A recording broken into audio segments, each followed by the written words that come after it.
I just wanted to say I want a Lamborghini, but you had to do all that. You know what I'm saying? And so, or sometimes I'll like try another method. I'll say like, oh, I'm gonna be riding around in your Lamborghini, but like what's the savings plan? You know what I mean? So then I'll be like, oh, look at this app. Look at this cool app I found where it'll help you. So like if you get $30 from your birthday, you could put like 10 in your savings, 10 in your charitable giving, and then just spend the rest of that shit. And they love to spend because in real life, you spend majority of the money you make, right? Yeah. And so breaking it down like that, you only have to save $10. You know what I mean? Like, and so for him, it's like, oh shit, I'll just put 10 in here that I could do. Yes. But teaching them on that low level. And so I've tried a lot of different things, and he's actually very conscious of money. He still spends. And now, like you say, everybody else, I mean, the social media for these kids is redunculous. Yeah. The influencer as a career is redunculous in their perspective of future self. Right. And I'm like, that's lovely. I love the influence. Get your bag, sis, bro, get your bag. But I'm like, the sustainability of that, as when you're older and you're a parent, you have wisdom. That's what you have over your kids. So there is certain things you say that you it's pure from a wisdom and I've lived perspective. I have more years here than you have, right? And so I just feel like it's not sustainable, right? And that's what I'm running into with my son, at least, because he's of the age of like YouTubers, and I'm like, technology changes so fast. I'm like, that's great. But I don't even seen one YouTube video that you and you think it's easy, but I would like to see you looking at that as a career. Like, I think I need to see proof is in the, where's the videos? What's your proof of concept? Well, the one thing I will call out is I do remember as a young, well, I guess I was a little older then, but like video games being a thing and people talking about, oh, you're wasting all your time playing video games, and now there's people making millions of dollars just playing video games. So is there a balance of like, well, this is what this is my experience, because like I when our parents were growing up, the computers weren't a thing. Yeah. Right? Like, so the information that they got, you had to go to a library and you had to use the little thing that listed out by alphabetical order. So like our access to information was a little different. Right. So how do you feel, like you said he has aspirations of YouTube, like how do you like support that, but also, add a sense of, I don't like to use the word realism because realism it has a negative connotation a lot of time, but like realism, I don't know how else to say it. I tell him to research how many millionaires, billionaires, how many, tell me the numbers on this, right? How many people are in the world? It's just like professional sports. He's an athlete too, right? He aspires to, play basketball, and he's playing now, but on his high school team, right? That's the next step for him. And I'm saying, how many people make the basketball team? How many people try out? How many people don't try out at all, right? So when you think about the numbers of it, there's only a small amount of people who are actually making sustainable careers out of gaming. It's not a big number, right? And so I tell him that it's possible, but then I look at him and say, well, what have you done towards that? Like, what steps have you taken towards me considering that a viable option for you, or you believing that's a viable option for yourself, right? And so I always say, if everybody could be LeBron James, you know what I mean? Like, everybody can be LeBron James. Yeah. It's just a fact. LeBron, there's only one. And so I think how you bring them down to reality is like, one, you make them accountable for the work and the work ethic that's needed towards a certain track. Right? Nothing's stopping him from being a YouTuber right now. Why aren't you doing it? Yeah. Where's the time going towards this thing that you want to be? Right? And now it's like I said, he's more focused on sports. But again, I'm like, okay, any work that you do, there has to be improvement. There has to be like a progression forward, right? And so I challenge him to think about his progression forward in choosing what he wants to do. Because if you're serious about something, you'll work hard at it. There's no cheat code for that. Yeah. If you're passionate about something, whether it's math, whether you want to be a teacher, whatever it is as a kid, with doctor, whatever you want to be, there is a certain work ethic that is visible, that is apparent towards that thing. You're a great student, or you're practicing every day, or you're doing. So I challenge him to analyze those actionable things that validate that that's something he's passionate about or wants to do. Because I can say I want to be an astronaut. I ain't opened one book about space. I don't know shit about the planets. Right. You see what I'm saying? How to be an astronaut? Yeah, I can say I want. You can say anything. Yeah. And that's the main thing. Talk is just that. It's cheap. It's easy. Proof is in the pudding. Yep. I'm trying to tell you. So that's what I use for him, right? My daughter's, she wants to be an artist, but let me tell you, she draws every day. Oh wow. Okay. Every day. I don't tell her to do it. And she says, she wants to be a lot of things, an artist, a gymnast, a singer. She can't sing. She can sing. She'll get better. As good as she can. But, right. I mean, but you know what I'm saying? But I see when she says I want to be an artist, it moves me because I see her drawing every day without being prompted, without being asked to. She turns on YouTube videos and she finds a thing she wants to, and she draw. It's now the paper all around the house drive me crazy. I didn't bought bins, desks, cabinets, storage. The paper's everywhere. Okay, the paper's everywhere. But I don't get mad at that because I feel like she's aware. She's tapped into something she's passionate about. And so I pick up the papers every day because she's very messy. Very messy. But I don't even have to, and I don't like to compare my kids. It's very hard not to when you're explaining the difference because they will ask you, my kids at least do, like, why does she get to do that? Or why do you say this to her? Or why doesn't she, and so I do the best I can at explaining that. But I say, families learn from each other. That's a great gift that you have to have a sister. It's a great gift for her to have a brother because her examples of how to be treated, if you throw her around, sir, if you're mean to her, you're modeling for her. Yeah, yeah. And I'm like, and then you're gonna be mad. You're gonna be the big bad wolf if somebody big bro does the same thing she's used to, So I tell them to be mindful and intentional, but like it's the same messaging for like their passions. To me, it's like your actions. Your actions will tell you everything that you need to know. Like I hear what you're saying, but your actions will also message to me as a parent what I say, how I respond, because like if you're not serious, to me, I'll tell you as a parent. I'm like, you're not serious. When you're serious, then we can have a conversation. When I see you putting in the work, we can have a conversation, right?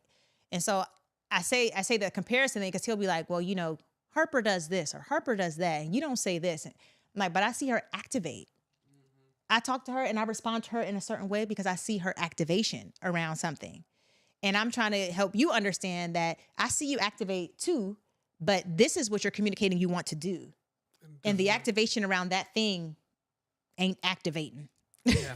Okay. So makes sense. Yeah. I know. Well, we could be here all day, especially once you get into the comparison conversation, because we had like Aaron was here for last time we had that conversation about like parents comparing you, and I feel like in the Caribbean that's like literally you get compared to like the dude down the street, and I'm like, yo, you don't even know this guy. This dude could be an axe murderer, but right. he has good grades. But what is one thing like in closing? What's one thing you would say to like your younger self about like keeping motivated and like seeing your stuff through? Like what's like one piece of advice you would give yourself, or maybe if yourself is too challenging, maybe model to like to the people out there. Wow, so many layers there. It's hard to pinpoint one thing. Because again, I'm like a learner, and so everything is everything to me. I would say, damn, this is hard. I hate this question. Hot seat. I would say the question again. Pretty much, what would you tell your younger self about like your dreams or what you're trying to accomplish, or like staying motivated through hard times or whatever? Like yeah, through the rejections. I know. I would say pursue things that you are passionate about, because that's what sustains you through the ups and downs. That's what makes the ups feel really amazing and wonderful, and the downs feel motivating and grounded to keep you pushing, right? I think that's the most important thing. I think anything without passion is a waste of time at this point. You know, like if you're doing anything now, sometimes we gotta do like work. Sometimes we're not passionate about our jobs, but we need the money. That's a point. There's a point to that, though. Yeah. You know, a check. You know what I'm saying? But I think like when you really want to do great things, pursue things that move you. Like even if they're unpopular, even if they're controversial, pursue the things that you're deeply passionate about. Gotcha. I like that. So I guess tell people where they can find you. Nowhere. Well, Yeah, drop the real place. The real place now. Right. Take two. I'm everywhere on social. I'm not very active, but you can find my company CoTripper at www.cotripper.co. We're on social, I think, at CoTripper for most platforms, TikTok, Instagram. My personal, Kristen Hargrove, on Instagram and across platforms. And I don't have a personal website. Maybe I should get one. That's how you can find me. Maybe. Well, this has been fun. This has been, I mean, we went all over. Yeah. So I know, it's kind of like a rando. No, but it's Dive deep a little bit, though. Of things. The one thing I like about having these conversations is that there's a lot of nuggets and stuff that come out that we would not have been able to plan for, right? Like we could have said, oh, we're going to talk about these things, but like this was just like a natural conversation that's what we do in Juxtapose. It's literally just diving deep into one thing, and then we have whole podcasts about this thing, and then it's like an hour and a half long, and we're like, that's not what we planned. Right. So I appreciate you, stopping by, and we're definitely gonna try to have you back at some point. But yes, I can. Yeah, definitely I definitely will come back anytime. sounds good. Sounds Sounds great. good. And I like your presence too. You're very like articulate. Oh, thank you. articulating Thank with you. good Yeah, presence. this is why I try to get her to do more of these, because she's good at it, even though she don't want to do it. But it's all good. All good. That was a little petty, but we're gonna end on that note. So thank you if you made it this far. We appreciate you. Make sure you subscribe to the channel, all that fun stuff. If you have questions for Kristen, add them in the Discord or Put them all in the social comments. I'm gonna be on there responding. Okay. Yes. So if you made it this far, we appreciate you. Have a good day. Peace. Peace.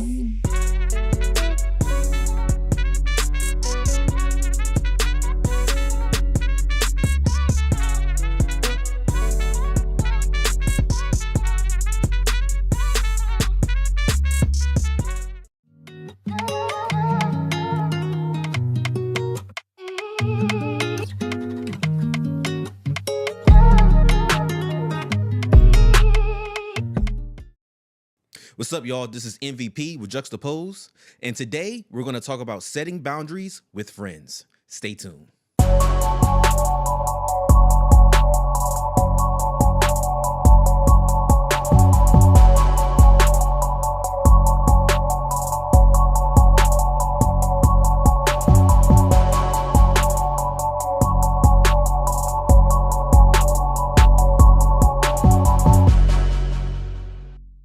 All right, so we're gonna talk about something that I think is both interesting and controversial, because it happens a lot, and especially in this climate, I feel like it's happening even more.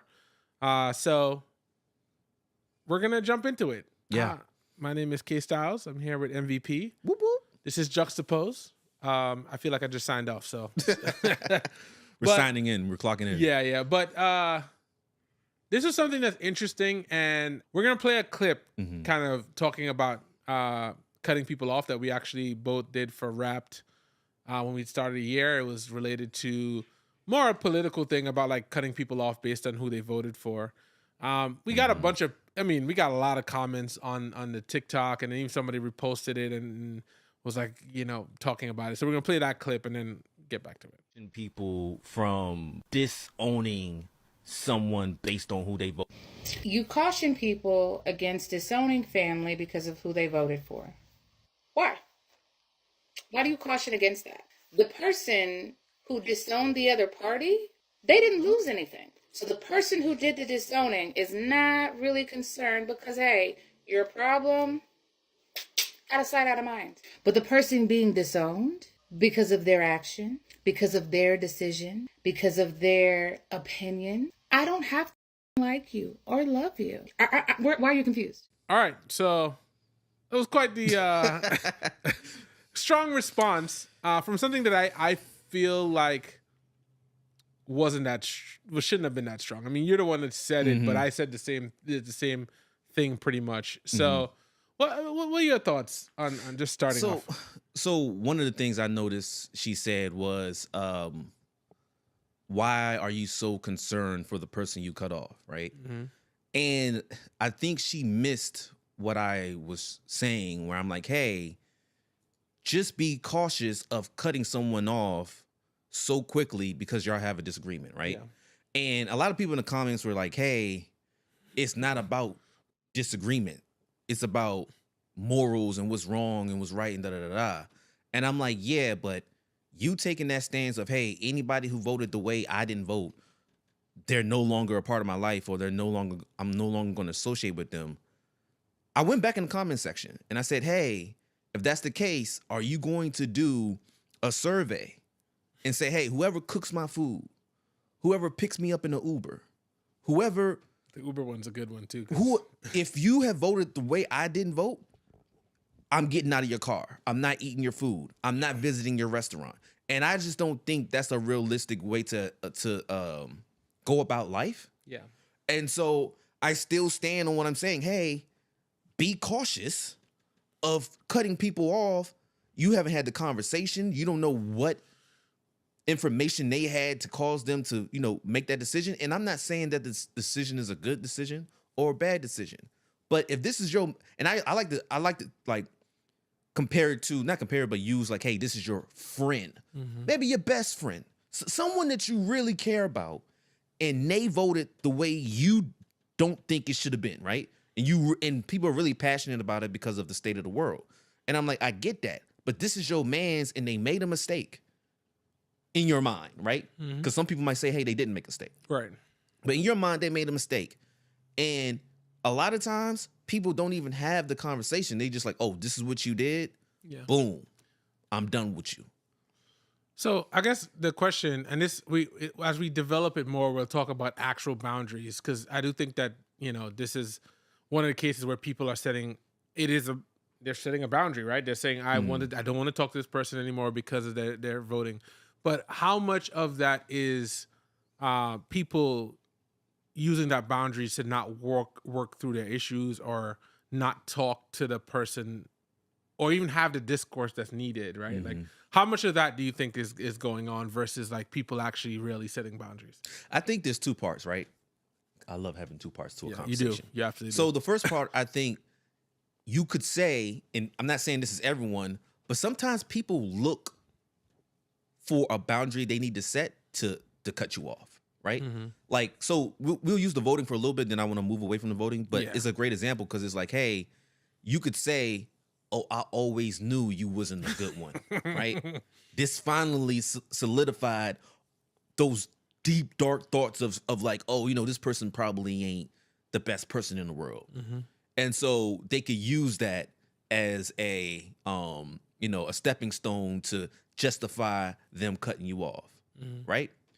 Then there's another side where I think people don't want to put in the effort to deal with whatever comes with disagreeing with somebody. Yeah. Instead of, hey, let's have the conversation to see why the boundary was broke, or like, is this a misunderstanding, or da-da-da, they'd rather just be like, you know what? I'm just cutting you off. I don't even feel like, having that conversation with you, which could be someone who doesn't think you're worth the time to have the conversation, which is a completely different that's a whole story, right? Yeah. Because if that's the case, then there's more, it's deeper feelings than just, oh, this person did this thing, and now I'm setting a boundary. Yeah, no, I agree. Because I you know what I hate? When people talk to me about a boundary as if they already told me about it, right? So I'm like, if you don't know what's going on and someone makes a mistake, how are you supposed to? And that's what a lot of people do that sometimes, right? Where they're like, because I can even have a conversation in my head and I'm like, this person should know better, quote unquote. And I could be in the wrong in being like, hey, well, this is my boundary and like, I'm done with you. It's like, hold on, I didn't even know this was a boundary. Well, that goes back, and we literally just had this whole thing happen this week where, like, I feel like one of the biggest things that people don't do is they communicate their expectations. So I've been saying it, and we might, you know what, we used to have Jux Explains. Maybe we need to have like uncommunicated expectations, because honestly, Yeah. I think that if we really stopped and really looked at a lot of that stuff, that's really what it is. I expect you to do something in a way that I haven't told you. Mm-hmm. Then I get mad when you don't do it, right? And then you're like, oh well, you crossed you crossed the boundary, right? And I'm like, Right. no, you literally didn't communicate something that was bothering you. And it could be something that you're like, oh, it's not that big of a deal. It's not a thing. But it actually is a thing that bothers you. And I'm a full believer that you should have those conversations. And I'll be honest, I've not always been that way. I've definitely ghosted people and cut people off. And some people, I'm like, I'm not giving you my energy, right? And I know that there are people, there's a space where that is probably not the right approach, but then that goes back to the whole protecting your peace thing, right? And that's something that I think, as the rise of awareness around mental health, that's something that's become very commonplace. That and the word gaslighting. I feel like those two things have come so common that people use it, and a lot of times they don't know what's going on. So I've heard about the protecting your peace thing, but the gaslighting thing has been new for me. So I understand it's being used a lot, but a lot of times it is fairly accurate. I'm like, like I'm reanalyzing conversations I've had, and I'm like, Aries is getting super comfortable. Yeah, she's like snuggling up. So Aries is the name of the dog next to me. But yeah, I'm like, I'm sorry, lost my train. Yeah. No, she'll do that. No, yeah, I think that at the core of a lot of this stuff, we should, and I think that was really the feeling that we were trying to convey in that Wrapped episode. It's like, have the conversation with people, at least get their point of view. I have a couple of people that I know that are super hardcore Trump supporters that I try to understand what it is that they like, right? Like what it is about this guy that they like. Because what a lot of people have done, and honestly, I think a lot of the Democrats have done as well, because I remember Joe Biden saying, if you vote for Trump, are you even black? Or, like, I vote for Trump. Like these things that we have made as such a commonplace, but it made this thing where it's super polarizing, and it doesn't allow a space for conversation. And at Jux, that's what we do. We're a space for open conversations, sometimes uncomfortable ones. So moving away from the politics thing, can you give me, like, I know we've all had experiences where it felt like people go over, like, you're like cross a boundary. I have a perfect one. All right, cool. So my boundary, and there might be a space where maybe I need to communicate this, but I don't like it when people just show up at my house. You've been very strong on that. I like, even family members. I've had a cousin who did it, and I like blew up, and they didn't understand. I'm like, bro, I like, cause at least me, I like to be presentable when I'm around people, right? Like I've been raised to the point where, like, yo, if you're taking out the trash, be presentable, and the trash is right there, right? Like, I live in a house, so it's like right there. I don't even have, nobody has to see me. So I'm like, yo, I don't like it when people just think that they can just take my time whenever they want to take my time. Like, hey, give me a heads up. Yeah.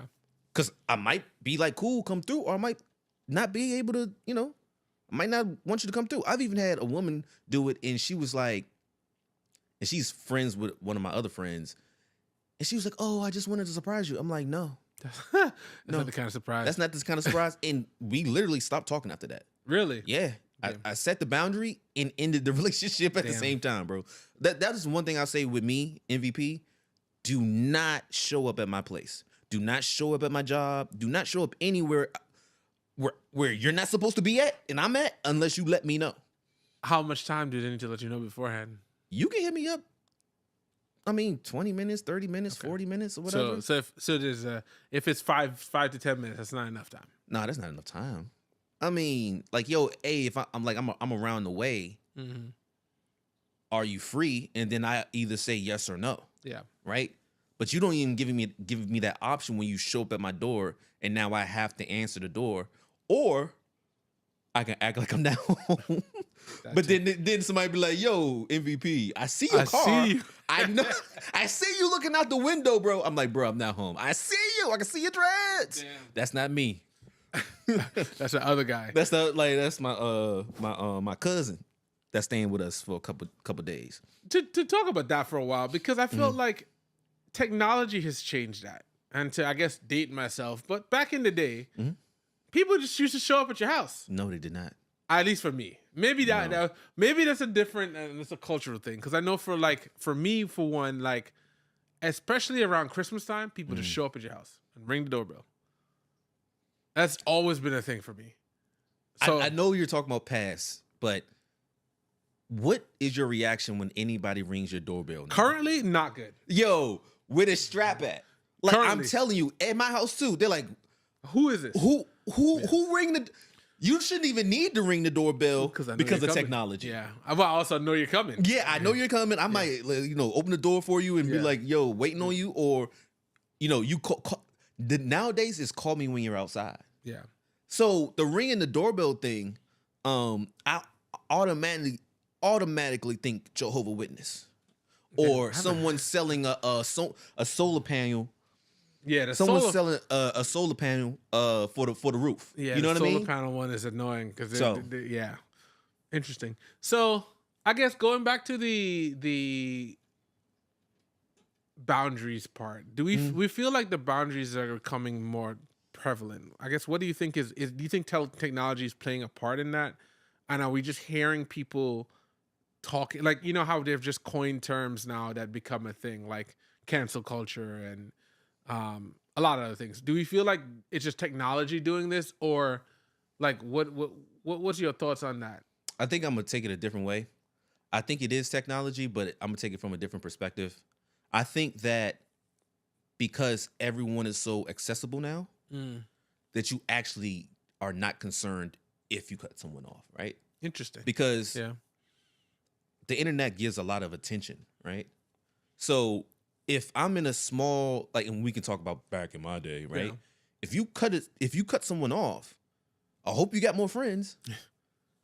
Because there isn't no people used to have to call the landline to meet up with you. You know what I mean? There wasn't you couldn't just call the phone and be like, "Yo, where you at?" Well, Let's meet yeah. up. We had to actually make a plan and meet up, right? But now, you could cut off someone and have 5, 10 more people, anything, right? It could be gaming, right? Yeah. You got your gaming friends. You got the people that you interact with on social media, right?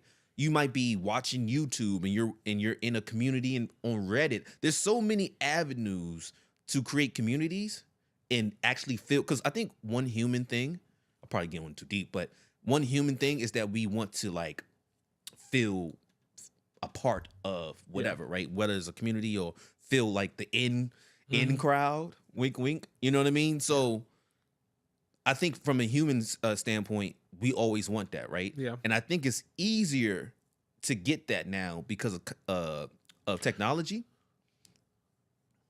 I feel like you about to. Yeah, no, go ahead, finish. So I, in conclusion, I'm saying, I think people are more prone to cutting people off because it's not a lot of consequences that go with that if you have a community. So it's like you can replace the friend with somebody. You can online. replace the friend with someone. The thing and the question that I was kind of thinking about while you're talking is are we actually developing those same tight-knit friends as you did before the technology was a part? Because I could post something, right, and I can have somebody across the world who likes my stuff and comments on it or whatever, right? But is that the same as having somebody who is someone you could go to with your closest issues or whatever, or talk or get a point of view for somebody? Which I know the answer, but I think is that can we really compare the two? Yeah. I think that there is a level of, I guess the word is shallowness to the way we interact now, because just because someone likes all my pictures all the time, That don't mean they're friends. that doesn't mean they're friends. And this is why I was asking about the social media thing, because I do feel like social media, because you like have a followers and you have they're called friends. Is it cheapening the friendship experience? I think so. I think that kind of goes back to what I was saying. Like, and I'm not gonna lie, I'm guilty of this. It hit a certain type of way when you post something and you get 100 likes. Yeah. It's 100%. like you feel like, come on, we're not going to deny I did something. that whatever it is, it could be a picture of you, a picture of traveling somewhere, or it could be some of your content, music or whatever. You get a decent amount of likes or decent amount of views. You do get that, I forget what that chemical is called. Dopamine. You get a hit of that, right? Now imagine if you're posting weekly and whatever, you keep getting hits of it. You don't really need dopamine from anywhere else. Yeah. Because I think a lot of times people do want to hang out with their friends and go places to get that love, right? But if you're getting that love from the internet, now not necessarily saying that it's the best version of love, right? Yeah. Because I think it is a little shallow. Yeah. If you just stay on that and don't actually make real connections with people in the real world, I think that can cause an issue. Yeah, 100%. I mean, and I think at the core of a lot of this is just like, and it sounds like it's just nostalgia, but like there was something to be said about how you interacted with people, directly. And, I know that like, especially now there's a lot of push to get things back to the way it was. And I'm like, I don't think we can go back to where we were before with technology and the way that we've seen how things have changed. Yeah. But, it is one of those things where like, I remember like, meeting up with your friends at the Fort Light down the street, right? Like you got the Fort Light. Don't make sure you're at the Fort Light or we're leaving you. It's like, and those things and those moments, I feel like a lot of people don't have that now, especially kids who grow up without those interactions. Yeah. And you think that likes are really the important part. This is kind of sidetracked, but it's weird because I grew up where we were out in the streets, like you said, or we'll play like, backyard football at a park or something like that. I notice around my neighborhood and probably other neighborhoods too, you don't really see the kids out. Nah, bro.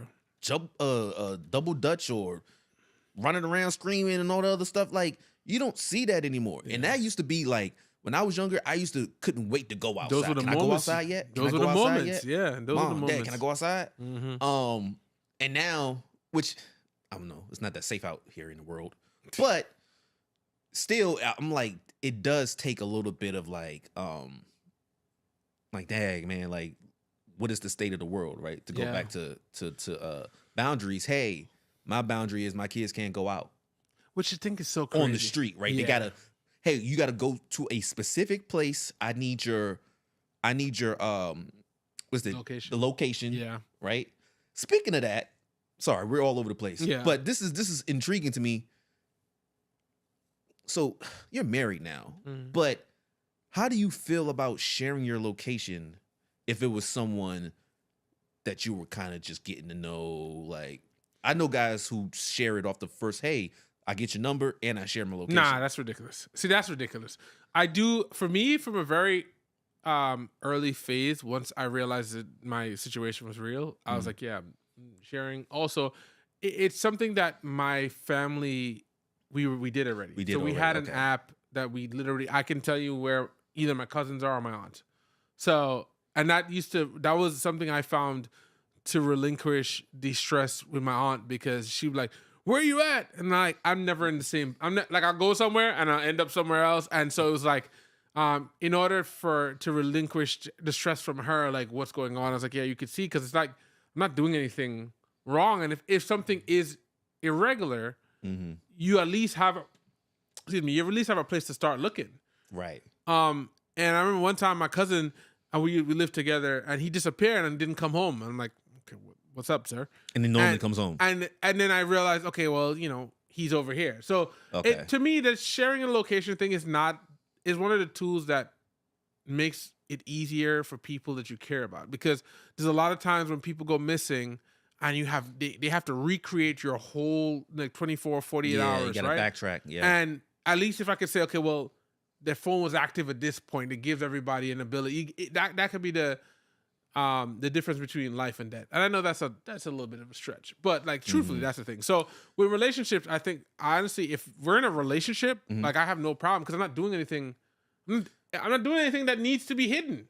So do you think, and we can use vice or versa, that can be set as a boundary? I don't think it should be set as a boundary. Okay. Because I feel like if you're setting it as a boundary, it's a clear insecurity that you're running on. Like, hey, we have to share. I need to know where you're share at locations. All times. Yeah. This is not going to work if I can't share the location. I don't think or I don't think vice versa. Hey, this is not going to work if I have to share the location. Yeah, see, which is interesting. I think in both cases, it depends on the severity of the relationship, right? If you're in a place where like we're just dating, I don't need to know where you are. Like I don't, Okay. Like, but I feel like if it got serious to the point where we're living together, right? Like, and that's a whole different conversation. So that would be my answer. What was your thoughts on it? The sharing location thing is new to me, right?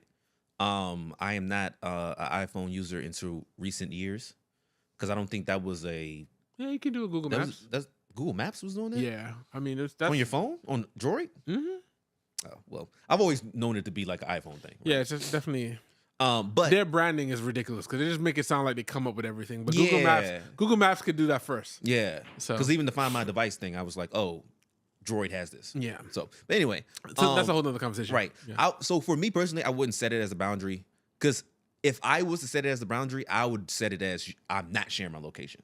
Right. Interesting. Because I'm not a very like I don't like people like dictating my time and stuff like that, or like, oh, where you at? What are you doing here? Type things. But if I was in a relationship and she wanted to share locations, same situation, I'm not doing anything crazy. Yeah. Like I'm a grown ass man. I don't really like if I'm doing something, it's probably been like a 3-week plan. Yeah. It probably has an itinerary. You know what I mean? Like all you can eat. I don't know. All inclusive. Like I'm making those type of moves. I'm not just like going to the alley to make a deal or some stuff like that. So, I think that there's a space where there's a lot of like random insecurities that people put on people, and just we're all on a tangent here, but like I watch Pot the Balloon with Arlette a lot. I like that show. I think she has the best one. Mm-hmm. But I watch some of these people's thought process when they're going through their decisions to pop, and you realize that a lot of people have a lot of unresolved issues that they're either ignoring or not working through, and it leads to like some of those insecurities. Like to be able to say you have, first of all, to anyone tell you have to share your location, that's a clear insecurity. That's a red flag. Yeah, well, why do I have to do it? Yeah. I feel like anytime you tell me I have to do it, like I'm not gonna want to do it. I'm not gonna want to do it. So to me, I like why is that a thing? But to bring it back to the boundaries thing, I mean, we were kind of like tangentially connected to boundaries. Yeah. The question that I have is, when do you think boundaries are justifiable? I think kind of goes back to the location thing. Sorry. If it's a matter of life and death. Yeah, but see, the thing is that with the location, we don't know if it's life or death, right? Like when you first, nobody's setting that up as a, damn, you're missing. Turn on, find my.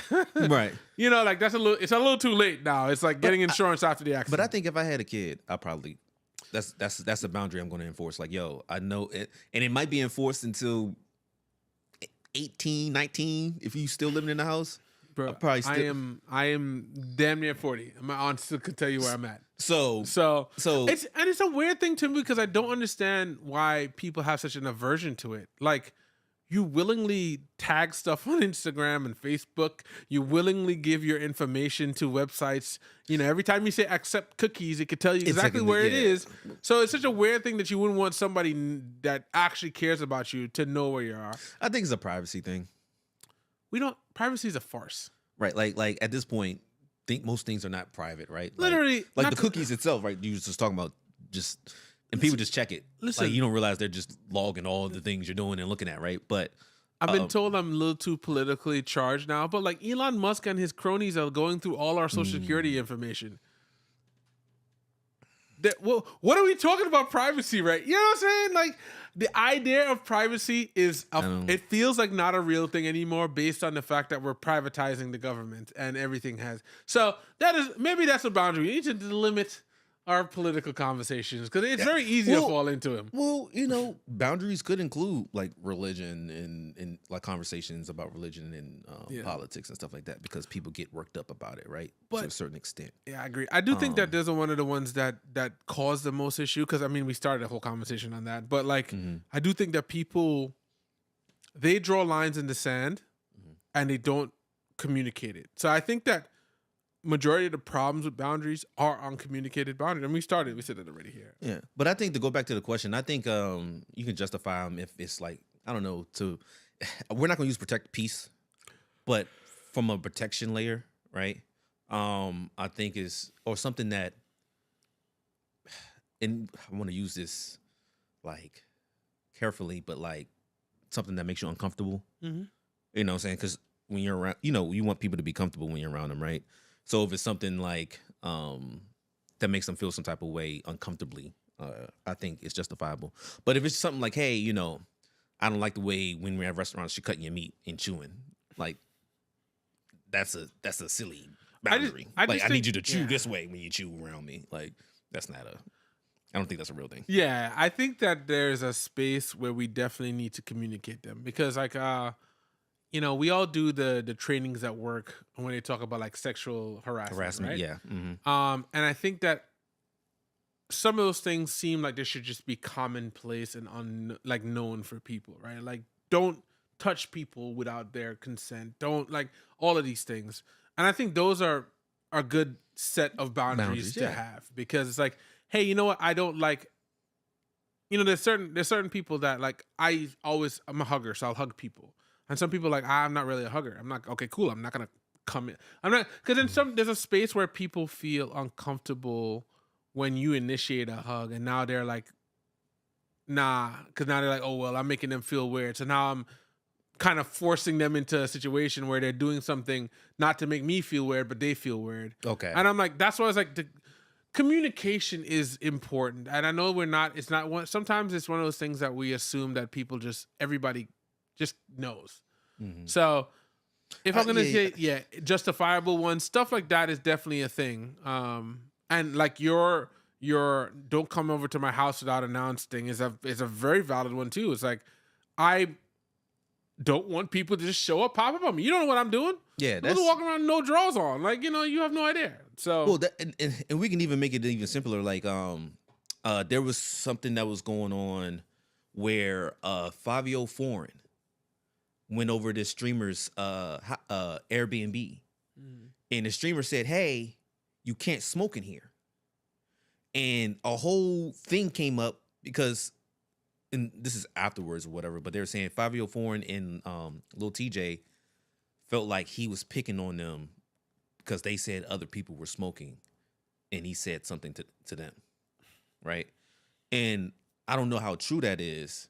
Because he seemed like he was saying it to everyone. And I didn't see anybody smoking but them. But I'm also not looking at all the clips, right? Mm-hmm.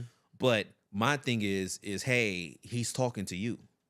I don't really care if he only said it to you. You're in his location, and he's telling you to stop smoking. You see what I'm saying? Yeah. That's a justifiable boundary. Hey, and he even gave a reason, which he didn't really have to, but he's like, hey, the smoke alarm's gonna go off if you smoking here. That's why I don't think other people were smoking, or maybe they were sneaking. Yeah. And he just saw you doing it. But either way, that's a boundary he set, and the internet went crazy because like against the streamer or no against Fabio. Fabio and Lil TJ went against the streamer. And the audience or whatever was like, you look like a jerk. You look like they call it goofy. Like you look goofy because you're a grown man, and this dude politely said, "Hey, don't smoke in here." And now you're trying to play him like he's a. Fabio Foreign came out with a diss song after it. So, you know what I'm saying? And I'm like, because dude said stop smoking, which was a boundary he set. Hey, don't smoke in the house. I think that's justifiable. But some people don't think that. 5-year foreign and Lil TJ. It's You didn't hear about that, huh? No, I didn't. Yeah. Honestly, 5-year foreign is not somebody that ever comes across my feed.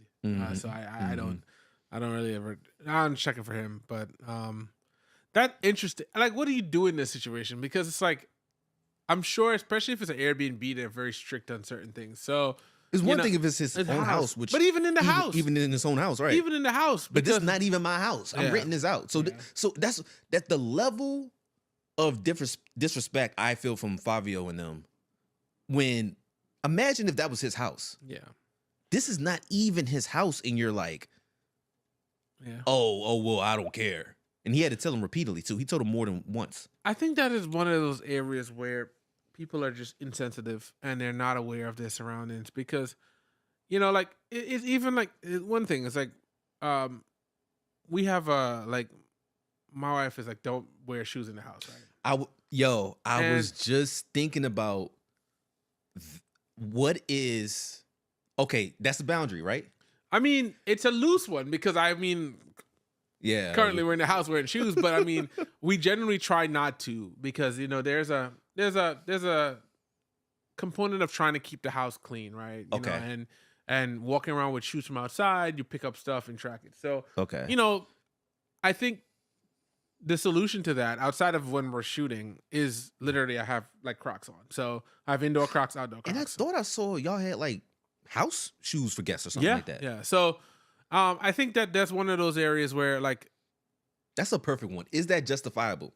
I understand when I go to people. I understand when I go to people's houses and they said no shoes. I'm like, that's something. As long as you communicate that. Sometimes I'm not always excited about it because I'm like, now I'm trusting that you've cleaned your house enough so that my socks, when I put it back into my shoes, are not messed up. But if that's what you said, I'm not gonna not come to your house because you said that. Or that one day your big toe was extra pokey. And you just happen to have a hole.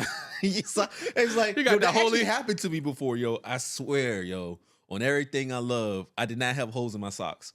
But I was with this girl, and I took my shoes off, and she was like, yo, what's that situation right there? And mind you, I'm not paying attention. I'm like, hey, look. So what happened was, look. Sometimes when I walk, like the friction with my big toe. You need new socks, my guy. Yeah. I was like, oh, this is not a good look. You need new socks. This is not a good look. See, the thing is, in that case, when you realize that, you be like, just take off my shoes. I take off my socks and just go off barefoot. He's like, I know I told you to take your shoes off, but you didn't have to take off your socks. No, it's all good. Don't worry about it. No, I wanted to be very, very respectful. No, listen, I'm just like, what's cleaner than my socks? Hey, there we go. I mean, my actual feet. Yeah, that have socks on it. But the funny thing about it is, I don't know if I would look at that as a boundary.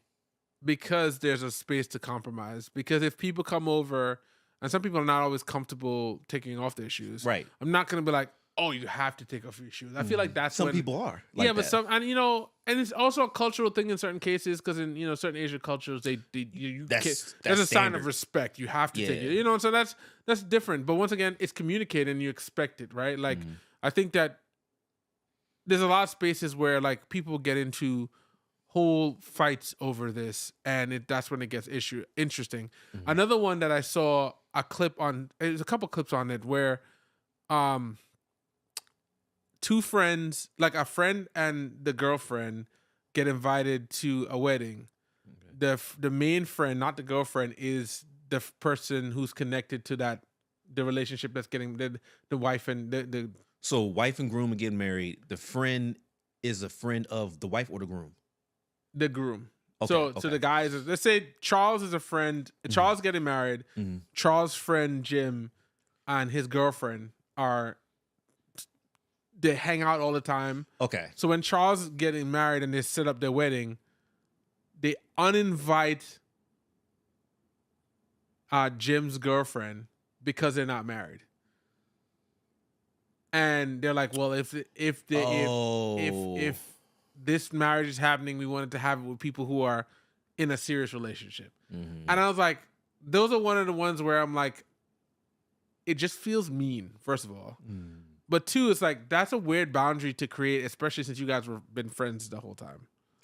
I've seen that where people don't want, especially if it's like a family event, you don't want that girlfriend to be in the picture. of the family because that girlfriend might not be there in a couple months, and now you have a ex-girlfriend in the picture with family.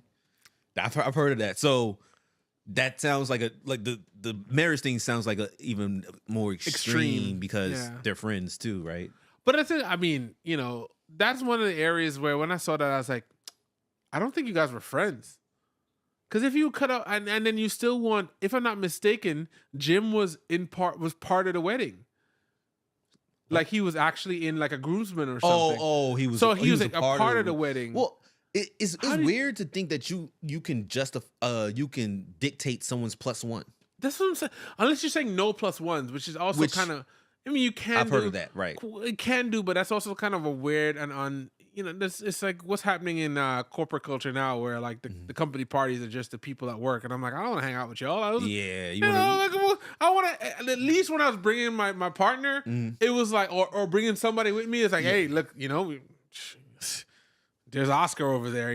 This is we've been talking about Oscar, right? And now you get to see Oscar in action. Check the spot out too. Yeah, especially correct. If you got a decent looking workplace. He's like, yo, the spot is it's a nice spot. Come check it out, significant other. But times have just changed, and that's the thing. But I don't know. I think we've gotten to the point where it's just like it's just become really buzzwordy with boundaries, and like that with the wedding one was, I think, just like too far, and I would automatically cut that whole couple off. But then that goes into the other question: are we too easy to cut people off?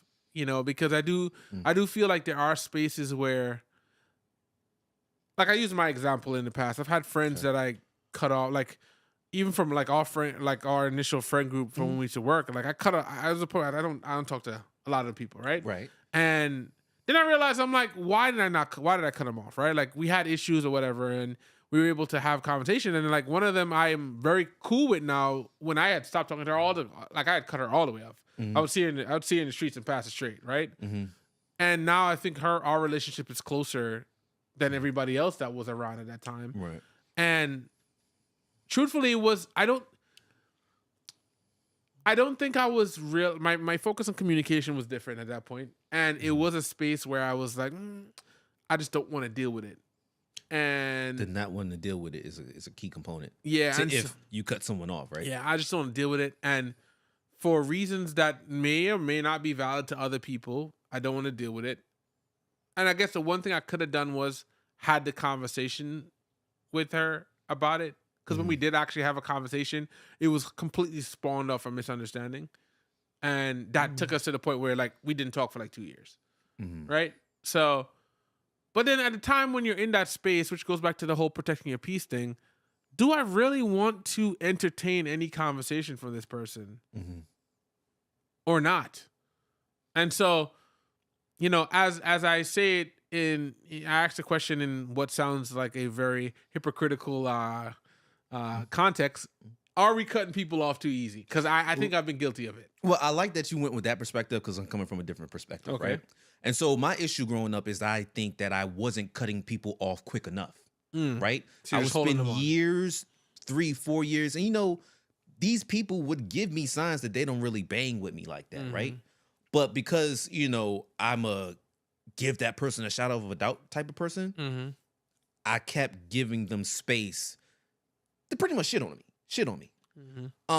And so as I got older, which this might be with other people, right, around our age, because I'm not gonna say, yo, you're 20 right now and you're saying, oh, I'm cutting off people because when I was 15, I don't know. I don't know if you got enough experience, right? Yeah. But now I make it like a conscious like analyzation of if I should cut this person off.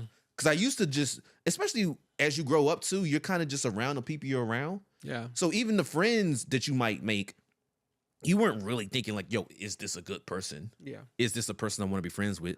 Is this a person who is narcissistic, or is this person self-centered, or all these deeper like characteristics? A lot of times it was like, yo, can I have fun with this person? I can. Yo, let's go link up and have fun, right? So I do think, just to answer the question, that we are cutting off people too quickly, right? Just as a society, right? Because even cancel culture, I think, is taking a page out of that book, right? Yeah. But I also believe that if you're going to cut someone off, you should make your due diligence, right? Like with me right now, I actually call people out on what my issues is. And depending on how they respond to me and my issues, if they just kind of be like, well, whatever, then the cutoff is justified. Yeah.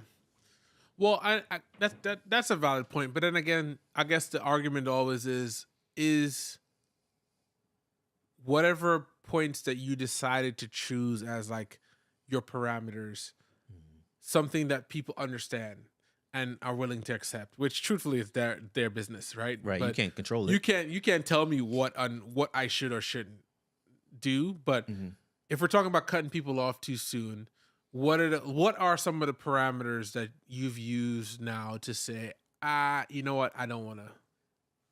Is this, when I hang out with this person, are they putting me in danger? Right. That's a good one.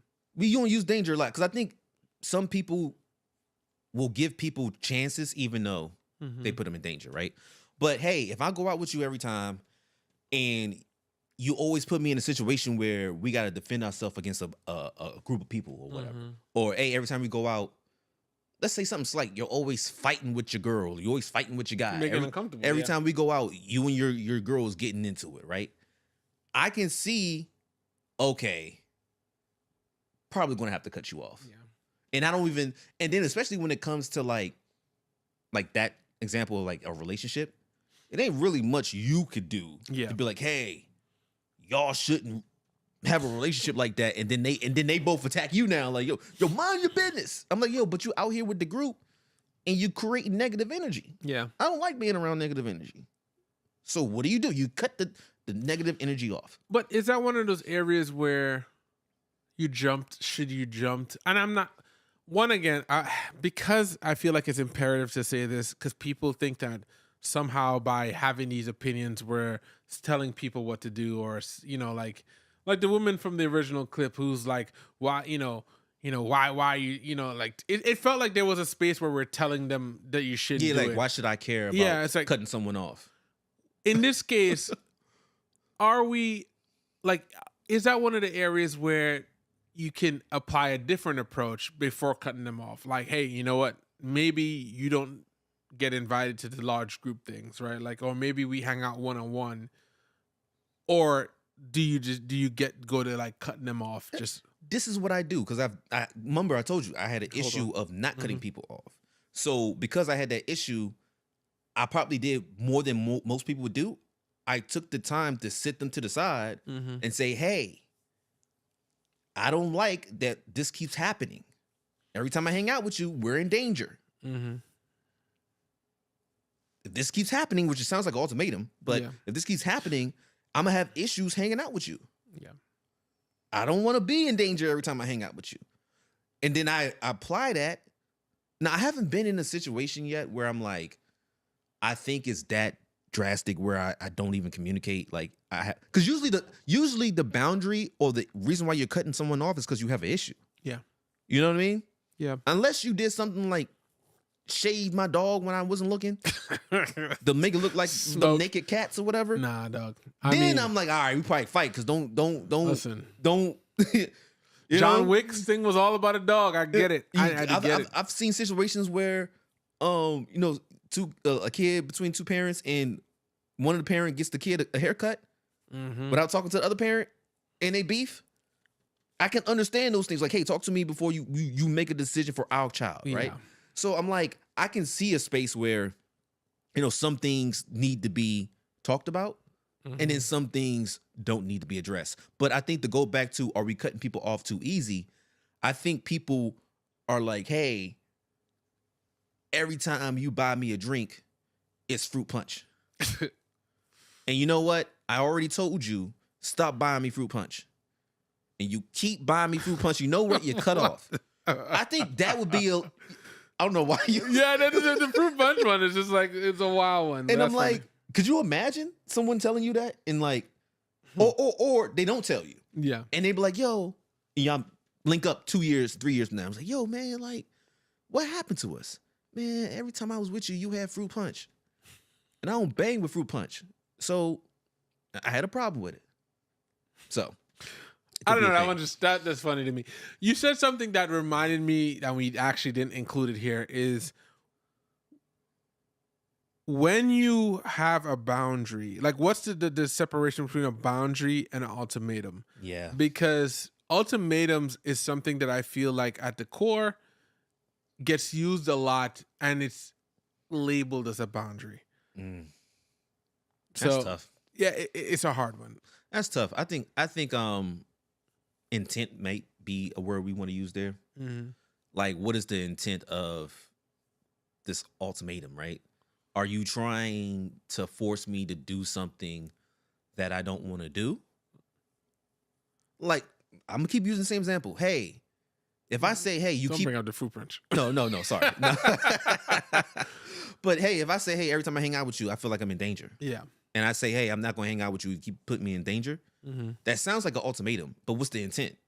Hey, let's be safe. You know what I mean? I don't think that's an issue. But if you're like, hey, you know, the shoes thing, hey, which that's gonna be tough, but hey, if you don't take your shoes off in here, you're no longer welcome at my house. And some people are like that. That's a very hard ultimatum, right? Because then if that's the case, you could put somebody in a position where we're like, well, then I'll just link up with you at the club. Yeah, I won't at the come bar. to your house. Hey, you want to go to the library? Because I'm not coming to your house because you always want me to take my shoes off. You know, that could be an ultimatum. But what's the intent? That's it. I actually want to keep my house clean and I don't want shoes walking around in my house. I'm like, I can understand. I can understand that. But once again, it goes out to communication. But I do want to say something that's also interesting that you said. The intent thing, I think, gives a different viewpoint to it. But I do want to say again, because I said it twice. Have you ever been in a space where you've been given an ultimatum and it was for your benefit? My benefit? Yeah. I don't believe so.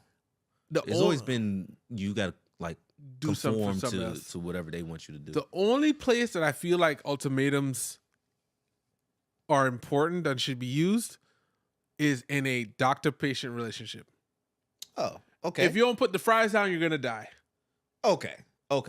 That to me is something, because honestly, the intent of that is to protect your life. Yes. Right? And yes. But in most cases, when I see ultimatums being used, it's normally in a space of manipulation. I want this person to do something the way I want them to do it. So you either do it my way or the highway, or it's a problem. Yeah. And to me, there's a difference between that and boundaries. And the irony is we blurred the line between boundaries and ultimatums now because we have been focusing on mental health, and now people use ultimatums as this is a part of my boundary. If you don't do this, we're gonna have a problem. And I'm like, okay, cool. Well, anytime you do that to me, deuces. I don't want to interact with you. And goes back to the cutting people off thing. The reason why I feel like I would cut anybody that dare. And even if they tell you stories about ultimatums that they're given to other people, whether it be partners or friends, to me, that's a red flag. If you always giving their ultimatums, that means that you're manipulative. Well, let me ask you a question. Let's see if I can flip this into a way where it would make sense. So if I say, hey, we're married, we have kids, we don't really have date nights anymore, right? And I say, hey, let's have some date nights. Let's start planning it out. A year goes by, still no date nights. Like, hey, I think we should really work on this. Yeah, we should. Still haven't had no date nights. Hey, if we don't have a date night next week, I'm probably not coming back home this week. Is that an appropriate ultimatum? Ooh, that's a good one. I put the mic down. You dug deep into the back for that one because I was like, I want to see how he's gonna smooth this one out. But what do you think? I still think it's manipulative.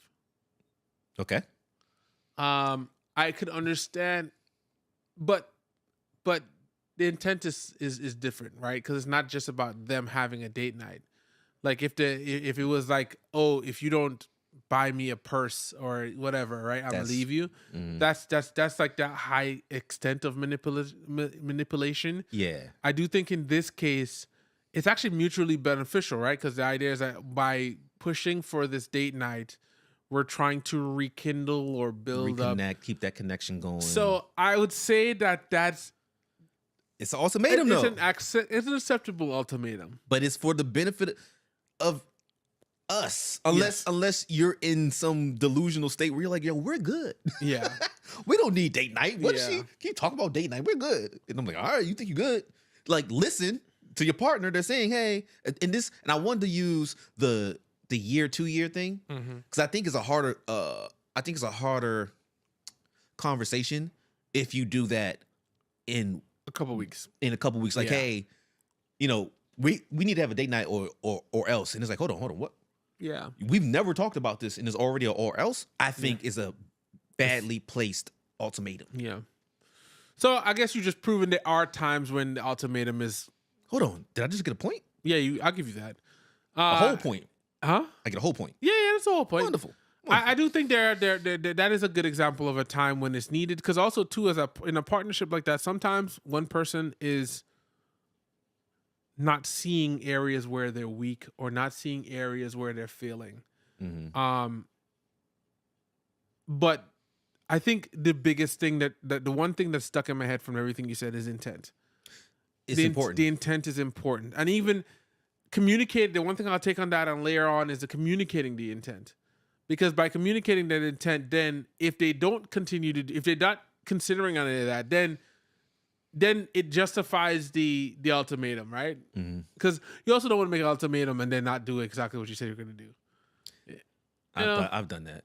I mean, I've done that. I was well, it wasn't an ultimatum, but it was more like, all right, then, like, I'm good, and then you know, you gotta stand on that, bro. quiet months come by, and you're like, I missed them. Nah, you gotta stand on that, son. Hey, buddy. You gotta stand on that. Remember that BS I was talking the other day? I still feel the same type of way, but you want to go somewhere? Like, so you do have to stand on it. But then it's weird for me, at least, because I've had people do that, right? And they don't expect to see you in the streets. And so when they see you in the streets, I think they actually forget that they gave you an ultimatum. Especially, say 2 years go by. I like using 2 years. I think it's a 2 decent, years. Everything decent amount is of two time for you. About to go you two chains, dog. I think that's a hold on. Actually, Do you have 2 chains on? Really? I got one. If you listen to this, I'm showing my chains. I got 1 and I got 2. So I actually do have 2 chains. So maybe, and I got the dreads to go. But anyway, he's cool. I ain't mad at him. Damn. But they might actually forget that there was even the whole situation there. Yeah. And so if you remember, are you gonna be like, nah, I remember that ultimatum you gave me 2 years ago and I ain't like that. And you said you was gonna stand on business. You know, do you bring that back up, or have you grown as a person? You know my answer to that. No, I don't. Yes, you do, because I've kept that energy for people. Yes, you have.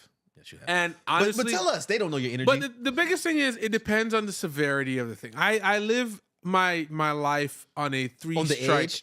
Well, I would say I feel like you want to say on the no, edge. No, I don't know why. Reason. A 3 strike rule, right? Okay.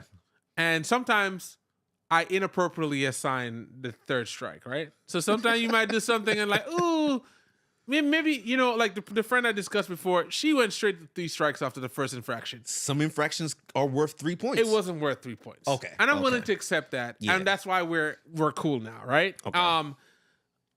I think that in the space where I'm at, if I stand on the fact that I'm done, like I'm not messing with you, or I made a decision. I made a decision based on something, right? Like there's certain people where there is no coming back. You know, this is 50 and draw rule all day, right? Like, they are never. There is no coming back from that. Yeah. But there are other people that it's like, okay, well, we had an issue, and as time goes by, you're like, well, what was the issue? And if I can't communicate to myself or to anybody else actively what the issue is, then there's a space for some, you know, I'll say rehabilitation of the friendship. Okay. So for the most part, I feel like I would definitely keep the same energy, but like if it's fresh and you did something, you violated or something like that, Mm-hmm. It's not gonna be one of those you see me and it's gonna be like, hey, what's up, man? You good? You not saying nothing? Hey, especially if you have the same, if you have the, it's the expectation I have. Like, hey, if we're in the same friend group, we should work out our issues before we have those awkward moments. Because then a lot of times, and I've had this before, my friends are like, yo, why you not saying nothing? I'm like, because they don't fuck with me like that. But you're the man. You can't not like say something. I'm like, but they already said they don't fuck with me. So what's the, oh, you can't, you're being mean. And I'm like, all right. So I don't know, which goes to the question I have. Do guys have way looser expectations around boundaries than women do? Well, you're jumping ahead because we're literally about to try out another section called unpopular opinions. And since you read that one first. Okay. Hold on, is that in the section? Yeah, that's a section. Okay. Yeah, you got dog hair everywhere now. Yeah, it's gonna be a wrap when I take it's so interesting because we have a doodle who's not supposed to shed. And she sheds, but she's a golden. I expect to not have hair everywhere. I got a brand new, what are those sticky the things? little brushes? Yeah, I got a nice one. But yeah, she's definitely not keeping up to my boundary here. Were you expecting a not shedding dog? And no, I'm kidding. I was like, what are you gonna do? Yeah. So what's the name of the segment? Unpopular opinions. All right, so we're gonna ask it again, right? For the people in the back. There's actually no people in the back. There's no one here. No one here, but people in the back. Do guys have way looser expectations around boundaries than women do? I'm gonna let that sit in, and I want to say, comment below. Yeah, I want to say there's a perception that guys don't have the same level because there's a space where there's this perception that guys are simple and they just they're not supposed to, they're logical, they don't have emotions. And I'm like, last time I checked, I'm not a Vulcan, right? Like, no, I have emotions. It's just like you're not, it's not a space where you're supposed, like men are not supposed to show or have emotions. That's like the stereotypical thing. So I would say based on that idea, I could understand why people would assume that they have looser. Mm-hmm. So what are your thoughts on that? I think you're close to home on that one. I think guys do have boundaries, but they are scared that they might talk their way out of some good loving if they set it. Yeah, if they set the boundary. I mean, let's be clear. There are guys who fear of that, right? Like, hey, I'll just let her do whatever because if I don't, then I'm probably sleeping on the couch, right? Not this one. But I think there's a space for that, right? Yeah. But also, I do think that guys have boundaries. They might not know how to express them. Yeah, I know. You didn't know that, did you? I think one of the things that's weird there, because there's this stereotype of, well, men will do whatever women say, and it's the, what are you doing, bro? I mean, the dog is really comfortable right now. Yeah, she's stretching out. Granted, in all fairness, you are sitting in her seat, so that's, I guess she's just like, hey, we're sharing a compromise. Yeah. At least she didn't set a boundary. No, she could have barked at me if I tried to sit here. Don't sit there. But I do think that there's an oversimplification of some of the things when it comes to men. So it's like, there are men who are like, no, I'm not messing with this person if you don't have your values in check. And that's like, that goes into the soft guy era thing. They're like, oh, well, you the fact that you're not just coming over here and getting this good loving means that you are a metrosexual or something. It's like, no, I have standards and I want to adhere to my standards. And it's a weird thing when, it's weird to hear men extrapolate on their standards, I guess. Yeah. To certain people. But because I mean it could be a boundary set or whatever. Which I guess, I don't know, standards and boundaries and ultimatums, they are just fluttering around all together. These words. Yeah, all words have meaning, right? Yeah. All these words. But I do think there's a level where guys probably have the same level of boundaries as women do. It's just that women would be quicker to express it. More vocal. Yeah, more there you go. I like that. More vocal about it. So another unpopular opinion. If you have to set boundaries all the time, maybe you're just in the wrong friendships. I don't think it's unpopular, but I don't know if it's you're in the wrong friendships. I think it could possibly be that, but I think it's more of you're not communicating who you are as a person. Because I think there's certain ways I move that you have no idea is my boundary, right? Even when we work together, so yeah, man, there's all types of boundaries at work. Yeah. But I think even with me, and if I speak for myself, the people that I interact with the most, I've learned what their boundary is without them actually having to say, this is specifically my boundary. Yes. So there might be a communication thing. It might be like, maybe it is friendship. The friendship isn't, y'all haven't had, I don't want to say deep conversations, but y'all haven't had those real connecting conversations to understand, y'all might just party all the time. Yeah. Like just hang out and have fun all the time. Y'all might not actually have those conversations where you understand their boundaries because someone can tell you a boundary just by talking to you. Yeah. And if then you make them, yeah. especially if you're listening, and then you take a mental note. Hey, they don't like fruit punch. I was about to say, hey, I'm about to get that orange slice or something. You know what I'm saying? Give them some tea. So I don't necessarily think if you're always setting boundaries, I think that there might be a level of communication and connecting you need to do. So that's true. It could be a friendship thing. Yeah. But actually that goes wonderfully into the next question.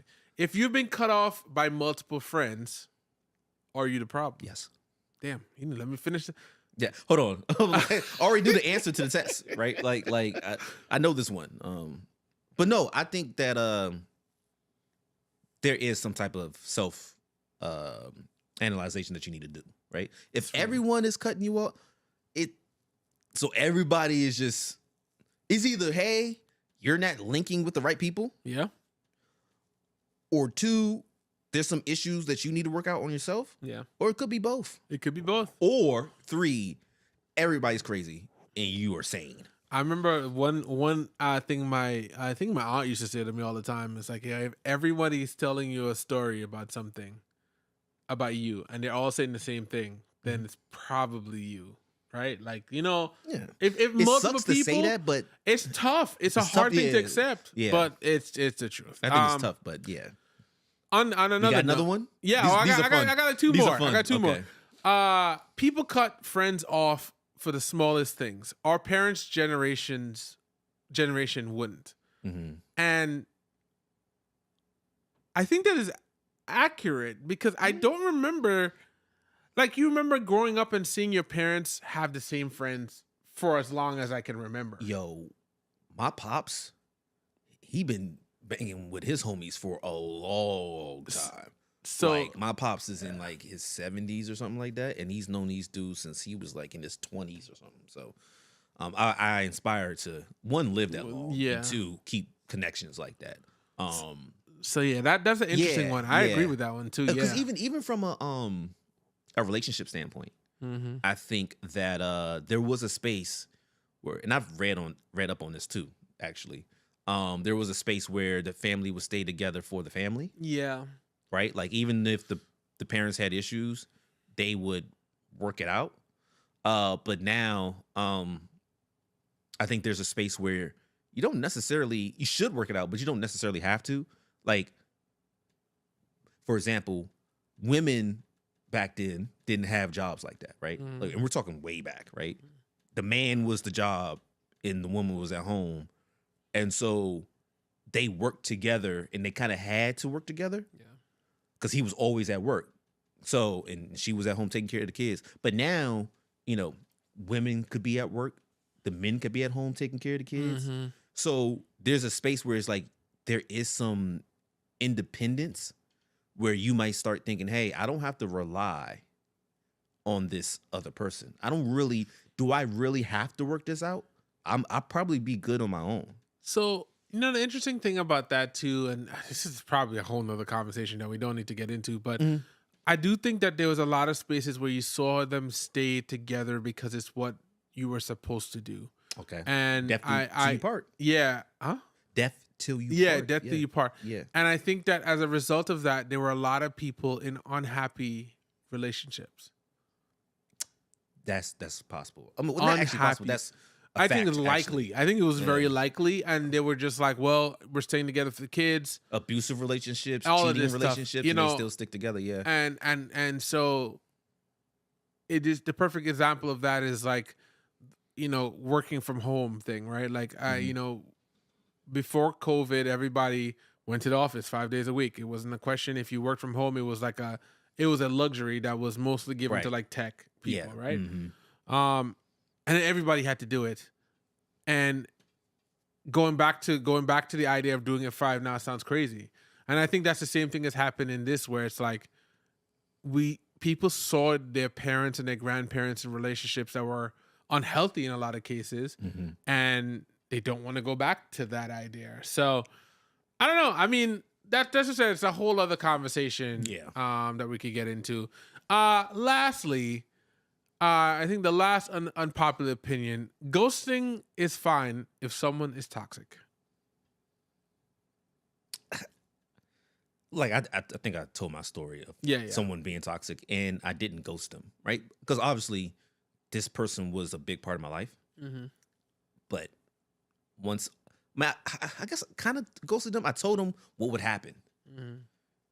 I didn't say, "Hey, it's happening now." Yeah, you didn't set an ultimatum. You just kind of fell to the back. Hey, I was like, "Hey, you know, just letting you know this could happen if you keep moving the way you're moving." And then I ghosted them eventually, and now they are officially a ghost. But damn, Casper, huh? I said Casper. Casper, yeah, for sure. But I think that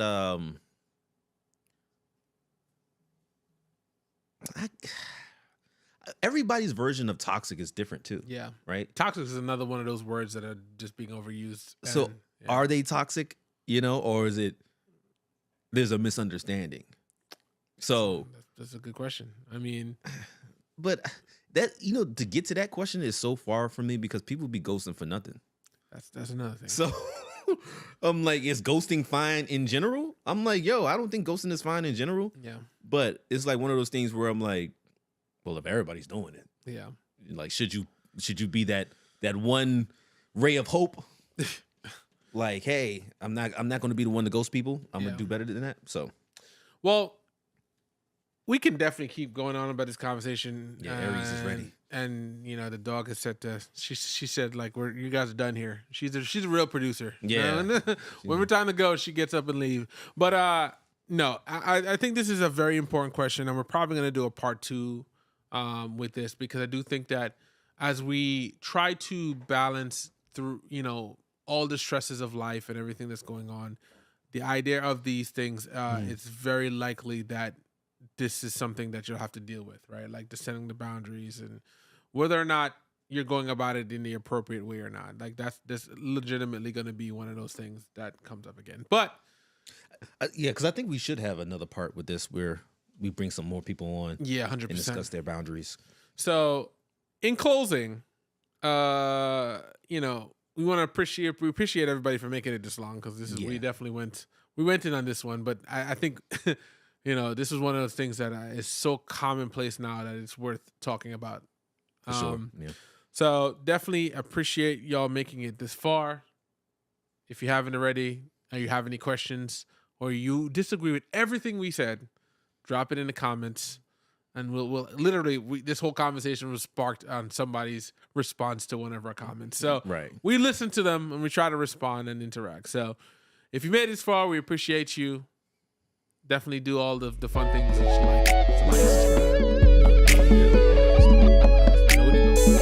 Noti bell? Yeah. Noti bell? Notify bell? I don't know. Noti bell sounds wild. But we appreciate you. It's been Juxtaposed.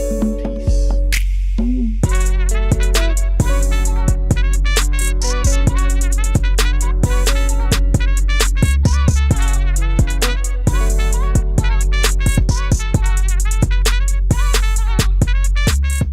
Remember the whole, you know, would you be in a thing in the woods with a bear? Oh, or with the a bear man? thing, And I'm just which like, is crazy to me. I wouldn't want to be with either. I don't want to be in a bear. A bear?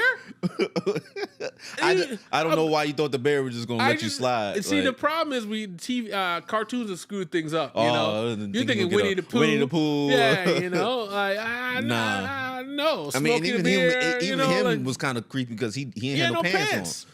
That's what you should be worried about. You know what I'm saying? He walking around the woods with just a shirt on. Yeah, no shirt on, no pants, and you just like, craving honey. Like, what's up, bro? All bears ain't built the same. All men aren't built the same. That's all I'm saying. We're being ridiculous, but I just think that it's one of those things where, like, because we have we're challenging the norms, which is fine. I have no problem challenging the norms, but at the same time, if you remove the norms, what is going to replace it? And that goes back to your question you asked.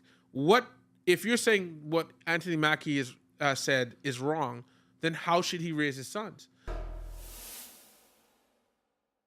Welcome to this episode of Juxtaposed. Today we take on what appeared to be controversial. I don't really know why, but Anthony Mackie's episode on The Pivot, which we're going to dive into. The Pivot, that's what it's called? Yeah, the show's called The Pivot. Oh, okay.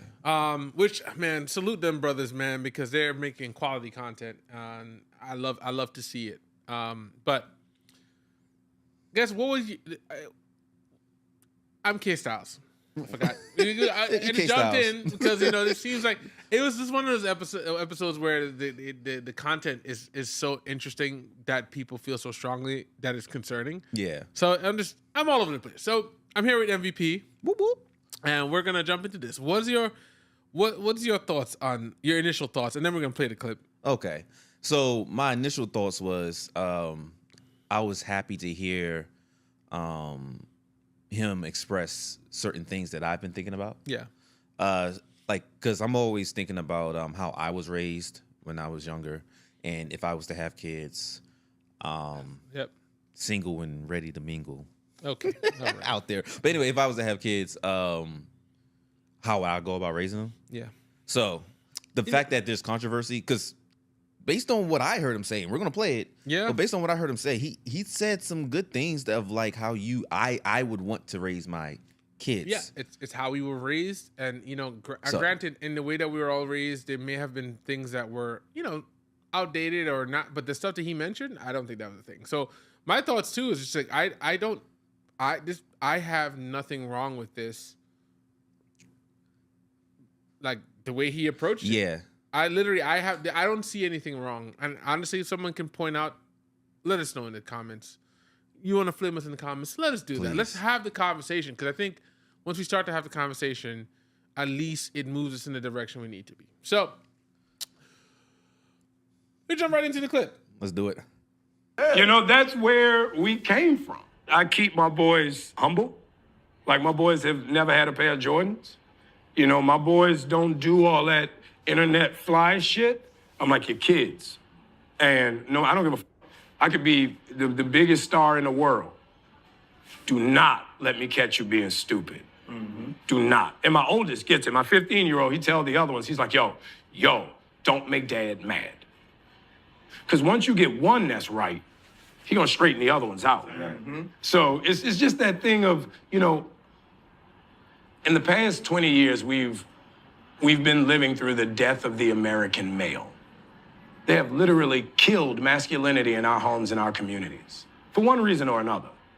But I raised my boys to be young men. And however you feel about that, you feel about that. Right. But my boys will always be respectful. They will always say, yes, sir, yes, ma'am. No, sir, no, ma'am. They will always say thank you. They will always open a door for a lady. They will always make sure that their mother is taken care and provided for. They will always be men. And that's always since they were 2 years old. Every time I left for a job, I tell my 15-year-old, you're the man of the house. Mm. You make sure these doors are locked every night, this alarm is on, you text me or you call me every night before you go to bed and you wake up. I love that. Because we're men. If I'm not there to protect, he got to be there to protect. Because you can have all the money in the world, climb through the window, that money means nothing. Right. You can have all the celebrity in the world, jump through the door, that celebrity means nothing. Yeah. So you got to have a little guard in there, and so for me, it's always that idea of American masculinity is very different. You feel it when you go to Europe. And we could pause there. Yeah. That goes a little bit further into the thing, but I just listen to it again. I don't see the problem. Now I understand how people would there's an idea with masculinity being toxic is a thing that I'm assuming people are getting upset about, and the fact that he's talking about it in that way. But outside of the fact that gender roles have changed so dramatically, or the perception of gender roles have changed so dramatically, this is how we operated for many years and led us to be in a safer place. Now, there's a lot of things that come with that. You can go and say that, as a result of that, men are this, women are that idea. You ended up in a space where some things went awry, right? Like things were wrong, and I'm all for accepting that and correcting the areas where that's wrong. But to listen to what he said, if that's how he's raising his kids, to me, that is not something worth people being upset about. Now, he could have raised the kids to be vile assholes, right? Yeah. That's a different thing. And then it would be a whole conversation. It's like, I don't know. I don't see it. I don't see what the problem is, personally. So I was, keeping my ear to the streets.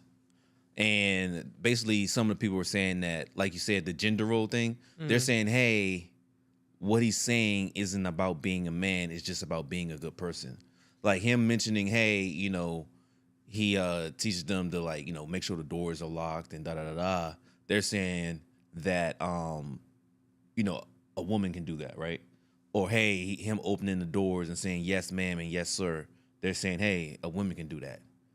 And my issue is he ain't talking about women right now. Does he have daughters? I don't know if he has daughters. I don't think he has daughters. So if he's raising all sons, he's talking about raising his sons. And it's like we've gotten to the point where people want to be so inclusive that they'll pinpoint something and like, oh, he's not talking about, women. I'm like, he said, I raised my sons to be men. Now, I mean, whatever and he says it in whatever that means. I'm gonna check to see. Maybe he has if he has daughters. Yeah, then check he to can see if he has daughters. But So my thing is hey, he's saying how he's raising his kids, his sons, to be men, and what he views as a man. And it's so interesting when he said the whole yes sir and yes ma'am thing, because I vividly remember when my stepdad started making me say that. Like, it was literally you know how they call it, a learning curve? Because I had gotten to a certain age, and he's like, yeah, going forward, yes sir and yes ma'am. And I was like, okay. And now that's just transcended into all the way to my big age now. So I'm like, it was my stepfather who taught me that. You see what I'm saying? Yeah. So maybe that's his version of being a man. He has 4 sons. He has four whole sons. No daughters at all. No daughters. So why would he be talking about how to raise a daughter? That's one thing. But also, we have forgotten, and this is the thing that's very upsetting, is that we've gotten to the point where you have to everything you say, you need to be inclusive of every potential person that may hear it and respond to it. And I'm like, I can't operate like that, because I can't tell you, as someone who's not raised any kids, I can't tell you how I'm going to raise my daughters versus my. I can make assumptions, but this man has done it 4 times. He's on the 4th one. Four times, and actually, that's how he wants to raise his kids. And the fact that people have such strong opinions about it is crazy to me. Yeah, they're up in arms about it, and it's. I understand that they want to be inclusive with things, right? But then you go to pivot and you have your conversations. This is about him and his kids and the thing is, the part that I guess upsets me is that outside of if it's gender inclusive, these are good freaking manners. Hey, open the door for people. Hey, say yes, sir, yes. Be respectful. Hey, make sure the house is locked. Make sure it's and then some people we're gonna go to the part where they're like, hey, should the 15-year-old be in charge? We're gonna get to that. But I'm like, people just miss the whole, he's actually saying, hey, do these things that I think makes you a better person. Yeah. And all you got out of that is, well, women can do that too. Well, I think yes, they can, but he's not talking to women. He's talking to his sons. I think that one of the things that people look for in these arguments is just holes in this story. And if you find something that doesn't address it, they're like, oh, I got something. And then jump on it. Because it's just interesting because he's in a group with all men. With all men. Mm-hmm. Talking about raising his kids. And I think the question was, I forgot the exact question, but it was something directly of like, how do you keep your kids humble? And it was about his own humility, because he's like, he was in the show, they were watching some movie and the trailer for Captain America came on and his kids were so busy like eating popcorn and no one noticed that he was actually on the screen. Okay. And so he was like just talking about the fact that like they don't really care what I do for a job. Like, but at the same time, I also do a job. It's my job to keep them humble and not to do like, we've seen celebrity kids and you're like, sometimes you're like, my man, they outrageous. Yo, what are you doing? Like, and so I think from that his point, he's like, I'm very grounded and keep my kids grounded, and I respect that because it's your kids. It's and if the thing about it, if he was raising them to be assholes or be violent, terrible people or something like that, that's the thing. Now I could understand. Some people would say, okay, well, don't make daddy mad or my father, dad, or whatever he said, mad. And I'm like, but your kids are gonna piss you off. Yeah. Well, my thing is, I think there needs to be a threat level there, right? As a parent, because usually what I've seen is when the parent doesn't provide a certain, like, even like auntie who gives you that look, and the kids we know. It's well known. We know the look. You don't even have to explain There's a reason why that look works, because sometimes you do need to be able to check your kids or whoever the young, like it could be your niece or nephew or whatever. Like, they need to be able to know when to play and when not to play. Just a little bit of straightening, bro. Just a little bit of straightening. So when he says, hey, don't make daddy mad, I think he's saying it from a sense of like, they know when to play and when not to play. But then one of the thing is, where have we gotten in this world where you're not allowed to have those boundaries, right? Because that's essentially what it is. You're like, hey, you've corrected this. And if you think about it from a very primal thing, if you watch a pack of dogs and there's a leader in that pack and one of the other dogs does something incorrect, they'll correct them. Yeah. Right? Just sidebar, I've watched some of these it's like this guy who trains bad dogs. And the way he trains bad dogs is by using good dogs that have social behavior. Like, they know how to be social. And he's like, hey, and you can literally see, like, say if it's like one of them is like a Doberman or whatever. And you can literally see the Doberman correct the dog's energy. And by the end of the show, the dog comes out on the better end of that. So I just thought that was interesting. But, yeah, it's very interesting. But I mean, the thing is, at the core, that is what we are as creatures, right? It's the reason why most people. It's the reason why you code switch when you go into work, right? Like, I don't talk the same way I would talk, and people may look at that like a thing. I'm like, yeah, but it's imperative for me to do that from a sense of survival. And so to be around people, and it's like, they say you are the sum of your 5 closest friends or whatever that statement is, right? Because when you're around people, if you're around people who ain't about shit, you kind of end up, because they interject and they introduce you to ain't shit things, right? You know, like, oh, let's just go out and party all the time, or let's do this thing, like, let's blow money on drugs. Like, hey, even when I was younger, hey, let's skip class and go, or skip school. Like, bro, it's fun in that moment, but thinking about it now in hindsight, I'm like, hanging out with these people put me in a position where I could have failed, right? But there's a space where it's clear that when you're in these groups that you have to be aware of your surroundings, aware of who you're with and what you're trying to achieve, because a lot of times that's why people change, that's why people pull away, that's why people do other things. So all of that's it's not surprising that people are upset. It's more like concerning, because like, what is the other option? Like, what do you want to do? Just not talk about it? Is that? Well, and this is because I know we're going to go deeper into this, but I think it's a level of, I don't think people like when men talk about being men in manhood, because I was watching something, some podcast, I can't remember what it was, which one it was, but they were like, hey, well, almost like almost defensively, like, what does manhood mean to you? And I'm like, why are you getting even women are like, well, do you think that's being a man? I'm like, why when at least when I hear, I don't hear people when you say what it means to be a woman, people get really like defensive and talk about it like that. Women usually tell you what it is, and that's what it is. But when a man tells you, hey, this is what I see manhood is, and I think they instantly go into, oh, he about to say something toxic.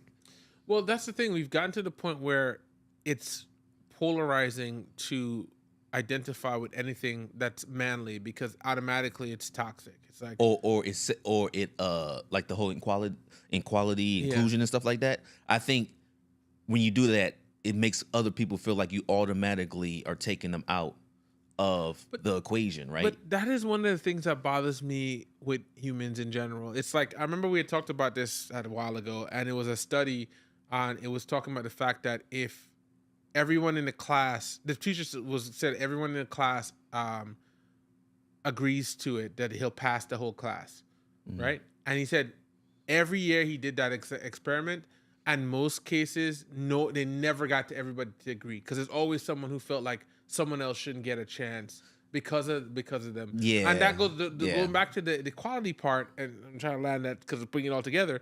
The thing that bothers me is just me being me or talking about me or shouldn't automatically mean that I am speaking less or thinking less of another person. Yes, correct. Right? It just means that like I am trying to be the best me. And it's funny because now, and it's even with this and the outcry from this makes you like question like what is your expected response to things here? Like I like the way he approached it because he's just like, I just live in my bubble. I don't care what I'm doing. And he said what he said. But I think that it's like we're so used to having an opinion that people have an opinion for just anything. But also it's like, what am I supposed to do in this situation? In any situation? Like what can I do to not be considered a toxic male? What can I do to not be considered a bad person for having values? I just don't. What do you do in these days, bro? I think he considered that too, because even the way he approached it, he seemed like the whole part of, hey, they're killing masculinity in the community. Mm-hmm. I think that's where that energy came from, where he's like, me probably even saying this is going to become a problem, but I think it's necessary that I'm glad he addressed it because now we're talking about it, right? 100%. And I'm like, hey, me talking about being a man and what I think is a man shouldn't make other people feel, excluded or give them, especially when he's talking in a positive way too, right? He's not talking about, hey, like, I want my sons to be smacking everybody every time they see somebody who look at them wrong. He's not, when they step on your shoes, you got to check them. Like he's not saying things like this. He's saying respectable things. So it's just crazy to me that people are actually getting upset about it. Yeah. Well, it's a couple of things that while we're planning this that came up. Do you feel like this is? He spoke about his 15-year-old son and how he's like, when I leave the house, he's the man of the house, right?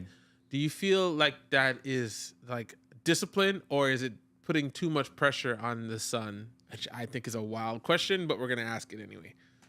Just real quick, y'all. I give stories all the time, right? So I just watched a movie called Greenland with Gerard Butler. Okay. Great movie. And the lady who's I think she's Wonder Woman. Gal Gadot. Beautiful. Interesting. Right? So, and just the premise of it, the world was coming to the end. Right? And so they have to the government selected certain people to go to these shelters because the world is about to end.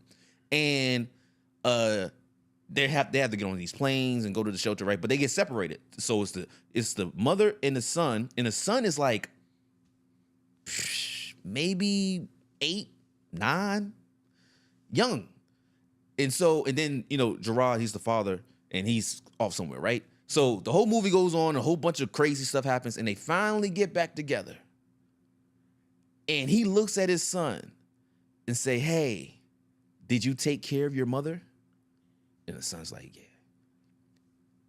Now, who do you really think was taking care of who? It was definitely the mother. It was definitely the mother. Well, but as a man, father to son, he's like, hey, did you take care of your mother? And it was so slight, and it made me think of this Anthony Mackie thing. I'm like, why would he say that to a little boy? Is he putting too much pressure on? And mind you, the world is coming to an end. A lot of stuff, like things are blowing up. People are dying. And he said that to him without even, because it's a level of, hey, take care of your mother. Well, you know what's interesting about that, I mean, listen to you talk about it too, is that I guess where the big issue is the basing it on the predefined gender roles, which is that because she's a woman, and the man boys is the man is supposed to be the protector, and the woman's supposed to be the nurturer. And the thing that was always interesting about it is my understanding of those gender roles was that it was never like this is what it is and nothing else, right? Right. It was literally just if you go into any situation, and let's use, oh my God, it's gonna probably get issues too. Everything you said so far is issues. Yeah, let's use sports as an example, right? Ooh. I'm use basketball. No, you better not use basketball. And if you go in and you're 5 people on a team, right? Okay. If everybody tried to be the shooting guard, you would lose every game. Okay.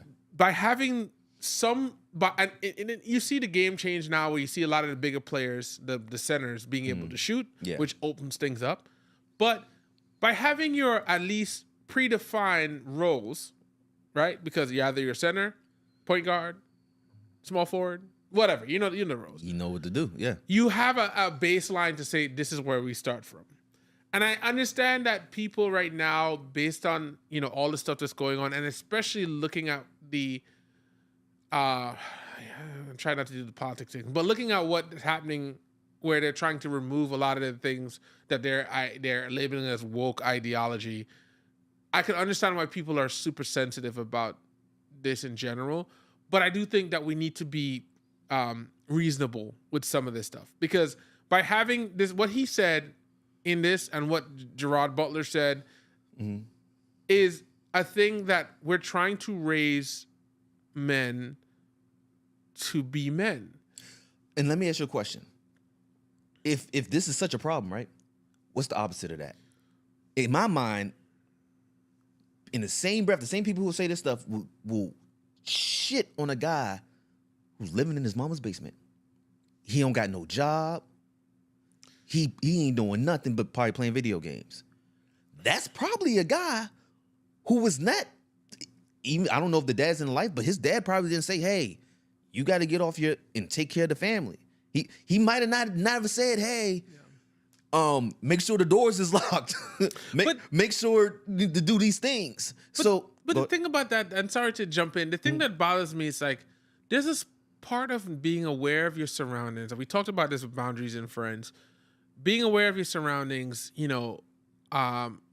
ensuring that things are like, you get trained to do certain things based on your experience. And as a elder, right? Because in any situation, it doesn't need to be. Hold on, you're an elder, right? Elder, now? as an elder, and as hold on, we're not person, at that age, are we? Are we no, elders? I mean, yeah, because there's a lot of generations underneath us at this point, right? I'm a young man.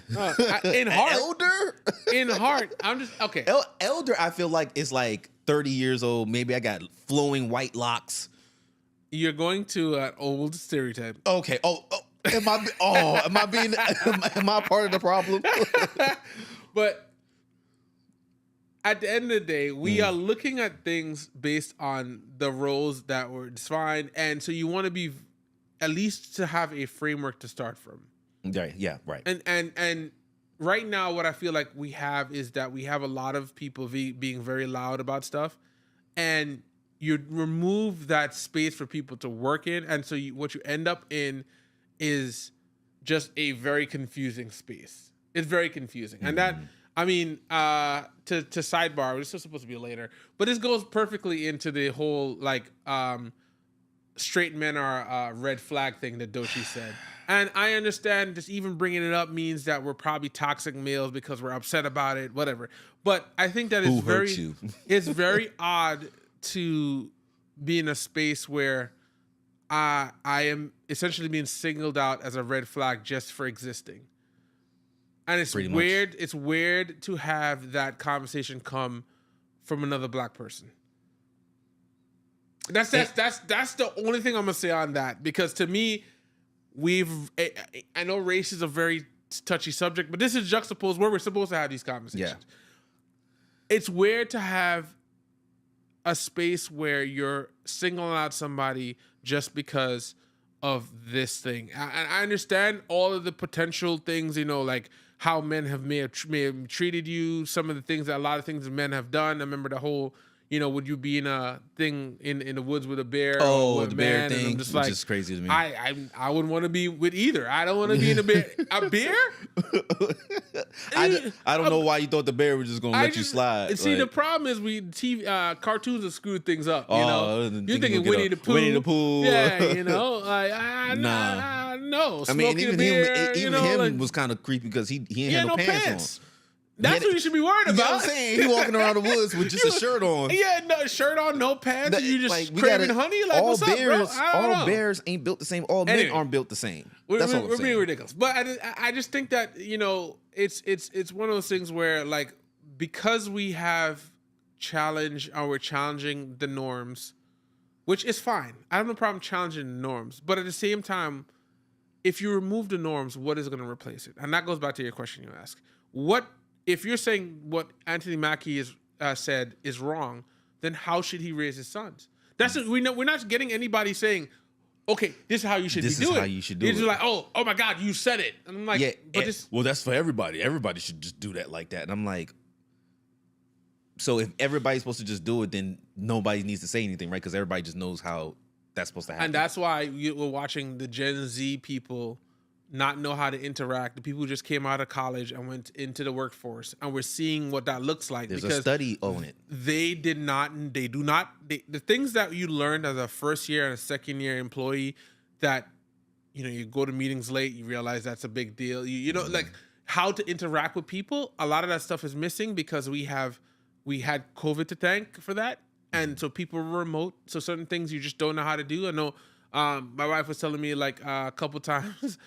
People came to like work in crop tops with their belly out, and it's like, yo, you don't need to be told that's not acceptable. Like that's something you learn from the pack. You're like, that's for the club. Well, did you hear about the lady who got fired? She's a stewardess, I believe that's what they call it. On the plane, because she was twerking, and she was like, and she was crying too. She's like, yo, I didn't think that it would be. I'm like, everybody's trying to uplift the twerking, right? Like, and do what you do, but if you're supposed to be representing this airline and she's on the plane in your uniform and you're twerking, it's hard for me to not get like. It's hard for me to understand how you don't get. Did she have a name tag on too? I think she had a name tag on right there. She had the whole outfit on. Then I see you. We've lost. I understand. Somebody in the pack should have told her. But we've lost. That's probably not a good look. We've lost the things that kept, like, the guardrails are removed because people complain about the guardrails, right? And as a result of that, now it's the Wild West, dude. So I don't know. We in DC area. I don't know if anybody come find us. I don't know. Doxed. We just got doxed. Right. We're in DC area.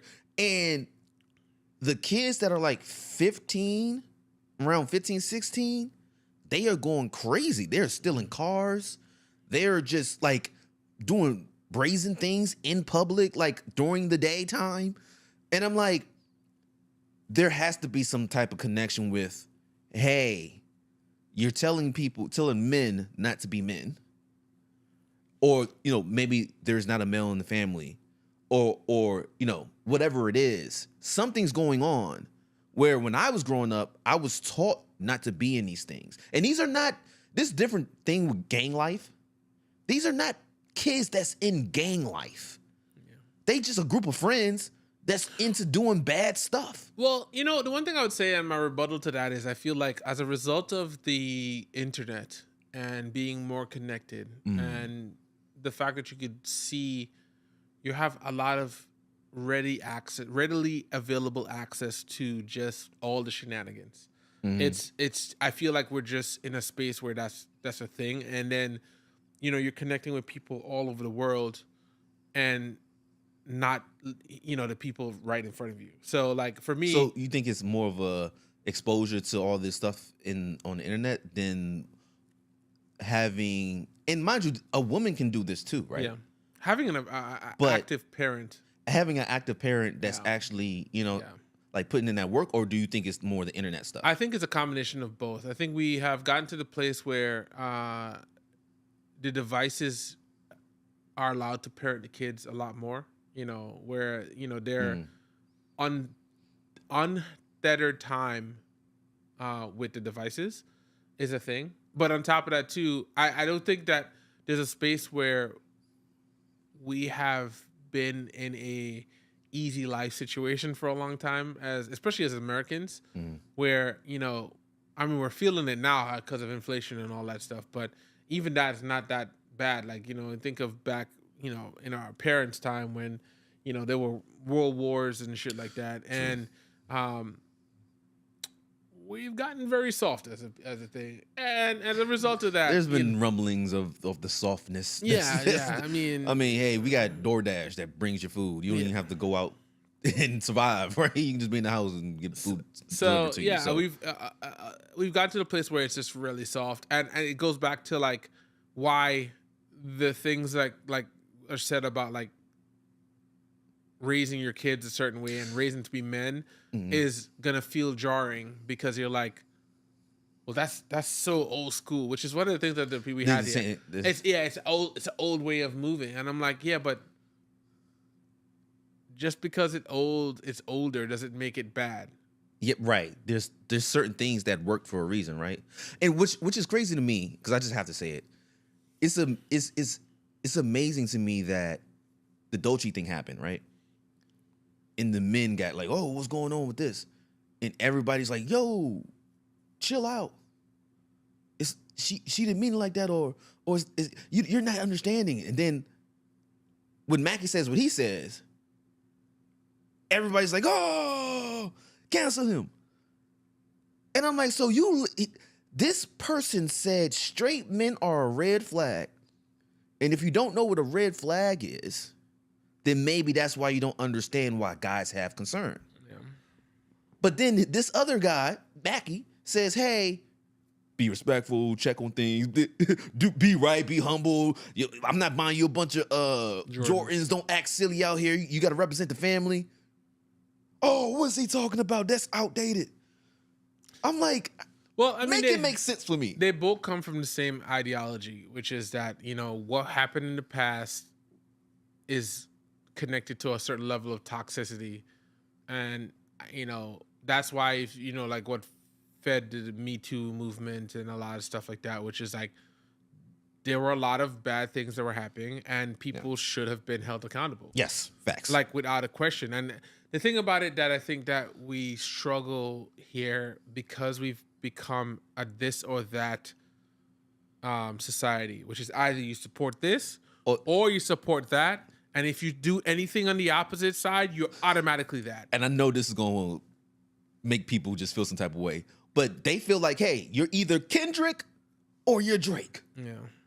You can't like both of them. You can't like, there's literal people out here who are fans of hip hop. Like, they're actual fans of the whole thing. And you're telling them that they can't like Kendrick and Drake? That's just a small sample of how crazy it's getting, where you say this is either this or that. Listen, come on. I don't know how Make sense. How do we fix that? Because there was a understandable gray area where it's like people always had these hard, and this, I guess, where we're going to the opposite side of the gender role things, where people have these hard lines as well. And I granted that maybe this has just been the reiteration of this, because it's always been that. But like in the past, when people are like, oh, you're not a man if you don't watch sports, and I'm like, that was a big thing. That was a big thing. I played sports, a lot of sports. I don't want to watch sports. You're not a man if you don't know how to work on a car. There's a list of these things. But I said all of these things that have been said Now the opposite of that is like, if you're a straight man, you're a red flag. Like, and I don't know where we wanted to save this for later, but I'm trying to understand what that means. Because if I'm using the definition of a red flag, it's something that you don't want. That's something that you don't want to be around. Like, you want to avoid red flags, I thought. I think at the core too, this, you know, like, I don't know her intent or why she mentioned this. I think that, you know, it just goes into this mentality that, you know, everything that matches like what is traditional gender roles is toxic. So, and we've had conversations about that. It's like the, you know, who takes out the garbage and all that extra shit that now has become such a common conversation. Like, oh, who's doing 50-50? It's like all of these things have been so, we're so used to that someone's always looking for the next thing to say that's way more egregious than the other person. Because once you say that, you guaranteed, you know, 2.5 seconds or maybe a second of attention. So, You know what my thought is? I wonder if there's a level of, hey, do you feel like doing this? If you want to do it, right? Just to go back to the trash thing, right? Anybody can take out the trash. yeah. But for me, I want to take out the trash, right? Yeah. Especially because like usually the trash is taken out at a later time in the day. For me, right?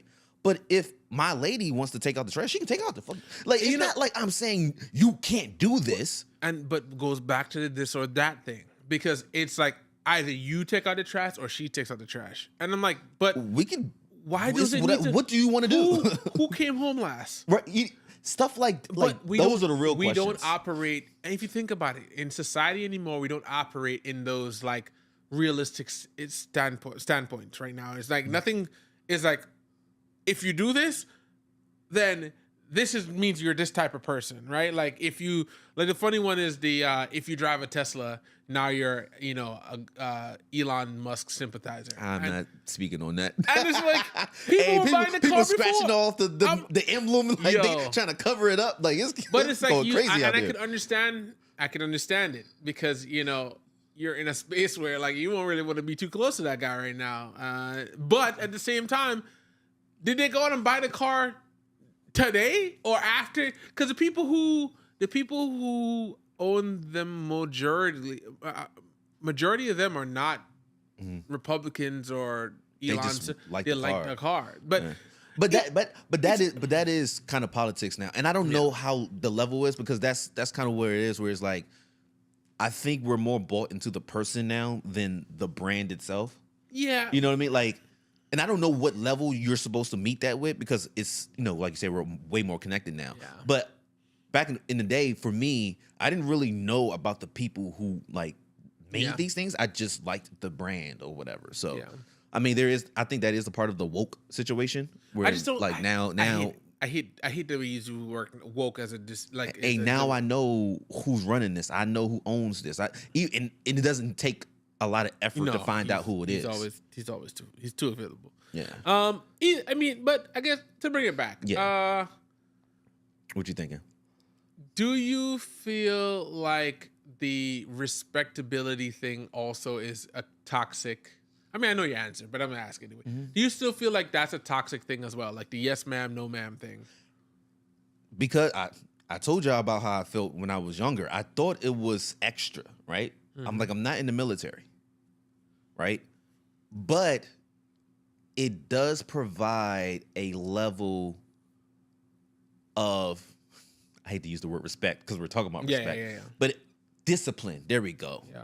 Words matter. It does. And I'm like, it provides a matter of discipline, and you can build on, like, if you start with yes ma'am and yes sir, it already is going to put you on a path to build respect with people, right? It's already going to, I'll say one thing. This is a sidebar.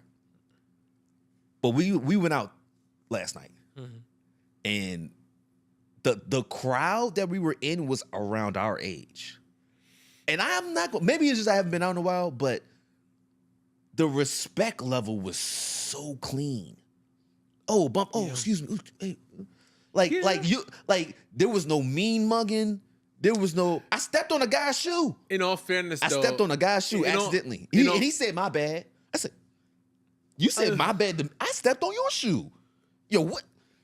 we have to be very cognizant of our surroundings again, because this was an R&B event, which means that people's, maybe if you went to like, a hardcore hip, but even then, I feel like I was thinking like, I was like, when I was getting ready, I was like, is this a maybe Migos or maybe The Baby, or I don't know, a YMB Youngboy. Oh, there we go. That crowd truthfully, get kind of crazy. Truthfully, I'm not out as much as I used to be, but I'm wondering if it's just different because we're also in a space where people now are been so segmented because of COVID and everything that just being around people is not a thing. Like before, I felt like you had to prove who you were, and I'm like, I went to that space and it was just like, hey, I was enjoying myself, and people were around, they were enjoying themselves. It was just a good time. There was no fights, there's no drama. Like people are just chilling. So I'm wondering if times are just different where people are not going that hard on being the macho. I don't know. Maybe that goes back into this. Like, is that? No, I think that shit still exists. I don't know why I'm lying. You think what still exists? Yeah, it exists. The I need to be the hardest man on the street type thing. But I think it does. But I mean, it, like you said, it is environment, right? Yeah. But to go back to the respect level thing, if it's a problem, I think it's a problem if you're doing it in an abusive way, right? Because you can like express to your child, hey, these things are important. But my issue growing up was if I didn't do these things, I would get beat down, right? Yeah. So I'm like, yo, like, yeah, instill it, but don't be violent and abusive with trying to instill these values. That's the only thing I would caution if you're trying to get your kids to be more respectable as they grow up. Yeah, but I think that truthfully, I don't know. I was definitely in the place where I would, it was part of the correction where you get, beatings or whatever. Put the hands on your hands and feet. I remember those moments, and they definitely helped deter some of the bad behavior. So That's true. It's like, I don't know if I would necessarily do that for my kids, but there has to be some level. Honestly, the things that bothered me the most was the disappointment. When you mess up and they're like super disappointed in you, felt worse than getting beaten. But you have to structure that. That's not something you can do by accident. That doesn't just happen. Like, you have to have them trust you, the kids trust you enough. And I don't have kids. So, my understanding from my being an uncle. But you have to create those value points for kids to understand, hey, this is an important thing. By doing this or not doing this, you are causing this thing to happen. So we need to value that. And by having this amorphous, you can't be a man, you can't do this, all these things. How are you going to even create the kid? That's why the kids are probably wilding out. So do you think, in conclusion, he's being harsh by saying, hey, you're the man of the house? I don't think so at all, because what it does is it's from an early age, it gets you trained to start looking at things from a responsible standpoint. I love the way you put that. And I think about it, like, if you think going into, like, I've never been a big, like, mentor person, but I think of some of the people I've had who've helped my growth. And one of the things that I realized that he did a lot of times was they set standards for me to reach. I had one boss one time, he's like, yeah, I want this to be 100% right. Was it going to be 100% right? No, right?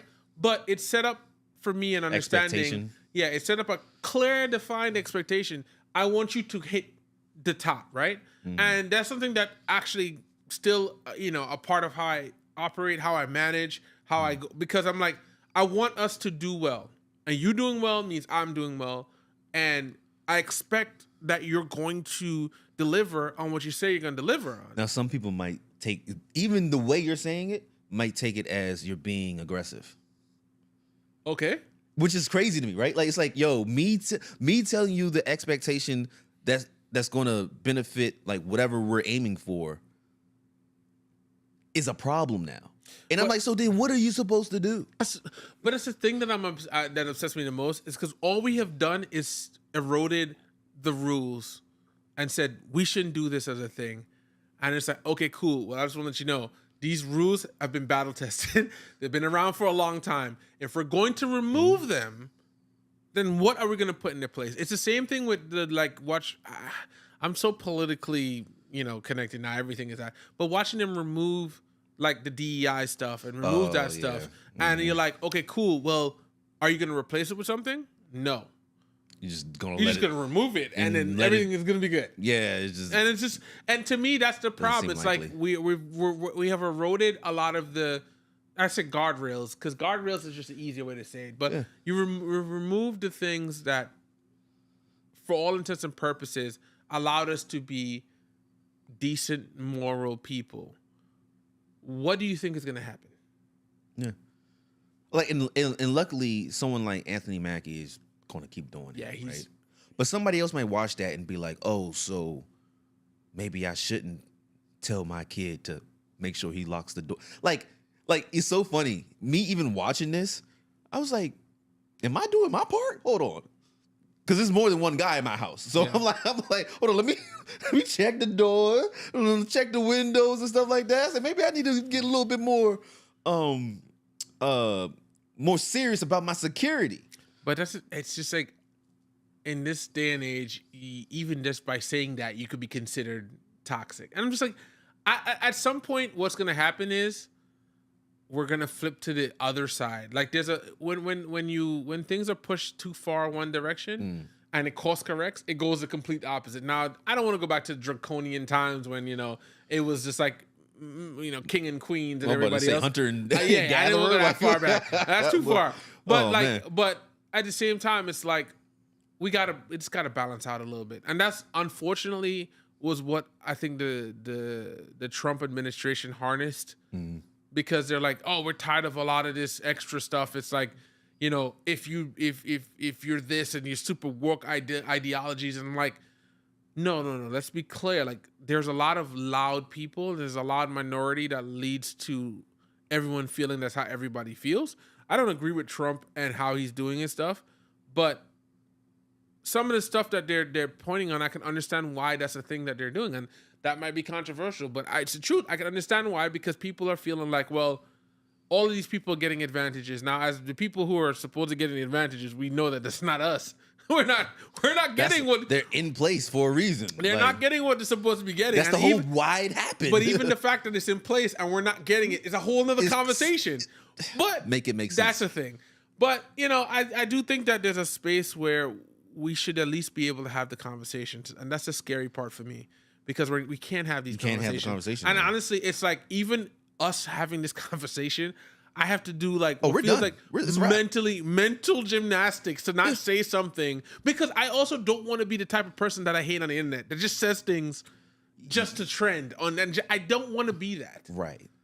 But I'm like, how are you going to have the conversation? Because I mean, anything can be a learning experience too, right? Everything should be a learning experience. Like, if there's certain levels of whatever we're saying, comment below, right? That you want to, like, hey, I'm concerned about this, or let's address this, because at least me personally, I'm not gonna be right about everything. No. I don't think I'm right about everything. No. I don't know everything. No. But I do have personal experiences that I feel that I want to express. Yeah, 100%. So. But that kind of leads us into, we have a couple more things, but like, what is masculinity in this day and age? Because if it's not toxic, I don't know. Let me ask you this: if this is toxic? Sorry, I just went out yesterday, so I have a lot of stuff. We gotta get him out the house more. I know, right? Hey, one of my things that I do, if we're going to an event, right, and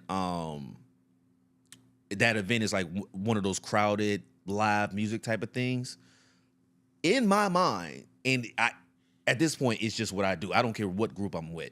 In my mind, I try to create a barrier, because people are going to be walking past you, stepping on you, bumping into you. So especially if I have a young lady with me, I try to get her bumped the least amount. And I don't know if you noticed I was doing that, but I try to, because like, if you bump me, and this might be toxic, right? If you bump me, it's whatever. But you're not going to be running into the girl that I like. Like, you're not, you know what I'm saying? But you have to also I think the part of masculinity is doing it humbly. Like, yeah, you're in a live. People are going to bump into each other, right? So you can't be like, oh, I'm the big tough guy. Get out my way, Hulk smash, right? But you do have to have a level of like, if y'all not watching this, I'm holding my arm up like a barrier, like a guardrail, and I'm like, hey, that's kind of how I move within the within an environment like that. Is that I look at it as being a man, but I mean, women can do it too, I guess. But like me, if I have women with me, I'm going to be like, if we're going through a crowd, I'm in the front usually trying to lead through the crowd because it's hard to get through a crowd. Well, you know what's funny? And it's once again, I think part of the problem is because we've this or that thing. It's like using the going through the crowd thing. Last night when we were leaving, Darlene. I was gonna say, she's been on the thing. Yeah, she was in the front and she moved, but that's I saw in my mind, I'm like, she was moving though. She was already gone. Yeah. But in my mind, I wanted to get in front. But the thing about it for me is like, I know when I see her in that mode, I know exactly where because she's ready to go. And so I don't need to be in front because she's ready. But the thing is, I know my partner, so I know exactly when she does something, where she's at. And then also if I'm in a place where if something's going on and I'm behind her, I can see. Yes. And so sometimes you do. And I don't know if everyone thinks like this, right? I've been taught to think like this from another man, right? So that's why I call it being a man, right? But I think about, hey, there might be times where you need to be in the back depending on where you're going. Yeah. Right? Or, hey, I need to be in a position, what if she falls? Yeah. Because she got heels on. Like, as a man, I think of these things. Now, you could say, oh, well, women think about that too. I don't know what y'all women. But you also, tell me. But I know what I'm thinking about as a man. But at the core of it, it's like it doesn't mean. That's the thing that we need to challenge this every time it comes up. Just because that is your viewpoint doesn't mean that it automatically means women can't do that. Exactly. It just means like, hey, this is what I want to focus on. It's like when we go into any situation. I may be thinking about the fact that, you know, the way like using this camera setup, the way this camera is, you know, higher than this one means that it's going to be different. You may not be thinking about that. You might be thinking about the color, but as a group, we're getting freaking amazing quality. And the thing about it is, you should never be a space where you are the only person ever thinking about everything because it's exhausting. It is exhausting. So if you're in a group of people you trust, certain people are going back to the roles. And I know roles is a dirty word. The gender roles is a dirty word now. But truthfully, there's certain things that you are going to fall into. It's like, yes, can my wife open things or reach tall things? I'm sure she can, but if she can't and she asked me for help, does it mean that I'm more of a man because of it? No, she asked for help and I want to help her. The only time that works or is official is the jar. When I crack that jar open and my lady friend can't crack it open, I'm definitely the man. I mean, but then again, like I know it's very old school stereotype. The question is when she opens it, I loosened it up for you. Oh, okay. I'm still the man in my mind because I loosened it up for you. But at the core, like that's the only time. Any other time, she can do whatever she wants, and you know I don't really need to feel like the man. Yeah. But when the jar happens, and I'm like, and I'll be waiting too. I'll be over here like she ain't getting it. Let me get that real quick. And 9 times out of 10, I crack that bad boy open. But the thing about it is that is such a simple thing. But it's something that's probably going to enrage somebody. It's like, oh, look at him. Thinking a woman can't open the door. It's a jar. Calm down. No, but that's what we've just gotten. It's a jar. I'm just joking around. We have literally gotten to the point right now where our existence is polarized. So by the fact that you did something, you automatically... And I'm like, I just wanted to help out. I'm just helping out. Like, you know, jars can be tough. I even got a little trick. Knocking on the side of the counter a little bit. Listen. Come on, man. I'm not new to this. I don't know. I don't know if I can put it on a resume, but I feel very proud of my jar opening skills. That's all. Do you feel like masculinity is dead, No. or just evolving? Nah. I think it's evolving. I think even with him even having this conversation is not dead, right? Yeah. Because I want to say he's a young father, right? I don't think he's like super old. But you about to check? I would say how old? I feel like he's around our age, or maybe slightly older. check it out real quick. But I think it is changing. He's 46. 46. He's 46. Yeah, you look good for 46, though. Good 46. I think it is changing. Even with the state of the world and how like you do have to make sure you move not in a toxic way. But I also believe that, especially our age group, because we were born when technology wasn't as great as it is now, that we can kind of we're in the middle, right? Yeah. We have the old school teachings, but we're young enough to understand the new school teachings as well, right? Yeah. So I don't think it's dying. I think it's just that we're adapting to the environment, and people like Mackie still wants to teach his version of masculinity in a positive way. Yeah. And I can't be mad at that. Yeah, no, 100%. Well, going into our unpopular opinion section, he actually had another part where he was talking about his nephew talking to women. And this is an interesting side part. You didn't hear this part. Okay. Oh, God, let's see. American male masculinity is something I think is very important for boys. Because now our little boys are afraid to fail, so they don't try. You know what I mean? When we were kids, we did tackle drills. We would run face first into each other. We just talked about it. They shot. Dudes don't even talk to a woman face to face. They don't know how no more. Because, women they are so mean and so angry. Bruh, I saw this, my nephew was talking to this girl. Oh my God, dude, she just killed him. I mean, he was like, excuse me, how you doing? She goes, ugh. How do you come back from that? He just walked over to me. I gave him his beer. I was like, there you go, bro. That didn't happen. Let's start over. So, that one is it's funny because you hear now there's a growing trend of like what they said, like men are not talking to women and they're not approaching. Yeah. And I could understand why. Is being a man the person who approaches?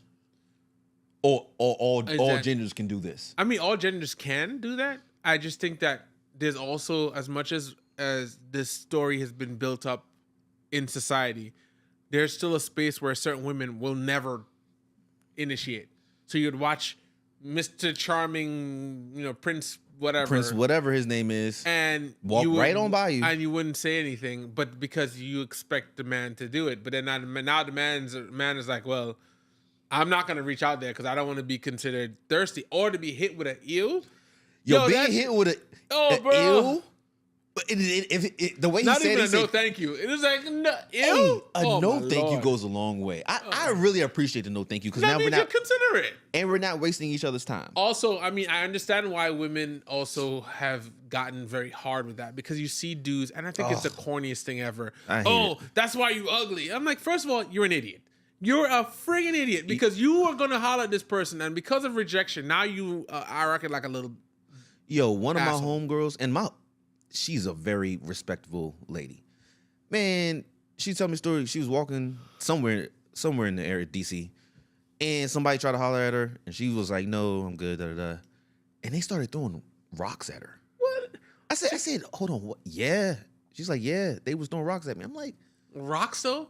What are you, bro? I'm like, why was that the reaction? So let's not get it confused. I understand the level of threat level, right? Oh, 100%. Right? Because this probably even goes back to the bear thing, right? There's a threat level, right? 100%. But you can't put everybody in the threat level. No. Because, everybody, we go back to this and that. Every guy is not like this, right?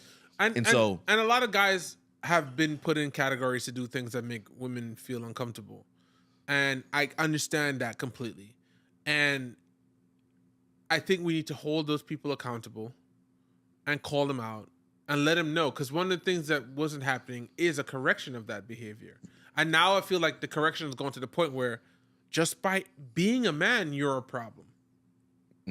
Just by you're a red flag. Just by being a straight a man, you're a being red a flag. straight man, you're a problem. And I'm like, that's interesting. So that does that automatically mean that, like, I don't know. Does that mean that gay men are not, or bisexual or women men are not problems? Like, my philosophy, any human being can be a problem. Yes. It doesn't matter. Like, if we're talking about being inclusive and equality, any gender can be an asshole. Yeah. Like, so I don't fall into that, right? So I'm like, I don't fall into that belief of, oh, okay, because you are this thing, or because of my past. I know that I could, like, with my past experiences with women, I could be a guy like who's like, oh, just forget all women, right? Mm-hmm. That doesn't make sense to me because I know there's so many women out here. All of them are not the same. Yeah, 100%. If that was that, I would have to do that with my homeboys too. There's some homeboys I've had falling out with. What I'm gonna be like, oh, I'm never gonna have homeboys no more. You know what I mean? Like, I don't know. Like, I just don't. My brain doesn't work that way. I want people to look at the world and where we're at and ask the question: is this actually helping us, or is this just feeding the social media algorithm? Because that's really, honestly, part of the problem that we have is that we're being shown what some algorithm thinks we want to see. And so as a result, it shows us things that we want. I know it's the irony of talking about it is like this stuff is going to end up in the same algorithm, right? But the thing of it shows us what it thinks we want to see. So if we're a pro masculinity thing, then they're going to show you more stuff that match that. If you're, toxic masculinity person, it's going to show you stuff. It's actually quite the opposite. If you are against anything than masculinity, it will show you things that are super toxic because it's going to get a reaction out of you. And that's we're fighting a whole different thing that people don't even realize. Well, just to sum up that part about, because I've been reading up on it too, and it is like a major concern actually that men are no longer approaching women, and then not only are they no longer approaching them, but they're like staying away from them. And so now you're creating a situation where, women are not happy because the men are not talking to them. Men are not happy because they're lonely or they're depressed or they think they're like not worthy and stuff like that. So now you got two groups just sitting there stanking, like just not happy with things. And then you might get, like, for a woman, she might get the guy, like, he approached, but that's because he's a certain type of guy that might not be ideal, or he might be a player or whatever it is, you don't know. And I'm like, we're creating this divide, and the only way we're going to get better is to have the conversations of like, hey, I guess my only thing though, when people ask men why they think like this or why they feel this way, could we try to listen to them instead of telling them, hey, you're wrong? That's not what it is. People don't listen to people anymore. Well, they just have to. If you have an opinion that doesn't match mine, it's a wrap for you. You're done. Hey, go back to making hamburgers and fries. I'm like, why is that the go-to? Yeah, where do we go with that? Why is that the go-to when you don't like my opinion? Yeah, the funny thing, and I was just thinking about it too as a closing thought. What if this was a plan by some, I don't know, foreign agent, right? Like, let's say Russia, to destabilize the growth rates in America, right? Because if men and women are not dating each other and talking to each other and other stuff like that, the rate of kids being made is going to go down. Yep. What if this was all this is? Because truthfully, where did this come from? Like, where the men versus women thing? Yeah, like, I don't understand why I'm fighting. I'm not fighting.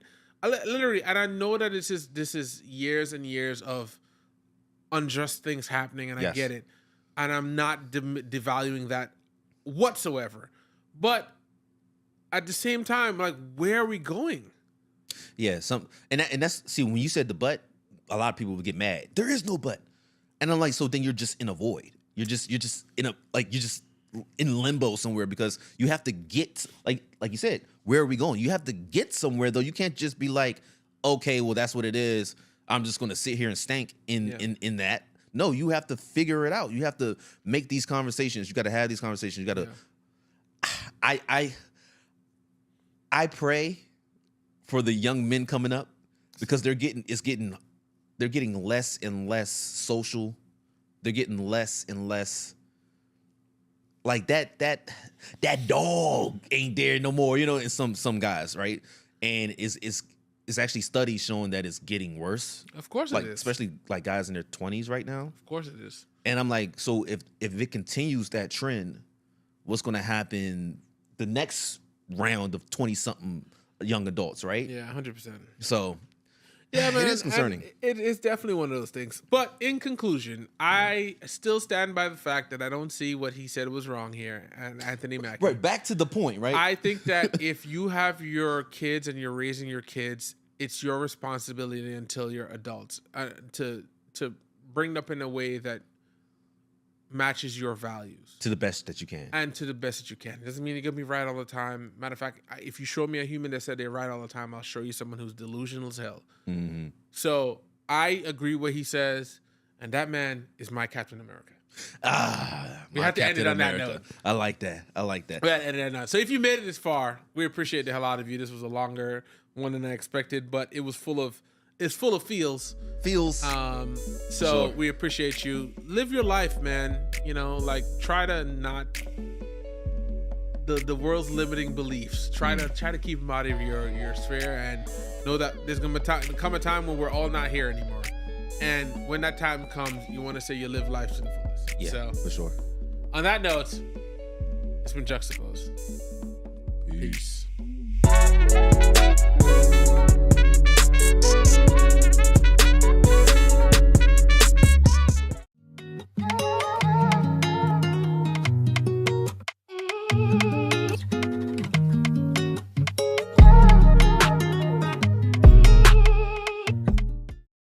What's up, y'all? This is MVP with Juxtapose. Today, we're going to rethink success beyond money and status. Stay tuned.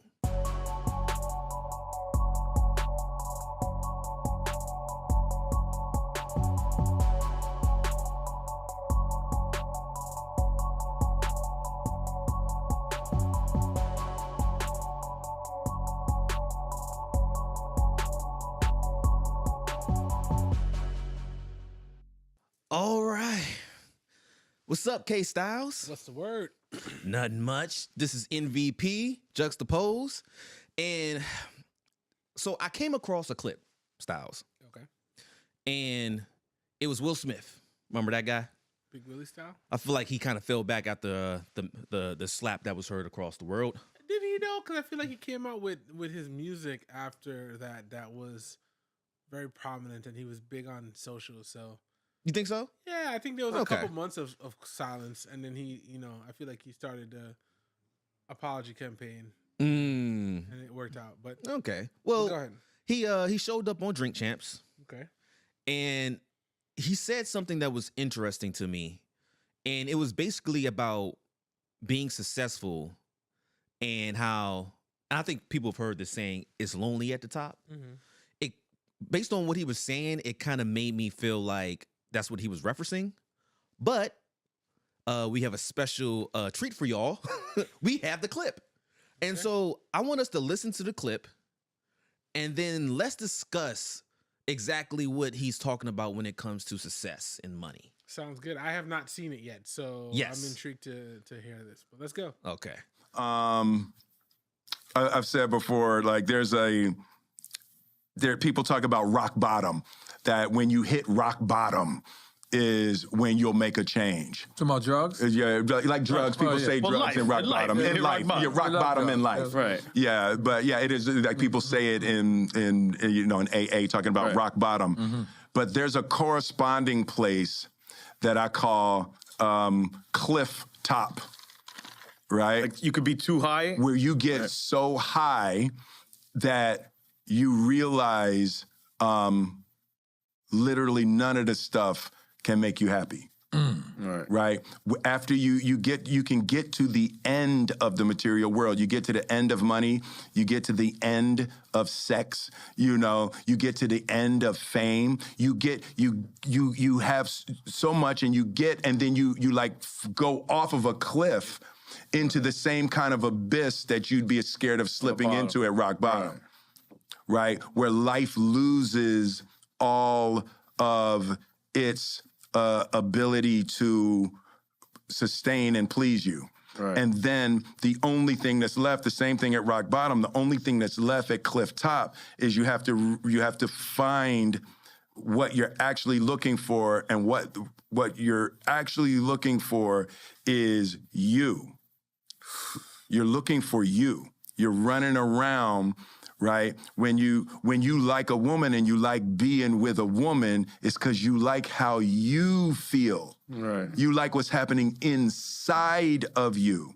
When you have money, it's like, yeah, it's cool to buy things, but it's not the money. You like how you feel inside. Right. It's unleashing a feeling inside.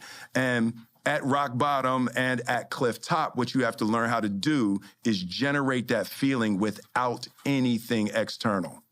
You have to learn how to like you so much that you like being alive so much that you bring positive energy that's not generated by stuff, right? Because stuff is coming and going. Right. Like people are coming and going. Everything you have and everybody you love is going to rise and fall in your life. The place that we have to find is a spiritual place where we are good with us. We trust us.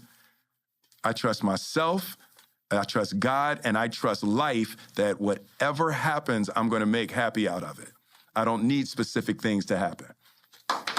Deep, right? That's very deep. But yeah, go ahead. So with this, I've already seen the clip. This is your initial reaction, and this is just, there's no wrong or right. Just your initial reaction. What do you think? I think he hit on to something that's very important, and it gave us the other side of the coin that we're not usually able to see, which is what it feels like at the highs, right? Like the success, to have everything that is what a lot of people equate their driving force, like having the money to buy everything, having the success, and people know your name, and the validation, the external validation. Having it at the height that he has it as had, I mean, well, if you say Will Smith, you know who you're talking about, Right? We know Will Smith, and to know that he still, kind of has those feelings around like, finding himself and being true to himself, means that the external things are not the important part. Mm-hmm. And so I'm jumping in a way probably deeper based on just like my first initial reaction, but like, the thing for me was just like it is interesting to see that be a thing, because as people who have not necessarily attained that level of success yet, we tell ourselves that once we get to that, then we'll be happy. We'll be good. Yeah. And that goes back to like a J. Cole song. He's like, he's like, essentially he preferred to be broke or something. I forgot the reference in the chat that in the message he was in the rap that he was doing, and it was like, essentially like it's not all as cracked up to be on the other side. And he's like, yeah, but as to somebody who's like grinding it on a regular basis, you're telling me this is it? Like, you're telling me like this is all like this is the best it's gonna be? So I don't know. I have a lot of feelings about this. So what are your thoughts? So my initial thoughts, first, the fact that I've never heard cliff top. Yeah. Right. I've heard of rock. Everybody's heard of rock bottom. Right. And I'm pretty sure he just gave it a name. Right.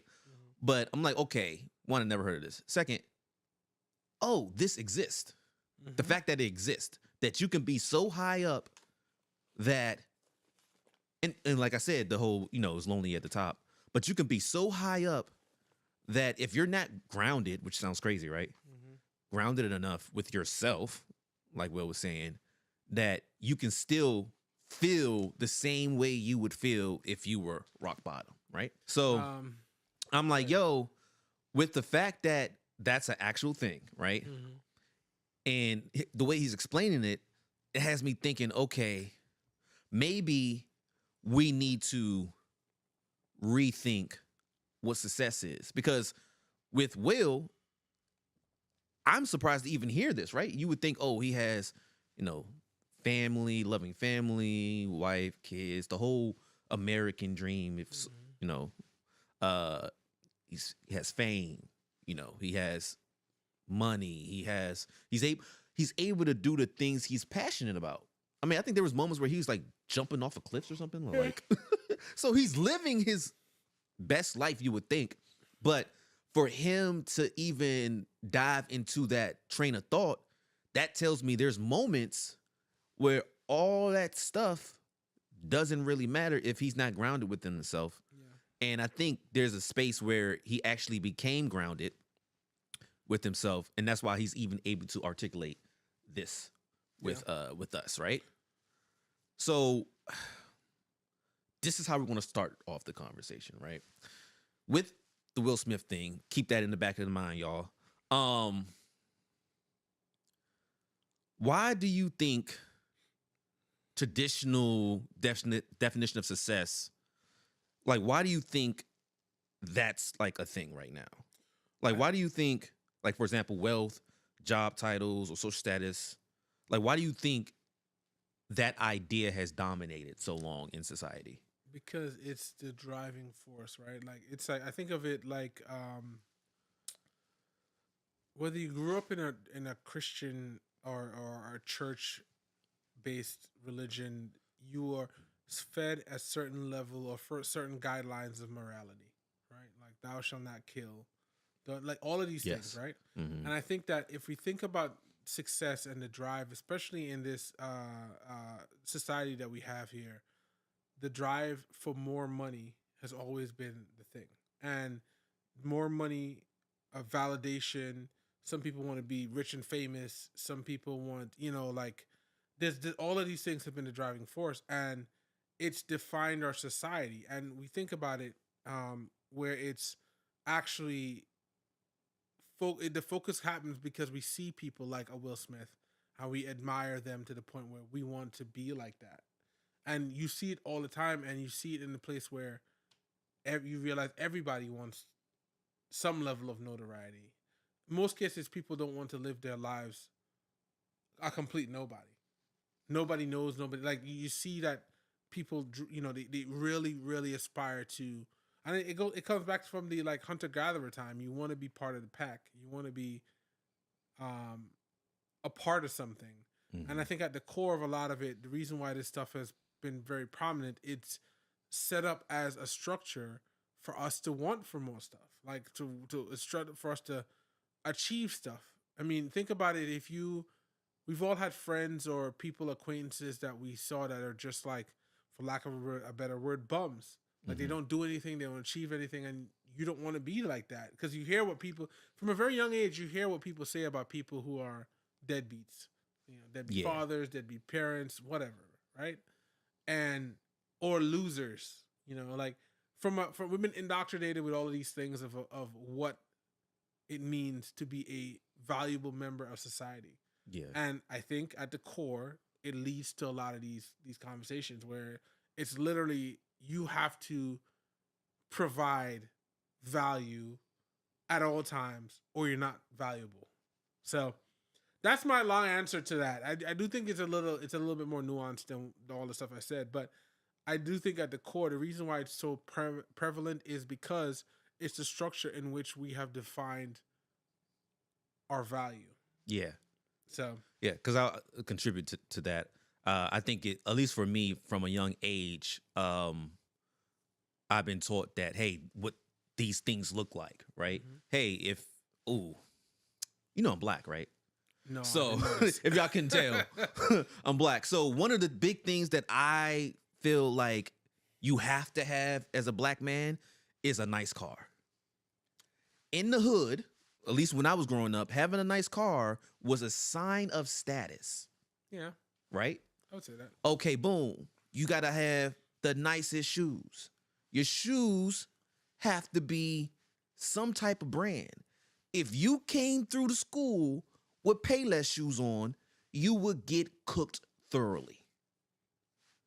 But, hey, there are nice shoes that are not exactly, brand names. As long as the shoe is nice and like it gets you from point A to point B and got holes and all beat up or whatever, you should be able to wear whatever shoes you want. But to add to that, we're uncovering a whole deep layer there. Mm-hmm. I think as black people, as a result of us being in a place where our identity has always been considered less than, right?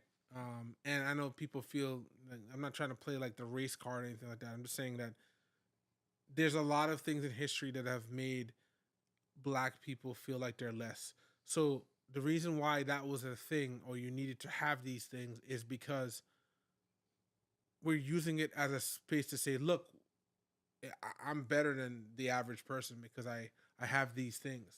I have these definable things of what, successful people have. And if you look at it truthfully, when you really get down to it, like Warren Buffett is one of the richest people in the world. Mm-hmm. And how he spends his money is very clear why he's one of the richest people. He doesn't, all the extra shit that we care about, he doesn't care about. He can literally buy every Nike in the world. He probably wears the same 3. Well, I mean, people have gave an example. It's actually funny. What's the guy name? The one who never gets tired. The rapper. He never gets tired. Yeah, he never. You remember that song? Oh, never get tired. The guy who always walks around with an Indian feather in his head. Kevin Gates. Kevin Gates. There you go. He never get tired. You know that song. I never heard that one. No, you never heard the song? No, I never. So that threw me off. Interesting. There. So anyway, him and this comedian guy, Jack Black, were at a basketball game, and I saw a little meme, and it was like, yo, for example, Jack Black is worth $40 million, something like that, and then it was like Kevin Gates is worth $6 million, and Jack Black was in the most laid back, just not a great outfit. I ain't gonna lie.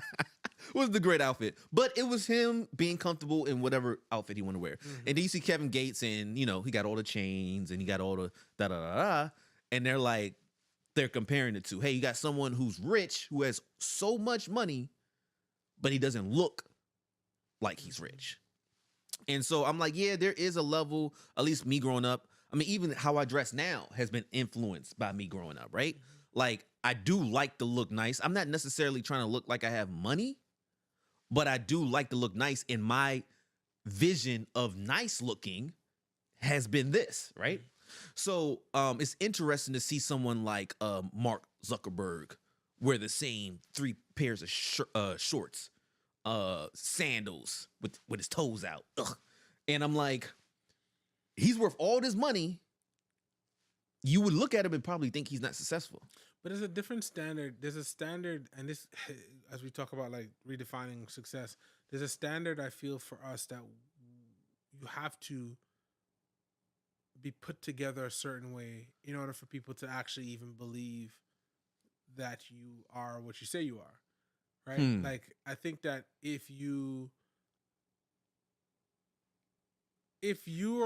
Jack Black was black, say that. Yeah, say that 5 times fast. If Jack Black was black, he operated that way. I think there's a place in society outside of just like people who knew him that would consider him to be less successful. And I think one of the areas you see that very clearly is like, I remember Shaq told a story about one time he went into a Bentley dealership and the salesperson kind of played him a little bit. He's like, "Oh, you know how much this costs?" And he bought like 5 of them. Now, I think that was a little excessive, but you get it. Like, and truthfully, I think there's a space where, because of the historical nature of some of our interactions with other races and other demographics, I feel like there's a space where people see somebody's not put together or not not all right, and you assume that they're just not even able to be successful or whatever. So I do think that there's a lot to that I don't necessarily. I think it's going to be like a longer conversation to dive into. Yeah. So I guess that leads me to, what do you think? Well, one, do you think social media contributes to this idea of success in today's society? I think that it is something that was already happening.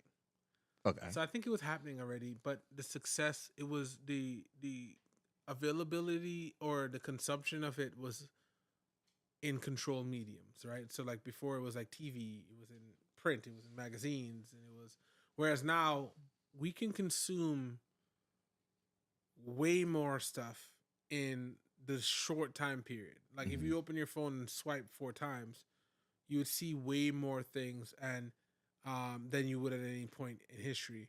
So I don't think social media is like the cause of it. I do think it does. It's like the fire that you, I mean, the gas you bring that you throw in the fire. So like I feel like this was already there. I think when we start looking at like the other, like the standards of beauty and success and all of these things that are very prevalent before we introduce social media, I feel like social media is just like gas that we threw on top of that fire. Okay. So that I know we bash a lot of social media for, you know, it's negative things, but like I can't put that all on social media because some of the stuff I feel like existed before that. Yeah, I didn't think about the whole TV, you know, Yeah. all these other things, movies. But I think one of the things with me, at least for social media, is you have the ability to see people you might view as peers. Because at least with movies and TV, it was more like someone I would say, quote unquote, out of reach, right? Like a celebrity. But now you can kind of see people like, you know, whoever it is that might be like your age or in your hometown or whatever. And you'll see the things they post on Instagram and, well, social media, but Instagram, let's use that. And I'm like, I remember hearing someone say like, yeah, but you got to take into consideration people are posting their best version of themselves. Oh yeah, 100%. Right? No one wants to see. I mean, and there is a space for that happens, but on average, no one wants to see your shitty day. Actually, yeah. Like I'm already having what could be considered a not a great day, and then I come on the thing to see you're also having, like, you're trying to up like band for band. Like, hey, my day is way worse than your day. Yeah, no, I don't need to be in that. You don't need to have those kind of competition there going on. Yeah. So do you think, because this is leading me to the thought of like, do you think there's a downside to that? So let me give you an example of what an upside might be, right? You might see that and get motivated to, you know, be better, right? Or you could see that and it actually depresses you. It makes you think, oh, I'm not valuable, and, you know, let me just fall into the background and don't be in nobody's face because I'm a loser, right? So do you think there's a downside with TV, movies, social media? Do you think there's a downside to being able to see all these things from a success standpoint? I would say yes, but then truthfully, to go back to Will Smith's point, it has the one constant in all of that is you. How you see you, how you value you is the important part, because it shouldn't matter what other people are doing because you know what you're about. And I remember, not to bring this guy up because he kind of in a space where he irritates me these days, but like I remember Meek Mill would like post things. He's like, yeah, I'm doing this for motivation. And I'm like, who are you motivating? You're not doing it for motivation. You're doing it to stunt. You're doing it to show that, like, yo, I got this thing. And I don't know if there's an aspect of like you can do it too, because that part of the message I always missed. But it did feel like there was a little bit of like, yeah, I want to show that I'm like, I made it and I'm up there, and I'm like, but what do you send into the message are you sending to the people who may not be able to do that? So that they're less than or something. But I think it's a you thing. I think at the core of it, we've spent a whole time fracturing our identity to be what other people think we should be. And I think what Will Smith was saying, you know, is accurate. Like, you have to be happy with you at any phase, whether you're fat, you're skinny, you know, you're ugly, you're, you know, handsome or beautiful. Like, you have to be happy with you and know that you have work to do, but know that it's way easier to think about life if you're happy where you're at least happy with what you've achieved. Well, then let me ask you this question then. If we're saying you have to be happy with you, right? Mm-hmm. Do you think there's a level, and I would ask you this question, and y'all as viewing and listening too, ask yourself this question and comment wherever you can comment. Have you ever chased a version of success that really wasn't you, right? If you're saying, hey, this is me, and people might interpret that, well, then let me do certain things to make me feel like more successful. But it wasn't really them, right? Yeah. So first part of the question is, have you ever done that in your life? Yes, Tried 100%. to? Okay. Give us an example. I mean, I think that there's just one of those things where I don't know, I'm trying to think of one example. Mm-hmm. But like there's been times when I've dedicated my whole life to my day job because I thought that, well, at least I'll be on the path to getting promoted and I'll be on the path to getting somewhere. And then, 2 years into that, the little company goes out of business completely. Mm. And at that point, it's like, well, what is it to do there? Like literally, there's nothing. The thing that I thought was success doesn't even have a way to go. It's gone. So and your receipts are gone too. And I was like, what am I to do with that? So I think that one of the things, and I might be jumping ahead, but one of the things that we need to do as humans is really spend time focusing on what makes you happy, what makes you. And this is something like I'm saying this strongly. Like I did not have a conversation with you just like a couple of days ago where I was complaining that I don't think I'm doing stuff well. Okay. Right? So like just being honest, like I think this is like the constant thing. Like I think we always think about happiness as, or even success as a light switch. Like, oh, you get it, you're good to go. It's like, no, this is like it's a, to use the words of Kanye, it's a choice, right? Mm-hmm. And though when he used that, I think it was a bad choice. But, it's a choice. You choose to feel that way. Now, I could see people saying, well, what about people who have like chemical imbalances that, they're not able to process things the same way, right? Mm-hmm. I can't speak to that. Yeah, that's hard to speak to. I can't speak to that, but I can say without going to like, 100% this is the case. I think in most condition or most spaces, you can respond to things in a way that you choose that can give you the outcome that's better, and that's easy to say. Like one of the conversations I had with one of my guys recently, there was a viral video about this woman calling somebody's kid the N-word, right? And Aaron, actually, who was in the group with us, was like, yeah, we need to stop letting that word have the same level of control, because what it is at this point now is that you feel like they're using it to bait you into like a response. Okay. And I'm like, I agree, but at the same time, it's very easy for us to have the conversation now when we're not in the situation. Like if I don't have kids, but if somebody called my kid that. Yeah, and obviously it's meant for disrespect. Like, how do I deal with that? Yeah. Now, I was jokingly saying that we need to make sure we take a picture of that person and destroy them on the internet. That's a different like that's the level move of petty nowadays. I think that Anyway. that's a level of petty that doesn't get me locked up in jail. I think this was based off of there was a story where this guy had this cop has killed this dude's son or kid, and he essentially, like, I guess he ran the cop over with a car and killed the cop. Oh, I saw a brief. Yeah. And so I think that led to that, like, well, what do you do in that situation? So to bring that all back in, I think that at the core of it, we have an opportunity in every situation to control or to use the situation as a lesson, right? Or and it's hard. I'm not gonna sit here and say, like, I don't want to be one of those podcasts, motivational people. You could do everything you think. No. Like, I'm saying at the core of it, in a situation, you choose to interpret how that goes, right?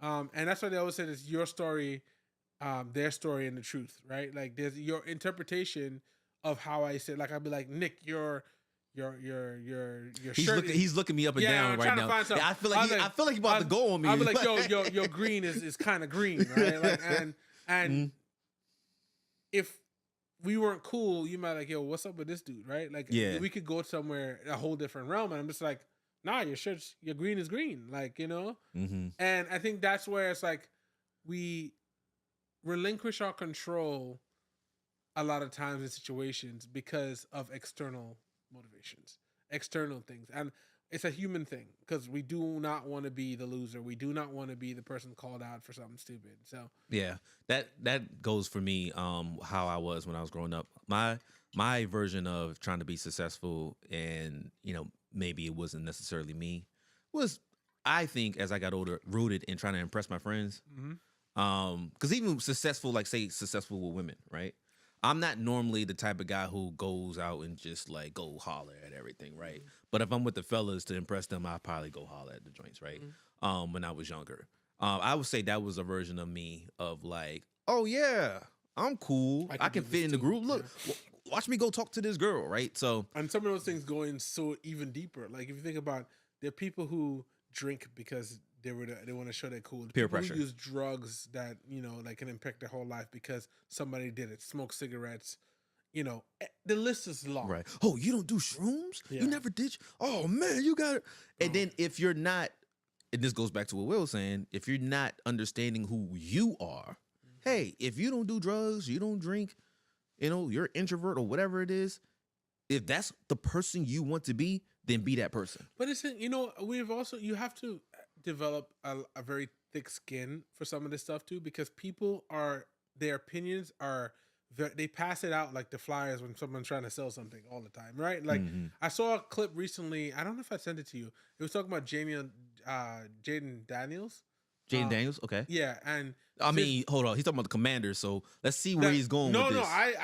I was kind of Put mad some at respect on his name. Hold on. mad at the dude's comment because he was like, "Yo, his mother needs to give him some space." Oh, this thing again. And, yeah. He's this age and he did it, and I'm like, bro, we complain when the man pulls a Shannon Sharp, right? We complain when he does something off the. I don't want to. That was kind of an unnecessary shot at Shannon. Yeah, but you complain when they do certain things. You complain when there's a support system to help move us different, avoid some of this stuff.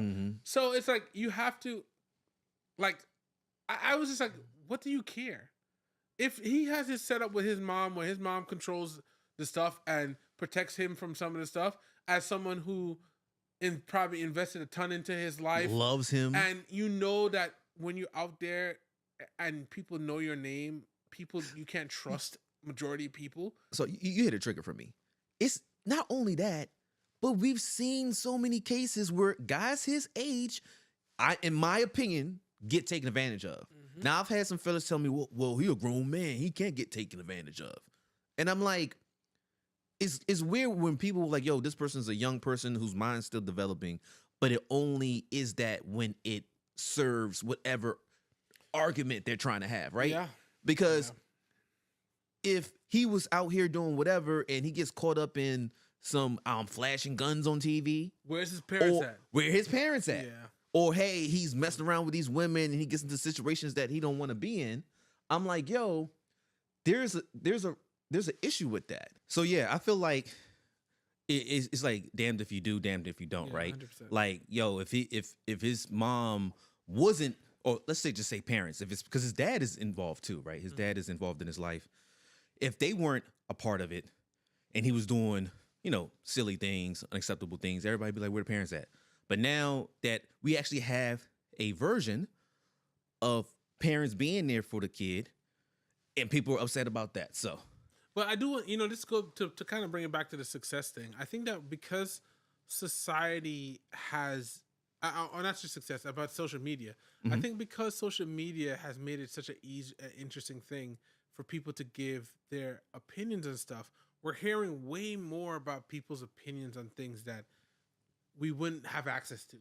And that's the one negative thing. I think if we think about all the things that governed us growing up, right? Like you were limited to the group of people that you were interacting with. So that's your schoolmates, your family. Now, kids on the internet are now exposed to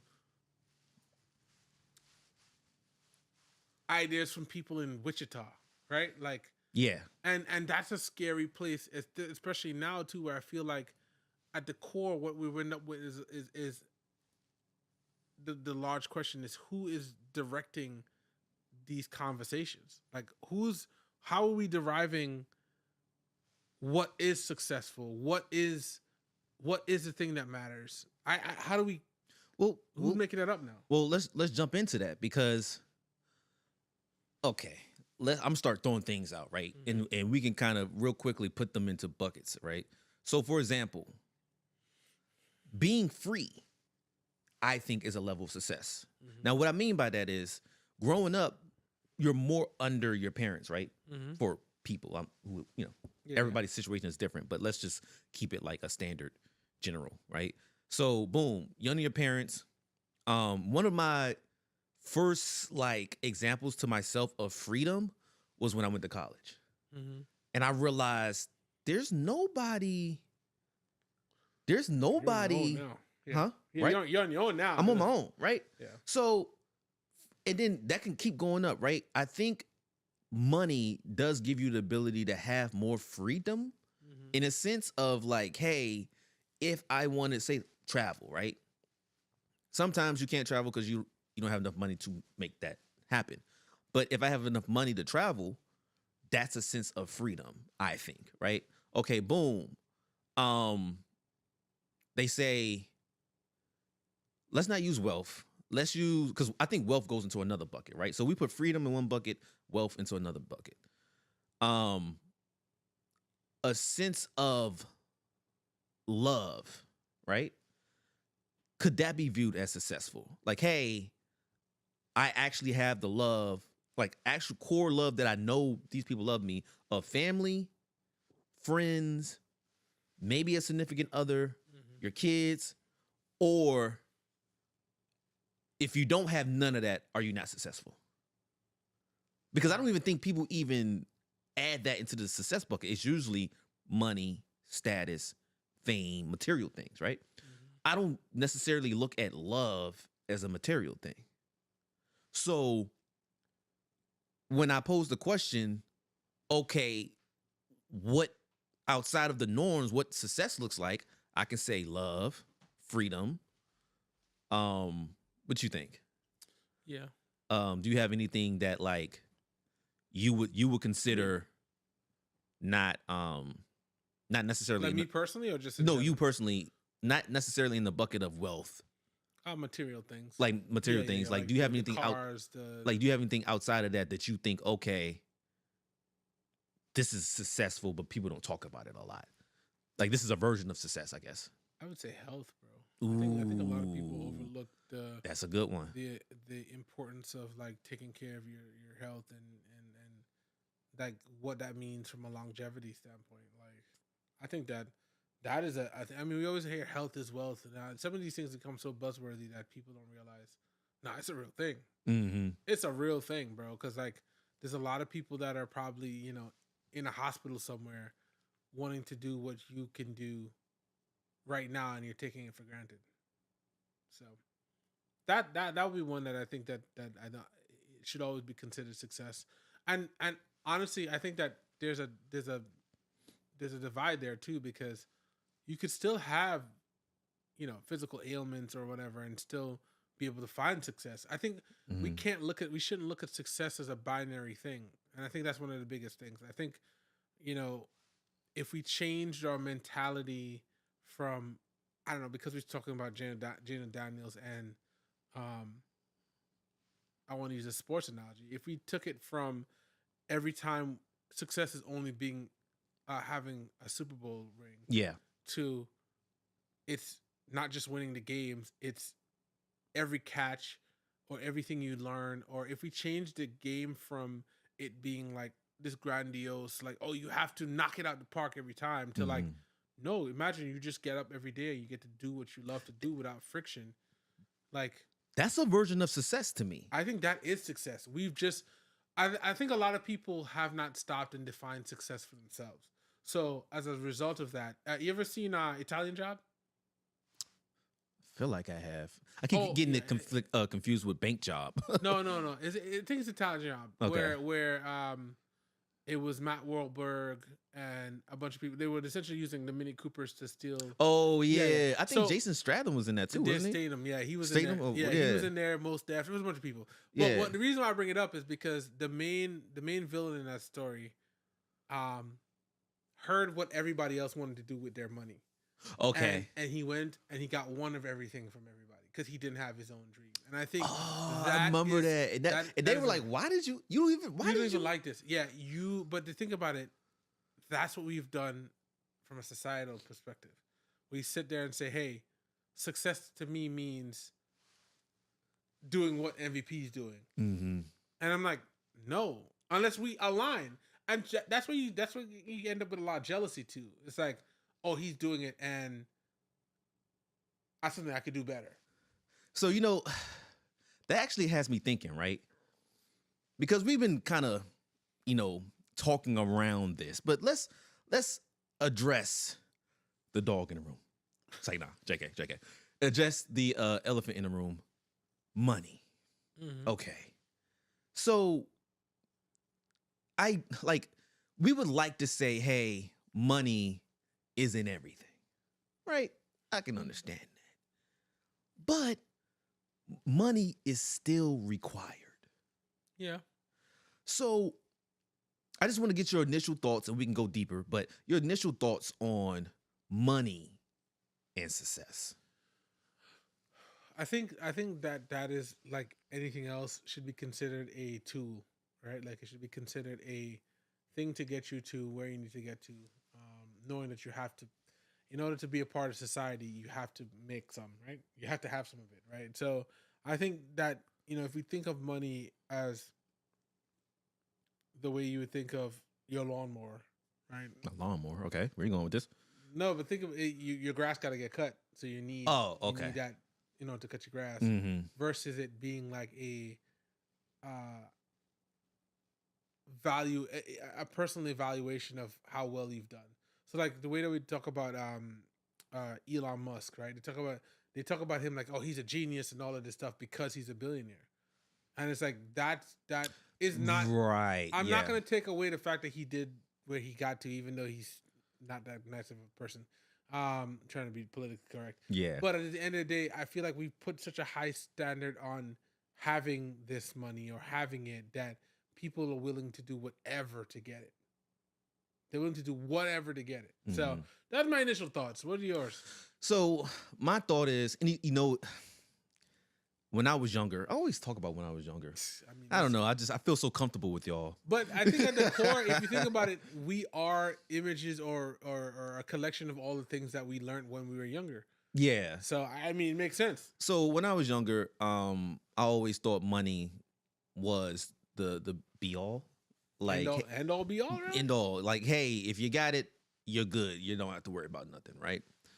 And as I got older, I spent a lot of time trying to get my career to a certain standpoint where I have more money, right? Get my living arrangements to a standpoint where I have just more things, right?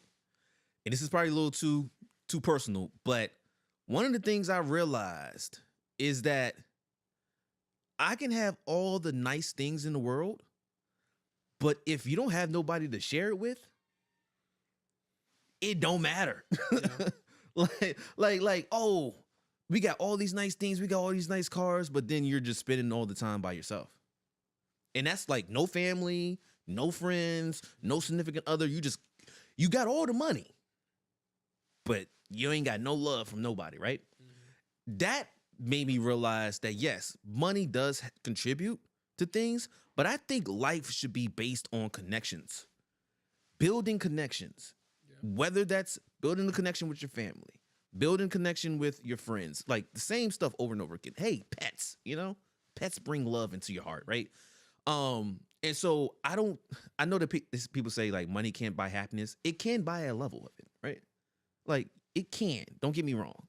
Because I do argue with that it don't buy happiness. It does, but for only so long. Well, I would argue, does it buy you actual happiness? I think it buys a form of it, right? Like, so for example, okay, like for example, I'll let you cook. If if I go out for the day, right, and I have a good time, you're happy. Mm-hmm. Everything in your world could be trash, but that moment that you're out with whoever you're out with, you're happy, and you're having a good time, you're happy, right? Mm-hmm. That doesn't necessarily mean that you're happy that whole week. Mm-hmm. So I try to bring that back to, okay, yes, money can buy a level of happiness, but it's not sustainable happiness, I think. Like, it's like, okay, yeah, well, I'm happy that I have a new car, right? But once you've had, and I think this is kind of where Will was alluding to with the cliff top. Like, yes, you can get to a certain point where you have all the fame, and you might have thought you were happy, but then you're not actually truly happy from an inside standpoint. And so that's what I mean with the money can buy you a level of it, but if you either a few things that have to happen. Either you get so much money where you realize, it actually you're not happy, or you start to see other things make you happier than actually money could have ever did. Well, I think the one argument that I feel like I would give to the whole money thing is, I feel like we're told from a very young age that success is money, right? Like success is literally having money and being able to get everything you want. And I think it clouds a lot of the people's focus and direction because the focus is now getting money, not being happy.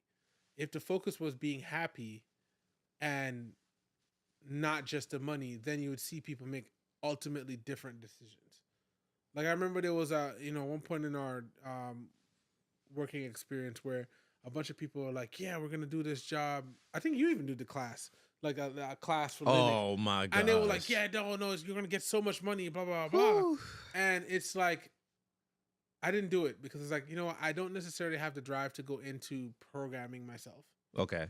And, everybody looked at me like I was crazy. I'm like, I want to make a decision for myself. Like I want to do something I want to do. And like this stuff I'm doing here is if I could do this and make that same money, I would do it every day. So, I think at the core, we've just spent so much time talking about like what it means to just have money. And the reason why I don't think it brings you happiness is a lot of times it's externally motivated.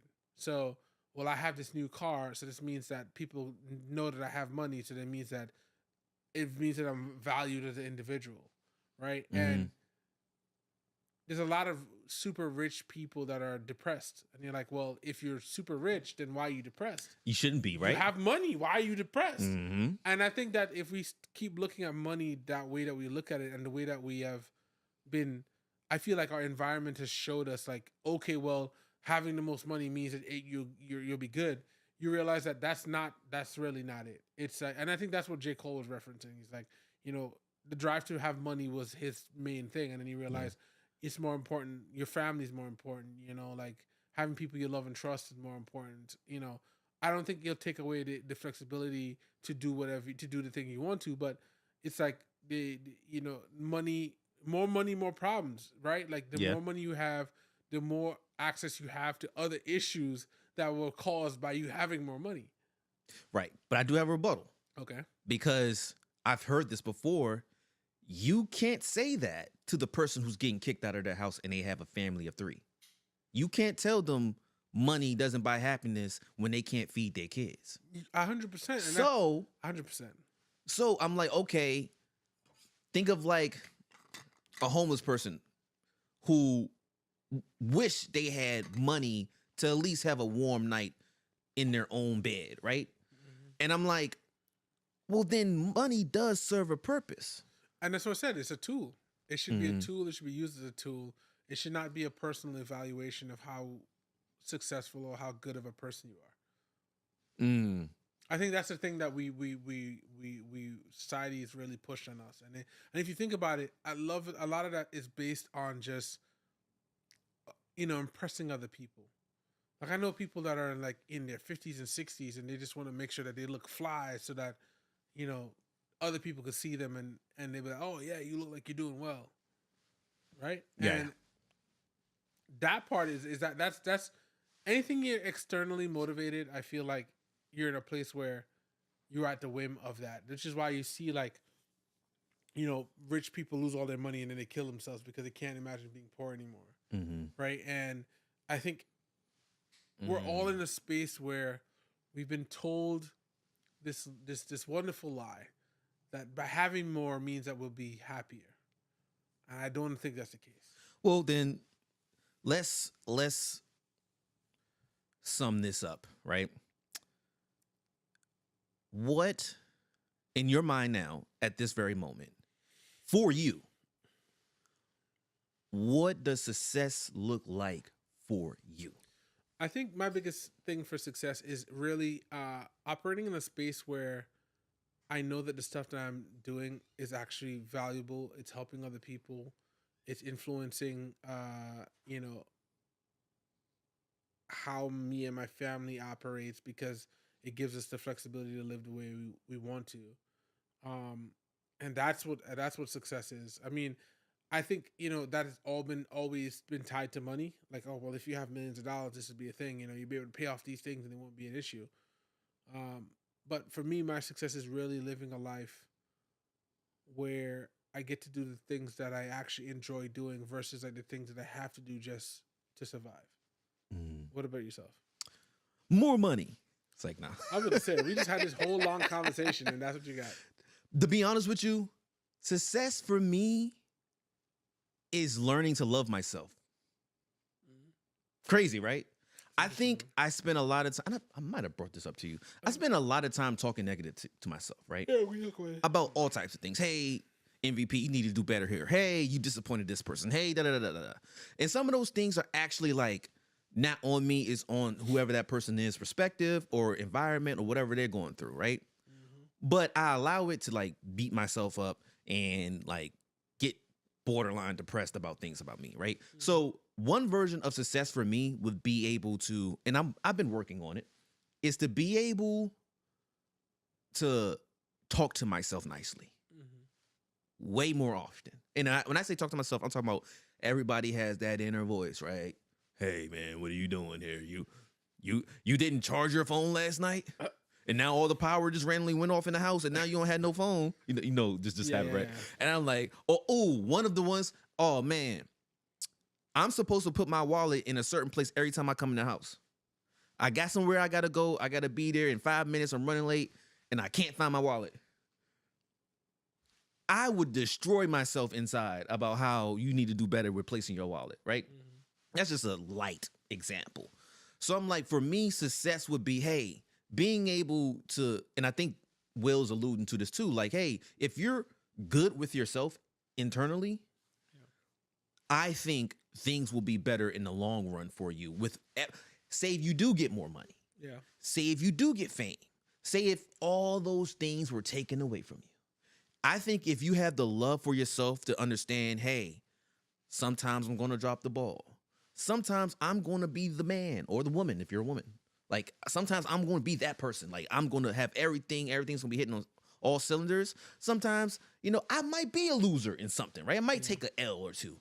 And I think, tough, I think sometimes people, and when I say people, me, like, that happens, and they're just like, man, the world is over. I suck. I'm a loser. Just nobody should even talk to me. Like, if I can get to the point where, let's say 80% of the time, because right now I would say 80% of the time I'm talking negative to myself. Well, I'm 70. If I can get to the point 80%, it's a high number. It's a high number, right? Yeah. That's what I say is a problem. And I'm like, if I can get to 80% of like, hey, yo, you're doing great, MVP. Hey, you're a good person. Hey, you're you know what I'm saying? Like, you have the ability to express the love to other people, like. That would be success. Or bringing love to other people would be a version of success to me. Hey, my man's or my homegirl or whoever it is like down and out, and I'm able to bring that positive light into their darkness type thing, right? That would be success for me. Yeah, and what's funny? I think that we need to do that exercise, and that's an exercise that we should be doing on some regular cadence, right? Whether it's a annual thing or biannually thing, like where you stop and say, what have I learned and where do I need to change so that recalibrated my success. I think that a lot of people spend their whole lives applying external success as their only driving force. Yes. And I think that leads to just depression. It leads to just a space where nothing ever makes you happy, right? And that's a dangerous place to be in, where nothing makes you happy. But it's a place where everything is. A lot of people are. No one's saying everybody. Yeah. I think that everyone has experienced it at some point. Yes. Where no matter what you did, it's like you said the right things to this person and they don't love you. You said the right things at work, you didn't get promoted. Yeah. You didn't get the money you were supposed to get, or you didn't. You didn't get the loan for the house that you wanted to buy. Right? Yeah. And it's funny. My family does this, and it's something that I do a lot of times. It's like, it'll work out. Whatever it is, it'll work out. And it's like, that's a hard thing to accept. Like, imagine if you just find out that you have like a life-altering disease. Yes. How can you tell me that it'll work out? And I'm like, yeah, but you don't know what your path will change. When people's careers change because they, made one bad decision and got fired, and they had a side business that they were doing that now they get to focus on, and now their whole life is different. Yeah. And you would never get to that because you were trying to operate in a space that wasn't for you. So, I think, that small bit of positive, what am I need to learn from this situation? And knowing that it will work out for the best in the long run is something. If those two things can be updated in your thinking, you'll be in a better place. Because if you live to talk about it another day, it worked out. But like, how did you die though? But no. But another perfect example of that is George Floyd, right? Okay. If you think about what he went through, was terrible, right? But the change that happened, that caused because of his death, and there's been multiple. I just use him because everybody's. But if you think about the case of like these people that have died, and the change that it's the little bit of change it's made, even in people looking at things slightly differently. For them, it didn't not feel like it worked out because they died, right? Right. But the impact that they had, and even the people who try to downplay the impact to this day, is crazy. But it shows that you made a change, and you may never see the change that you make in the life in the world, because you literally, in his case, who would have thought he went out the day going to the store? Who would have thought that they would have had people walking through the streets chanting Black Lives Matter as a result of him dying? Right? Like, so it's a hard thing. This is not a one size fit all kind of thing, right? I think we need to actively really consider as you move along. And this doesn't mean you change your goals to like lower your goals. But there should always be a question of like, at the base level, at the inception level, what is it that makes me happy? And that is what you should live towards. And be okay that it changes. At one point, like, I remember, for me, using a stupid analogy, I used to hate BlackBerry. I couldn't stand him. Okay. I couldn't stand him. And then I started using him, like, I loved him. I loved it. It was like my favorite phone. I had it. I changed my opinion. Yeah. And then they went up there to get the app. So now I hate it again. And it's like, that's okay. My experience changed based on my experience. Yeah. So that's an okay thing that I think that people also don't do. I think that people get caught up in the idea that I am a this now. And I'm going to live my life out like this. And I'm going to use one directly at you because this is a thing. But like, I'm a PlayStation person. I'll never use Xbox. I'm like, Xbox who? But the Xbox has features. Like, I was an Xbox person. That's actually a great one. Because I'm ready to have a whole Xbox PlayStation conversation with you now. I was an Xbox person. I literally, in this house, there's 4 Xboxes. And I started using my cousin's PlayStation. I'm like, yo, this shit is actually pretty dope. The controller was better for the first time ever. The PlayStation 4 or 5? Yeah. The PlayStation 5 controller it's a little bit. It's better than all the other ones before.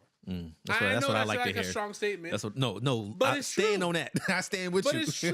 It's like, but the thing about it is, at the end of the day, is people make these hard lines about stuff, and they define a perfect idea of what you need to be and the perfect idea of what success is. It's like, if you're not a doctor, a lawyer, all of these things, you know. And now it's weird to see it change because like a YouTuber, and all these like kids want to be YouTubers more than anything else, right? Yeah. If you don't get 1 million views on your thing, then you're not successful. My man, if you get 100 people to watch your stuff, that is a lot. Think about getting 100 people in this room. Yeah. The most people we've had in this area. In this area right in this area, the most people we had is like I think it was 50 people. Okay. And that was a big party. And there was a lot of people. Yeah, that's a lot of people.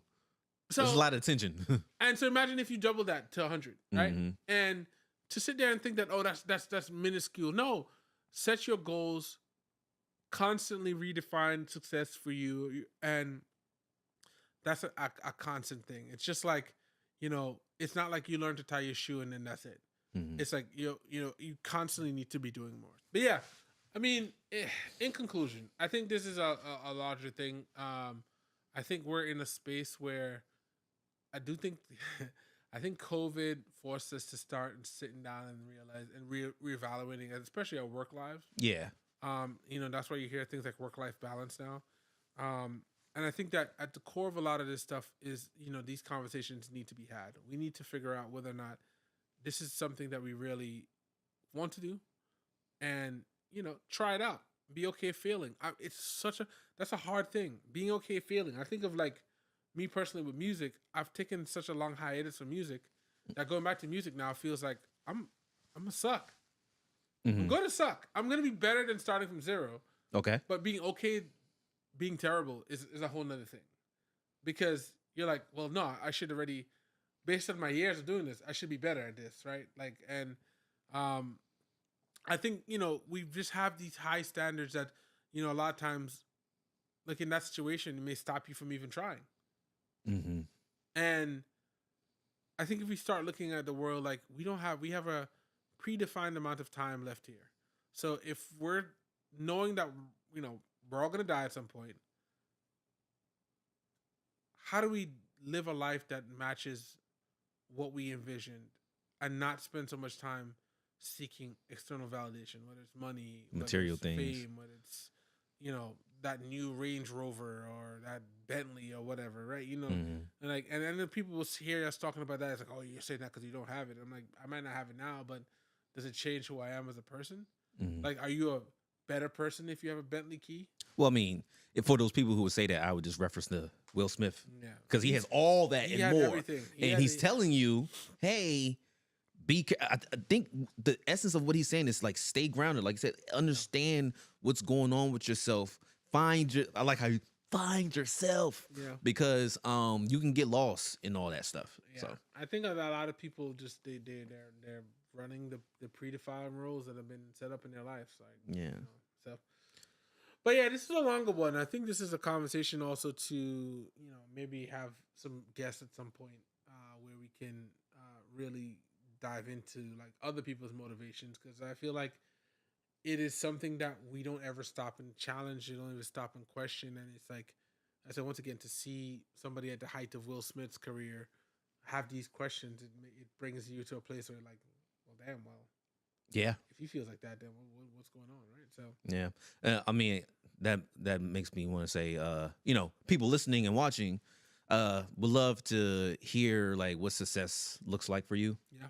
So definitely comment and let us know. Yeah. So, I mean, if you made it this far, this was a pretty long run. We appreciate you. I mean, I think it was worth it because this is a meaty subject. You know, this is not one of those things where we've had very surface level conversation. This was not one of them. Mm-hmm, so definitely appreciate you. It's been Juxtaposed. Yep. Peace.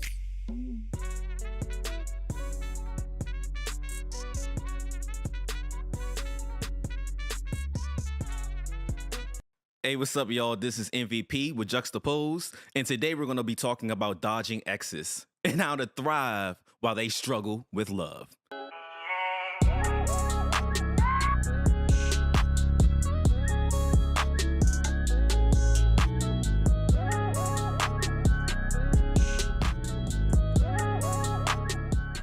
Back again with another episode of Juxtaposed. Today we're going to talk about something that is probably for the streets, right? Like, this is going to be something that most people hopefully don't have to deal with, but you know, it is what it is. So I have my co-host MVP.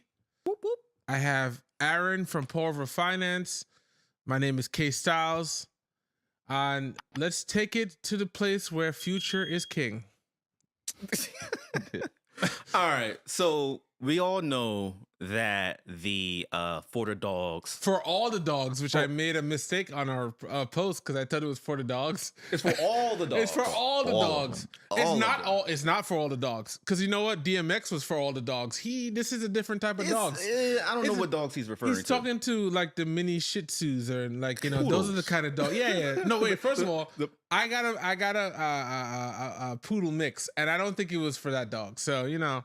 For the purse dogs. Yeah. This is for the dogs you put in your Gucci knapsack and you take with you when you're going places. So, jeez.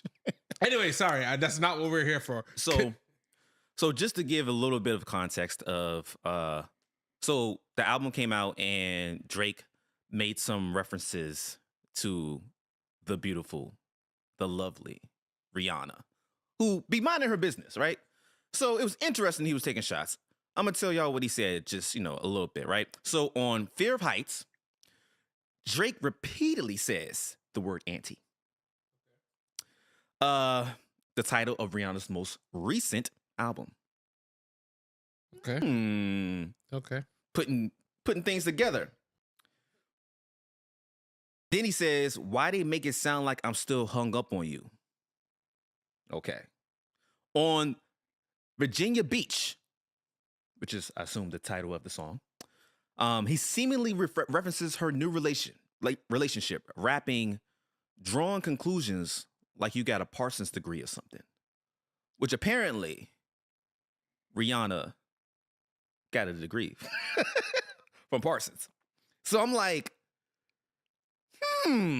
that's interesting, right? Is it though? Continue. Well, we were having a conversation with Aaron, and Aaron brought up that there is a new update, and Rihanna responded back to Drake. Before we get to that, if you haven't checked out For All the Dogs review on In-Crowd Review, go ahead and check it out because you'd understand the general disdain that we have for this album and why this does not bring the interest that I care about, but we're going to talk about it because, you know, Riri responded. So go ahead and kick it back off. So, Aaron, what was the response from Rihanna? The response from her, first of all, you know, you got to give it up to the boy for doing what he did. Who? And the boy, come on, man. You know who they call the boy, the certified lover boy, champagne poppy. First Drake, of all, Aubrey. I don't call no man certified lover boy, okay? That's not for me. Man. Come on, man. Give him up for what? He got smoked by J. Cole on that record. J. Cole came in with flames. He came back with hot dog water. But he provided the platform for him to flame him up, no, right? but it's worse. Cold hot dog water, not like the one you just put the hot dog out of. The cold come on, bro. That like I literally listened to the first part of that record and then restart.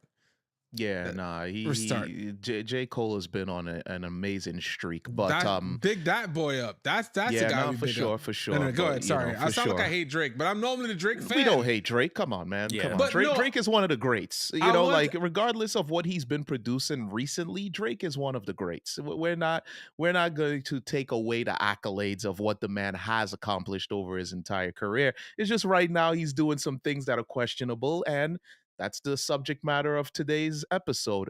And Rihanna herself, because of the shots he was throwing at her, I guess she felt compelled to respond. And her response, which was a tweet and delete, says, "None of my exes are married or in happy relationships, so it's safe to say that I wasn't the problem. LOL." Spicy. Yeah, That's petty, bro. Spicy. So, well, one thing, I'm glad she did say something, right? Why? We were having a conversation with Aaron earlier, and Drake has a habit of shooting at people who are not going to respond. Here's the thing. I mean, I understand, especially being in her position, and I think Rihanna has a little petty streak in her too. I could get why she would put that post. I didn't. At that point I would have just standed on it. I would have deleted it. But in all, I would have taken a Jay-Z approach. I'd have not responded to him until like it was like an album or like a Fenty line. We're going to have to wait a while for that one. No, but I'm saying it's like, you know, she could have done like a Fenty line with all panties and put like certified lover girl. You know, it's like, and that would have been some gangster shit, right? Like that would have been like, oh, she's getting money from it. There's hype, and then so like putting it on a zeet is not really, you know, what I would want from Rihanna. I mean, and she deleted it too. So. Yeah. He's got to do what our boy Pusha did. Not only did Pusha give him Pusha's bars, not our boy. Well, my boy. I like Pusha. Pusha is my boy. He gave him bars. He dropped the tea about the kid. And he made the cover Drake in blackface. I mean, he came at him from 3 different angles. You gotta love, as he called it, that surgical summer. That was beautiful. But that's what's gonna have to happen. Or, you know, Pretty Flacco, he went at her really hard because he even said that, like her sex game was weak. He said it was average or some crap like that in that anti song as well. So he really went hard at her. So my question with all of this really wasn't so much about Drake or Rihanna or Pretty Flacco or whatever, you know. It was mainly the social construct that is associated with the subject matter that pretty much came out of this. The question mainly is, if your ex is not in a relationship or has a family or is married or appears to be thriving and you are, is it safe to say that they were the problem and you were not?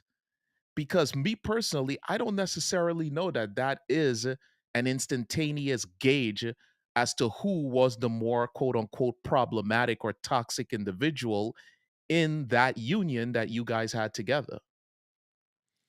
Yeah, and I agree with that. I don't think it's one of those things where like it creates what I think is a false equivalency. Just because you're happy now, it means that you probably found somebody else that matched what you were looking for. Also, on top of that, too, you probably had opportunities to do different things in the relationship that could have made it gone better, but you didn't. So like that's like assuming that everything is like 1 + 1 = 2, but like, you know, relationships are algebra most times, and you literally have to figure out what works, what doesn't work, and sometimes you're not willing to do that with somebody. And honestly, to just to touch on the Drake and Rihanna thing, it felt like when that was happening, Rihanna wasn't really messing with him like that. It's like everything, from what I remember, it was happening in secrecy. So that's probably why, you know, Drake is also so like butthurt about it as well, because we're talking like 10 years now or something like that. It's been a long time. Like, why are you still remember talking? In the song, he says, why they act like I'm so hung up on you. Meanwhile, here we are 10 years later with multiple tracks about it. Yeah, but like, why are you talking about it? Like, He's hung up. How far? Yeah, how far gone are you on lyrical content? Was that a bar? No, it wasn't. It was, I feel like that was a bar. You know what's funny? You know what's funny? I did not do that intentionally, but it did work, right? But how far gone are you? You know, that literally you're still worrying about this 10 years ago, bro. So far gone, apparently. Apparently, man. So I just want to say that, because I heard you guys' opinions or perspectives, but I think the flex had to happen, right? So before I really get into what I want to get into, the flex had to happen. I want to From who? From Rihanna. Oh yeah, okay. Bro, I'm over here chilling, doing my thing with whoever that guy is that she's dating, and Mr. Fenty. What? Mr. Fenty. Whoever that guy is. And I'm like, whoever that guy is. A$AP Fenty. What are you talking about? I'm just hating. I'm sorry. But if I ever have to meet him, I'm be like, yo, I was just hating, bro. I'm just mad you got her. Let's keep it real. I'm just mad you got. I don't think it should have been you, right? So, but anyway, damn, I'm like, that's rough. Hey, that's what it is, right? That's like, he made it happen. So kudos, but I'm still hating. But anyway, let that man live, bro. I gotta let him live. He ain't dropping no music, so sorry. So my thing is with Drake doing what he do, and he does it all the time, right? He the subliminals, right? And so for her to flex on him like that, I'm like, you know what? Yeah, they are the problem. You ain't the problem, Rihanna. You go, girl. You know what I mean? You work it, do your thing out here being a billionaire. You know what I mean? But then she deleted it. Then I'm like, you should have stood on that, right? You should have stood on that. Nah, she didn't come out with a Drake lipstick, you know. So you can. That's just gonna make him money. I feel like. No, not make him money. Not call it Drake, but you know, it'd be like Aubrey colored lipstick, because you know. I would love that because you know It's he's gonna be a hot wearing pink. fingernail paint like his boy Yachty now. So come out with a line called Aubrey or something. Yeah, Yo, bro. if And she market dropped, it towards women since he's so, you know, in his feelings all the time. if she dropped the fingernail paint, that would be I'm just saying. that.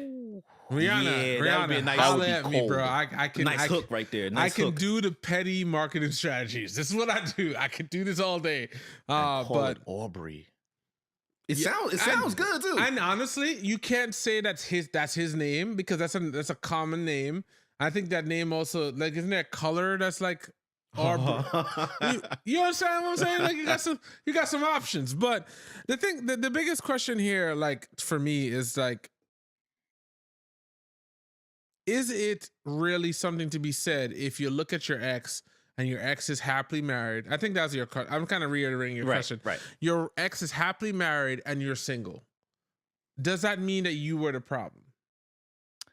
Yeah, that's the question that I was posing, because I personally don't necessarily know that is a gauge of who was the problem, because hey, it could be a situation in which in that very relationship you were the problematic one. However, you went and did some growing. You got to a place where you realize, like, you know what, I am a toxic individual. I ruin relationships. I'm not good for other people. Let me go sit down for a couple of years and do some self work and emerge to being a better person. And then maybe another relationship in the future works out for you. But in that specific interaction, it could have meant that you were the problem. Yeah, and that is the case. I mean, I'm trying to think of a personal situation where that was a thing. And I remember there was this person I'd met over like dating app, and I was kind of like iffy about dating on the dating apps, because you know, like it's like hit or miss on when you're dealing with that. But she was like very direct about what she expected, and she's like, at that point, I was like, well, let's go to this place, and I had set up the place, and then this was like early in the week, so like say Monday or over the weekend, so it's gonna happen on Friday, and then we talked, but we didn't talk that much during the week. And then, so like when I was checking in like Friday, when it was supposed to happen, she's like, oh, well, you didn't confirm again in the middle of the week if this was happening. And at one point I felt the way about that, because I'm like, well, we confirmed, we locked it in already. What do I need to like check in about the status of that? We know it's coming up, right? But she had a point. And I think at that point in my growth, I wasn't ready to deal with somebody that was operating that way. And just to reiterate, what's the point that she had? The point was that, like, if you're going to make plans, you confirm the plans, make sure you stick to the plans, make sure it's actually something that's happening, right? So I just want to make sure, because I feel like I've been in this position before.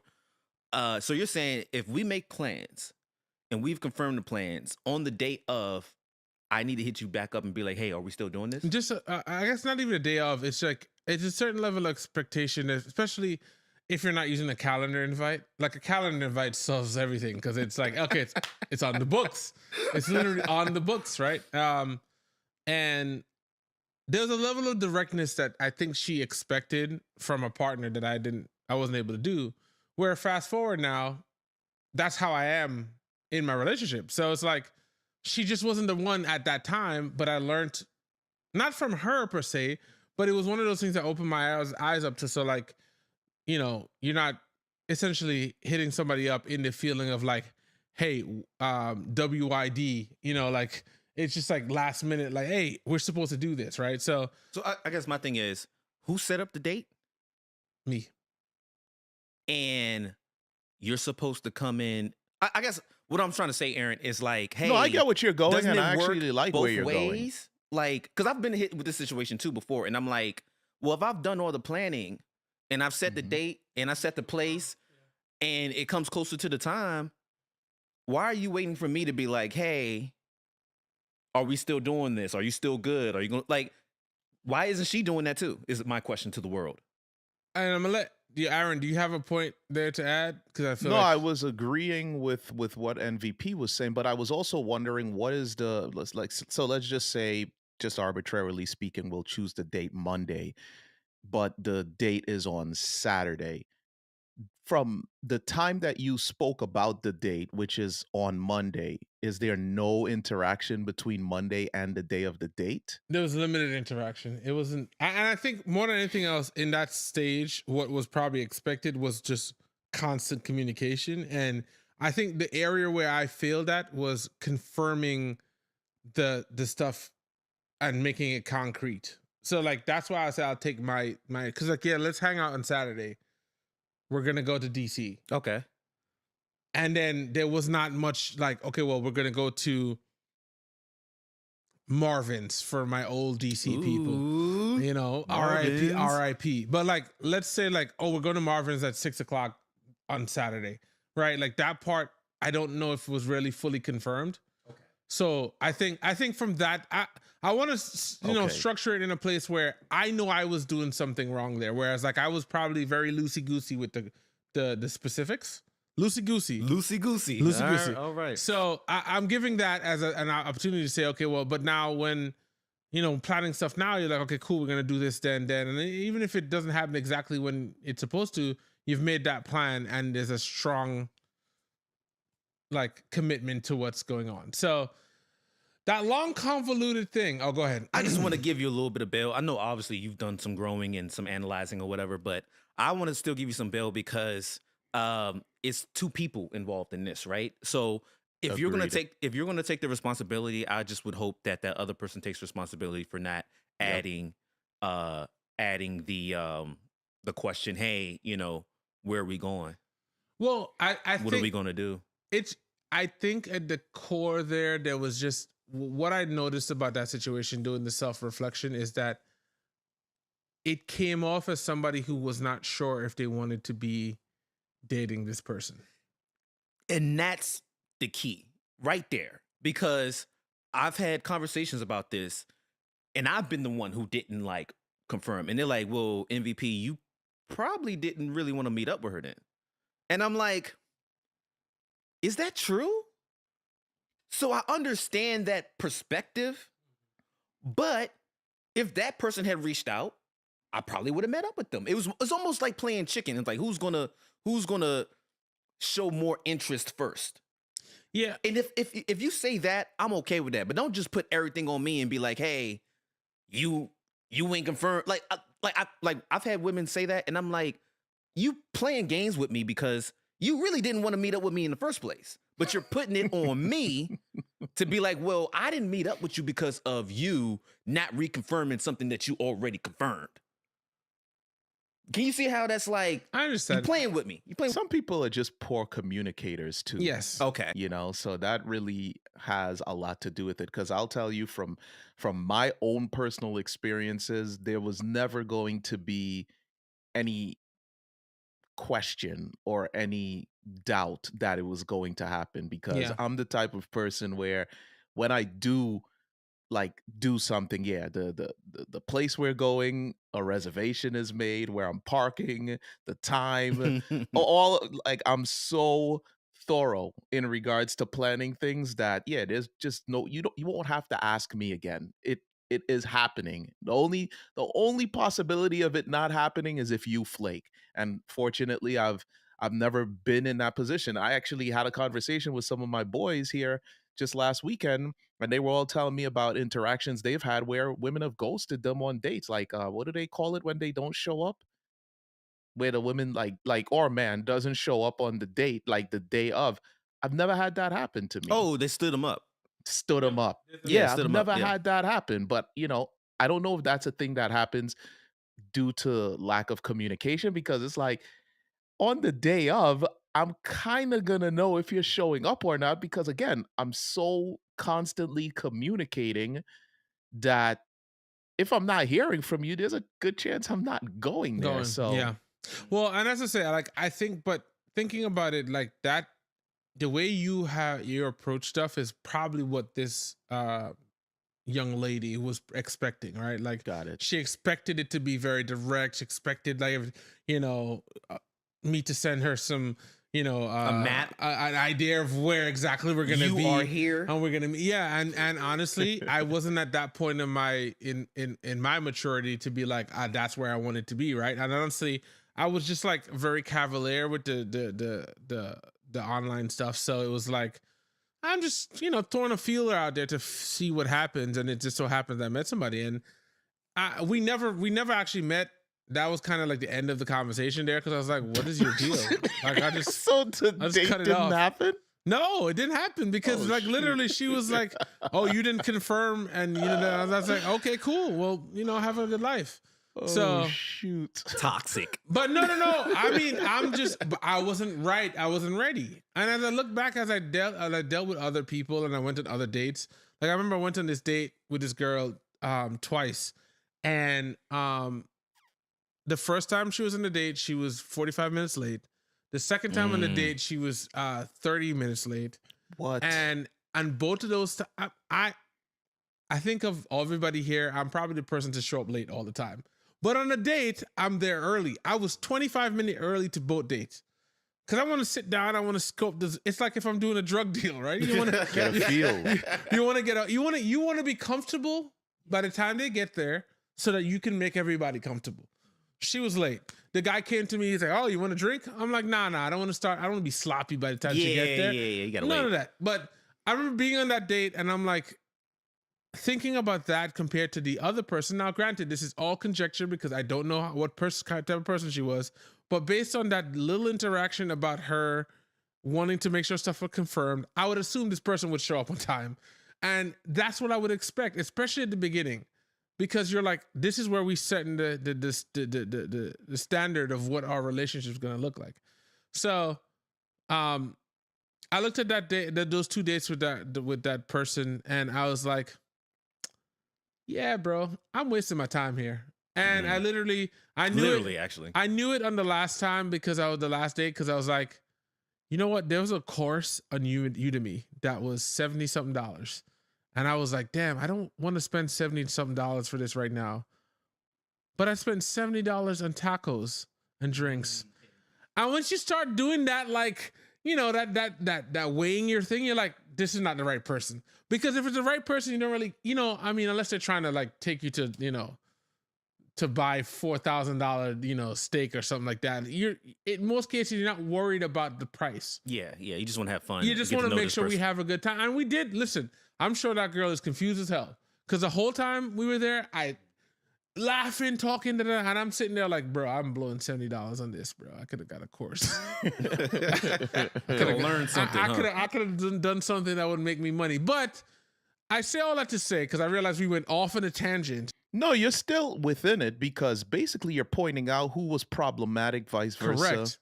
Correct. And you know what? If you look at my situation now, I don't know if that person, and that's not an ex, but I don't know if that person would have said, oh, well, I guess, you know, I was the problem in that situation. No, I don't think she should do that either, because I was the problem. I wasn't ready for that, right? So I say all that to say is that I feel like it's a false equivalency to say that just because you're in a happy relationship now means that, and all your exes are not, means that it's their fault or they're the problem. Right. Correct. Yeah, because my thing is, one, I'm like, how you gonna say I'm the problem based on your relationship with another man? I don't have nothing to do with your relationship. Right. Me, and I'm a very, and Styles knows this. I don't care what problems everybody else is having with other people. I have my specific problems with the person I'm having my specific problem with. I don't base my problems on, hey, my friend said they don't like this person. I don't know that person, so I'm not going to just say, hey, I don't like that person too. So you saying, hey, just because your relationship is going well with someone who is not me does not mean I was the problem. It might mean that person you're in a relationship with wants to deal with your problems. Maybe I didn't want to deal with your problems. Or maybe me and your problems are specific to us and we could not deal with each other.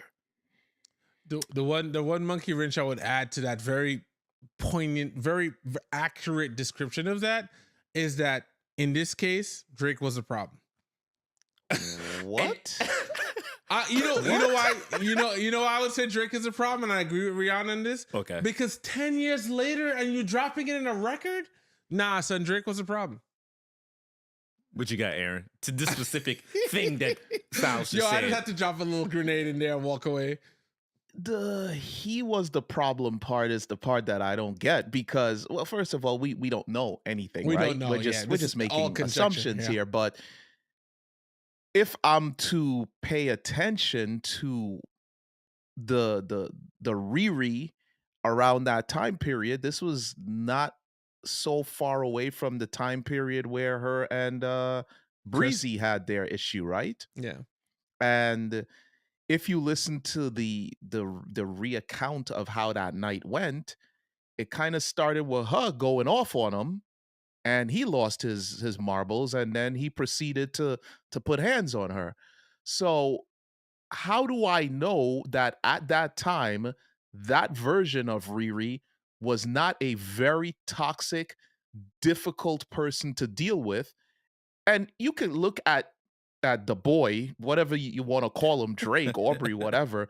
During that period of time, at least the character that he presented to the world, he seemed very soft. Yeah. He seemed like a very, at least in terms of his feminine side, he seemed very in tune with that part of him. I'm saying, I'm not trying to make fun of the dude, but Drake did not present like DMX. We're not going to look at Drake back in 2005 and say that, yeah, he was on par with guys like Ghostface or Method Man or DMX. He was a very soft rapper. If I'm to think about it, Drake was the introduction of soft rappers. I can't remember a soft rapper before him. Yeah. So okay, that version of him, that version of her, and let's be honest, I'm a Caribbean male. Caribbean women are not the easiest women to deal with. So how do I know that in their interaction, she was not the problem? Just because he's hanging on to it 10 years later doesn't mean in that situation he was the problem. As a matter of fact, it could have been a situation in which she was so much the problem and he was so much in his feminine energy that he just held it in. And now 10 years later, he feels like, you know what? I gotta speak on it now because now I feel like I've held on to it for too long. Now it's time for me to put the curly hairpins in, paint my nails, and let you know how I feel.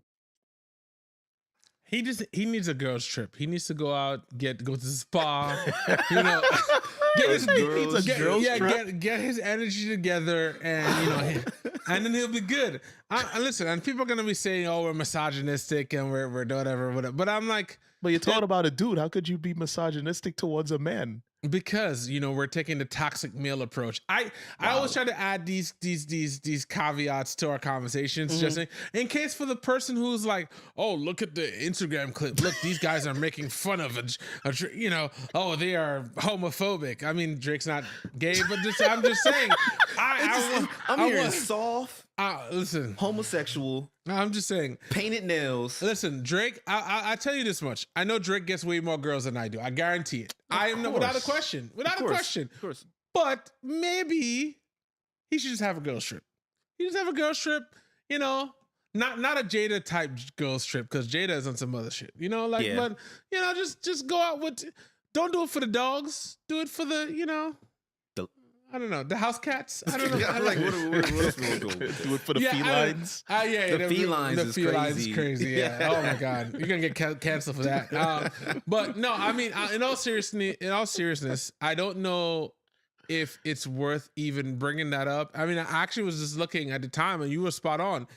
Chris Brown and Rihanna were dating, like they were dating in 2009, and literally Drake and Rihanna have had an off and on relationship from 2009 to 2016. So they were literally, you know what? I would argue, or I would assume, because I don't know, they probably weren't in a relationship. They were probably just messing around. Yeah, I think so. More like I'm cool with you, you're cool with me. We find each other attractive. We're single. Let's just, you know, it's it happens. And that's what I get. That's what I get. But like, I just don't understand. And I was being an ass because I was like, yeah, Drake is a problem. But like, I feel like if you're talking about somebody in a record mad long ago when nobody's checking for that stuff, you're the problem. Well, now you are, but back then. Oh yeah. I'm talking about now. And I also want to interject that maybe because of all this soft, corny talk about Drake, that they created a villain, right? Drake is the villain. He is considered the problem now because of all the talk that everyone has said about him being corny and soft. And so now, when he's not corny and soft no more, and he's the villain, all of a sudden now, he's the problem. I think Drake's biggest thing is Drake at this point still struggles with the fact that, this can sound so terrible, but Drake is a successful Wale. What? I don't know. That's a reach. I'll I think explain. That's a reach. No, it's not, because at the point that he's at right now, Drake is super successful, and he's still looking for the acceptance of everybody. What do you care if he's a soft rapper? Drake can get you murked. Apparently, Drake is he got mob ties. He's sending people out to to get people killed. Allegedly, I don't want to. Sound like so. Why do you care what people have to say? And I say that with Wale too. Wale's struggle is that Wale wanted to be in the J. Cole, Kendrick, Drake realm. He wants to be in that conversation so much that he was doing some questionable shit. He was doing shit. I'm like, yo, bro, you are lyrically, Wale could go with all of them. But then he just didn't get the credit. And he's like, oh my God, beating his chest. He's just emotional. Sorry. So yeah. I'm probably gonna get so much smoke for all this episode. Yeah, I mean, you're throwing a lot out there. But I'll be real. I don't care. Yeah, it is what it is. I stand by the stuff I say. I don't delete it after I say it. Was that a shot at Rihanna? Calm. Anyway, now you're taking shots at Rihanna? First of all, I'm not taking shots. Rihanna, literally, when Rihanna and the Chris Brown thing happened, we were like, yo, we sending the goons out for Chris. Like, it didn't matter what it was. It took a long time for Chris to get back into good graces, bro. So, yeah, and even then, now, people are still like, I think they waiting for him to do something. They wait for something. People are ridiculous. It's like, yo, if we had cameras on us when we were kids. And that's what another thing I wanted to bring back to the conversation, right? You're like, off her statement, and we're going to take it off of Rihanna, but just if people are like thinking like this, your exes probably goes to when you were younger, right? Correct. It starts there, right? So if you're saying all my exes and you're starting from like, let's say high school, because I don't know if people were dating in middle school. These days. I mean, I don't but let's start with high school, right? And you're taking your exes from high school to whenever your age is now. There's a lot of growth there, right? Hopefully. Yes. Well, I mean, even just standard experience type of growth, right? And I'm like, because the people still could be a problem, but it's like, yo, you can't base that when you were young on what you're doing now, right? And the type of person you are now. So I'm like, with that statement, I'm like, because I think some people do really believe that. They're like, oh, well, I'm in a meaningful relationship and my ex isn't. And I'm like, there's two parts. One, if you were in a relationship with them when they're younger, there's a difference there, right? But two, if you're like, if you're saying that and then you end up being divorced in 2 years, you should probably watch your mouth, right? Because now you've talked down on all your exes and now you're back to being single. And that happens. People are like, oh, I'm in a relationship, I'm at a high. Let me shit on the people I feel's beneath me. And then now you right there with them. And then you What do get you say more to that? bars Oh. in another album. Yeah, well, I would say That's when Rihanna going to actually drop. Yeah, drop I album. would say like if we were taking out like using the Rihanna Drake thing as a parameter for this, I would say okay, I understand why Rihanna would respond, but if you are just in a regular relationship, no one's dropping bars about you, none of that's happening, and you're talking about your exes, you are the problem. Because now you're spending your time and evaluating your worth based on the fact that, well, look, I'm doing good and the person I was with is not. That is like just you're just thinking about that? Nah, you're the problem. No, I can agree with you because it's a situation in which like it just came out of nowhere. Like I will use myself as an example. I have not been with anyone outside of my wife for the last 7 years. And it would be extremely weird if out of the blue, just from just randomness, someone just shows up and just starts talking crap. It's like, what? What is going on here? Where is this coming from? What has been harboring within that all of a sudden you feel the need to start pouring out? So yeah, I would agree. Clearly, this person has some demons that need to be dealt with because this is crazy. You look crazy. It's coming out of nowhere, and you wait until I'm actually sitting in my happiness, moving forward in my life.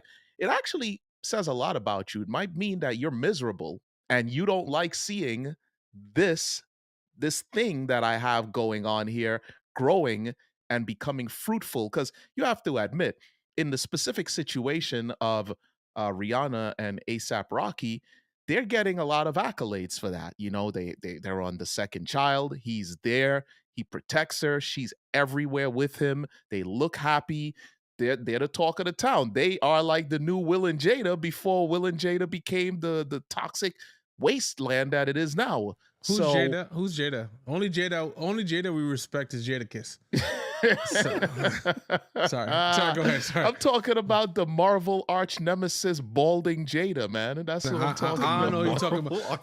The only Jada I know killed every versus he was on. Like that's the only Jada I know and respect. You know, go ahead. Anyway, go ahead. Sorry, I interjected. No. So yeah, I'm just saying, you know, that actually says a lot about that person. Like, yeah, not only are you in this situation clearly problematic, but you probably should go sit with someone because I should be the last thing that you're thinking about. Could be one of those situations where it's just like, hey, you know what? I want to try and tear down what you've got going on. All I want to say is you've just proven my point that Drake was a problem. Well, when you say the words was. Oh, no. Drake is the problem. Problem. That's different because is the problem. We're talking present tense. You're right. Okay. Yes. And I agree. Presently, he is clearly the problem. Yes. He literally did everything you just described. Correct. However, everything that led up to him doing what he did on that anti-track does not necessarily mean that he was the problem. And, you know, and that's where I go back to different. I like the way you clean that up. I was just trying to use that as a punch to say, like, hey, look, see, that's what I was saying. But go ahead. You just want to kick his back in. Hey, that's what you want to do. I mean, yes, I'll leave it alone. But no, I was gonna say that goes back to my thing about the villain, right? Like, if he is the problem now, and he wasn't in the past, there's things that's happened in his life that could have created that villainous movement that he does. You had a whole ass kid with a semi-surrogate mom, like, you know, like. Damn. Yeah, they're not dating. They're not together. You know what I'm saying? Like that, she might as well have been a surrogate, and you should be in a better place. But it speaks to someone not being happy with where they are. And I agree. I agree. Yeah, and I'm like, you should. I mean, granted, I think it was an intentional move, clearly, because we're talking about it, and it's the only thing, you know, like of real mention to talk about on that album, other than like other things that, like he said, that were just like, why are you talking about this? So it was an intentional thing to sell albums or to create that viral buzz, but also it seems like mad left field. Like this should have been like 4 albums ago. This is a whole different conversation for another day, but as Styles was speaking, I'm starting to realize someone should create a the psyche of Drake documentary or something because again, and I'm using all of this based on just this is a reality for societal norms or lack of norms depending on how you put it, but there was a bar on Pusha T's something added on. I can't remember the name of the song. Story of The Adnan. story of added on.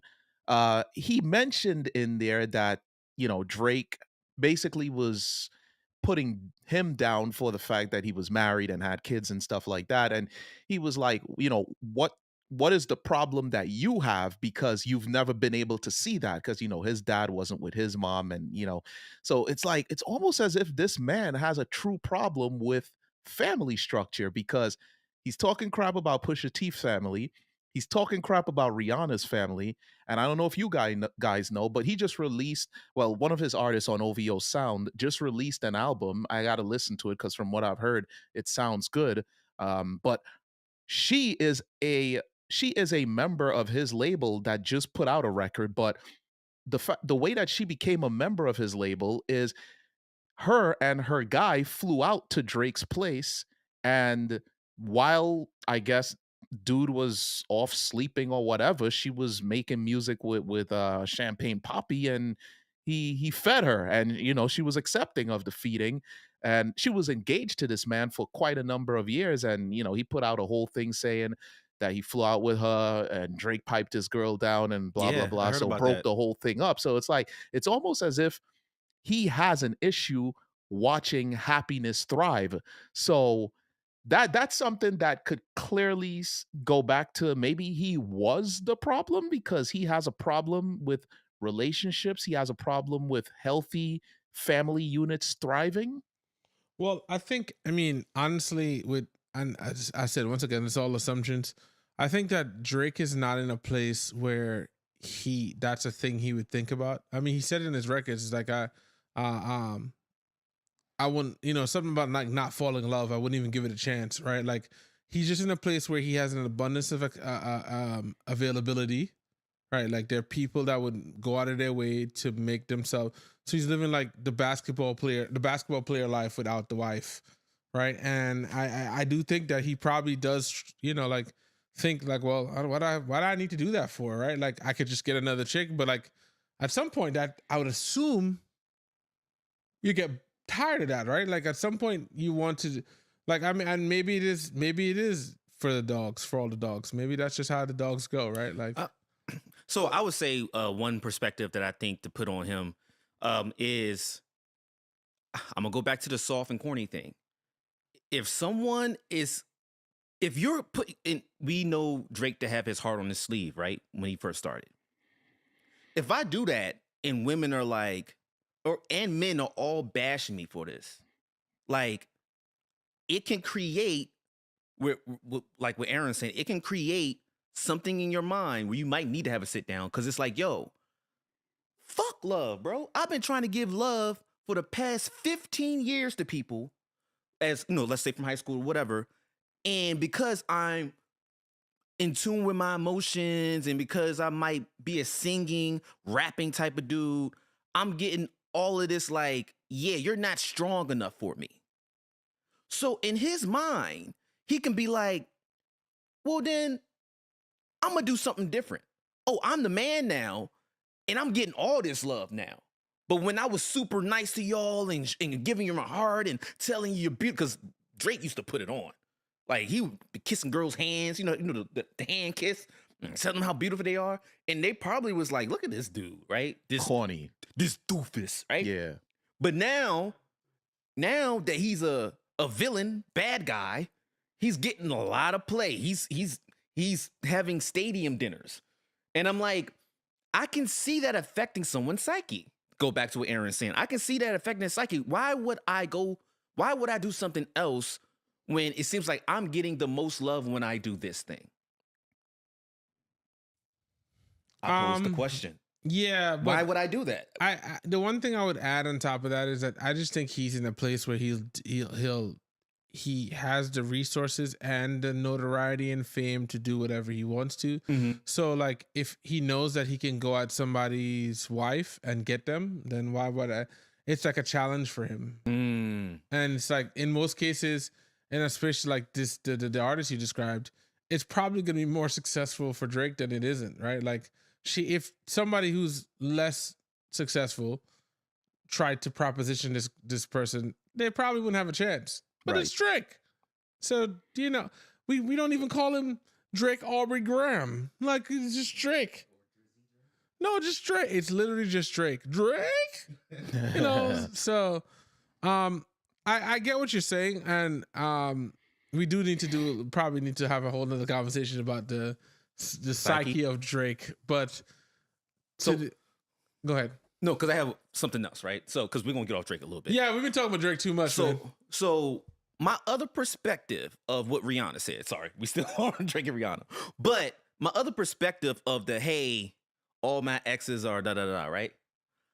I would pose the thought, if all your exes live in Texas, bars, are single and not in meaningful relationships, maybe you are choosing the wrong people. Are the problem? Maybe you are choosing the wrong people. Because I have exes that some are in relationships, meaningful, and some are not. But all your exes, none of them says a lot about you. It says a lot about, and I was like, but ain't nobody talking about that. Ain't nobody talking about that. You know what? You pose a very interesting conversation where people don't do that self-analysis to figure out, well, did I do something in this thing? Like that self, evaluation afterwards or review of oneself to ensure that you're not actually causing the thing. But then the other thing too to that's very poignant is like, people don't look at themselves and their choices as the reasons why they're in the relationship place that they are. It's like I use so many people, oh, women ain't shit, men ain't shit, blah, blah. I don't make at no point do you realize like, hey, maybe you're a toilet seat. Maybe people maybe people just like to shit on you. Like, talk about it. Hold on. Not toilet seat. Toilet. Oh, okay. Toilet. Yeah, because I wanted to know how you giving it up over there. Because I hear toilet seat, and then I'm like, yo, hold on. What is my man saying right now? Okay, you're the toilet seat because everybody wouldn't use you to get their shit off. Yeah, I get it. Okay, clean it up. Yeah, I knew immediately when he said, hold on. I knew where he was going. That's why I was like, oh crap. I was in a flow state. I apologize. But yeah, no, I think a lot of people don't stop and think about it. And it's funny because 9 times out of 10, when people are struggling with like their relationship issues, they don't realize that they've created this persona of exactly what, or this ideal, or this perfect. They built a beer, partner, and now they're like, oh well, if my Build-A-Bear partner doesn't look like my real partner, then that's it. So you would date the same kind of terrible guys, and then be like, oh, I don't know why guys treat me like this, and I'm like, or girls, or I'll say, or women too. Yeah, guys can be, oh, why these women only use me for da da da? It's like because you keep messing with users, right? So. It works both ways, but I'm like, so I understand the flex for Rihanna. I understand the flex. But in general, I would say everybody has their different problems. Every relationship is different. My relationship is not going to be the same as my ex's relationship with another dude, or if she has a relationship with another woman. You know what I mean? So just to interject, I wonder, I don't know much about like LGBTQ relationships, but like I wonder, do they also have some of these? Because like we've always experienced our thing, like our struggles based on the lens of male and female. So like if it's 2 women, are they dealing with the same kind of experiences? Or I would 2 assume men? so. I would assume so. And here's why I would assume so. Because Don't get us canceled. This is I have to be very careful with how I word this because we live in a society today where everyone is just super sensitive. But in male and male relationships and female relationships, even though anatomically they have similar parts, they always opt for a partner that is opposite of them. Being, if I'm the feminine one, despite being a male, I go for a masculine male. Even though we're both into each other physically, you never see two feminine guys together. There's always one that's a little bit more on the, as they say, the top and bottom, for lack That's what I of a thought you were better going to term. say. That's So the I term, would right? have Top to and bottom, yeah. So I would have to assume the relationship aspect of it, that dynamic has to be the same thing. Interesting. I mean, maybe we'll have a conversation with somebody who can give us the inner workings of those, because I'm actually intrigued, primarily just because it's like we hear so much about their struggles to be seen and accepted, but we don't hear about the struggles in their relationships, right? Oh. So that's We hear about the strap. I do. Did you say the strap? No. Struggles. I was gonna say, yo, this guy. Nobody. You ain't getting me caught up. We had such a deep conversation. It was so on point, and this just went off the rails. That's my fault. I take my god, full responsibility for it, because I swear I thought that's what he said. But yeah, 100% thought that's what he said. Yeah, I don't swear anymore. What? I swear. Yeah, I know, right? Threw you off, right? Please, we can dedicate a couple minutes to explaining this. So when people say "I swear to God," why are you involving God in whatever shenanigans you got going on, right? So I just listening, I heard someone say this, and I said, you know what? Why do I swear to? Why am I putting God into this? So I said, you know what? I'm going to challenge myself. I'm no longer swearing.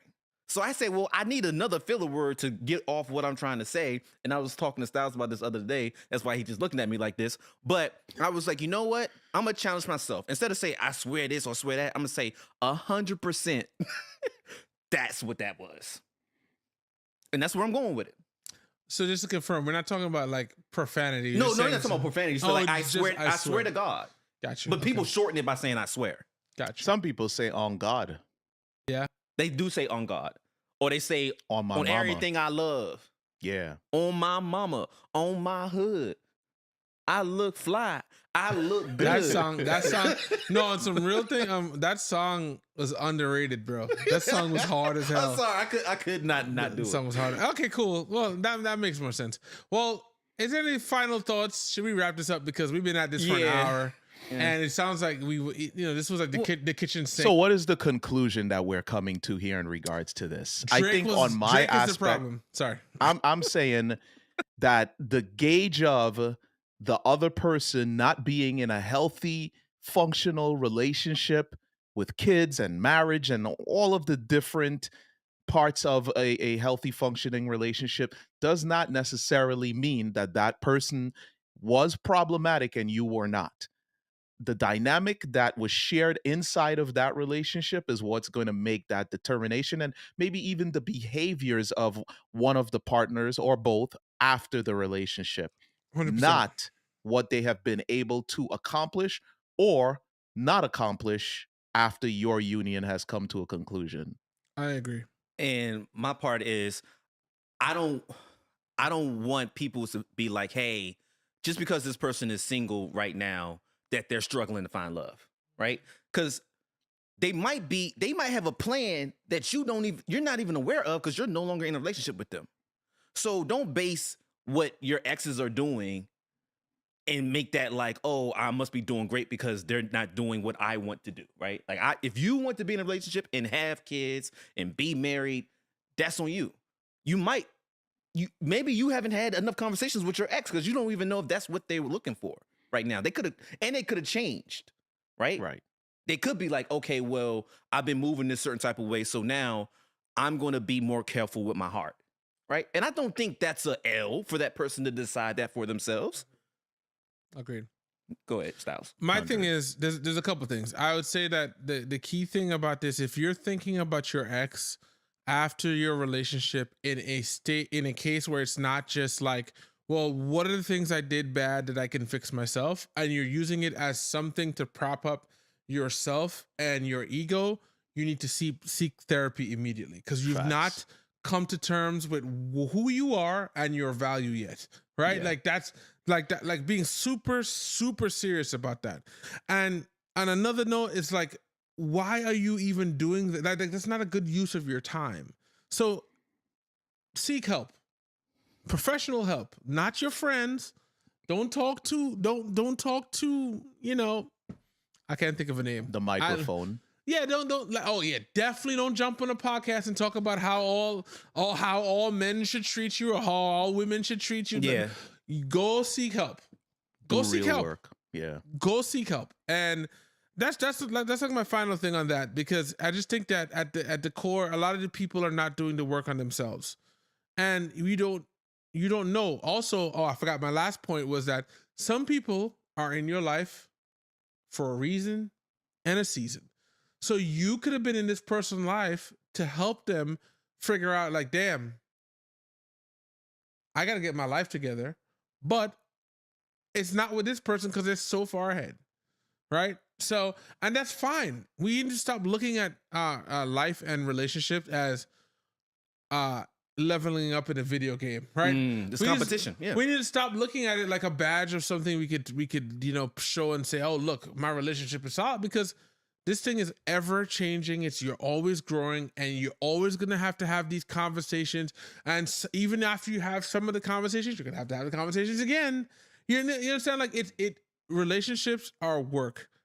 I would liken it to how people talk about stocks, which I'm gonna throw into Aaron's thing. But like, once you buy a stock, the work begins. Then you have to like check and see, you have to go to the meetings, you gotta read the reports, you gotta figure out whether that's a good time to hold, it's a good time to like, relationships are like 3 times harder than that, because you're dealing with somebody and talking to somebody. You have to deal with when they're stressed out about things. You have to deal with so maybe in that relationship, you were not able and emotionally mature enough to deal with the person and be the person that other person needs. It doesn't mean that either of y'all with a problem. It could just be like whatever criteria you're using to select the other person was incorrect.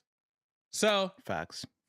That is my little thank you for showing up to my TED Talk. Yeah, man. This has been another another Exopose. This has been another episode of Juxtapose. We went all over the place in this one. Yeah. And if you made it this far, you are the real MVP. I was gonna say that, but I've been saying it all the time, and people think I'm saying MVP. So I was going through the mental Rolodex for better words. Listen, you are real a part of the in crowd. Ooh, facts. Ooh, if you made it all the way to the end, you are a part of the in crowd. Like that. That's I like how that. You are official in crowdian. No, I don't know if we want to name the community yet. Yet. In crowdian sounds weird. It sounds like an alien of some sort. Yeah. Which we will be having a show about aliens coming soon. It's gonna be interesting.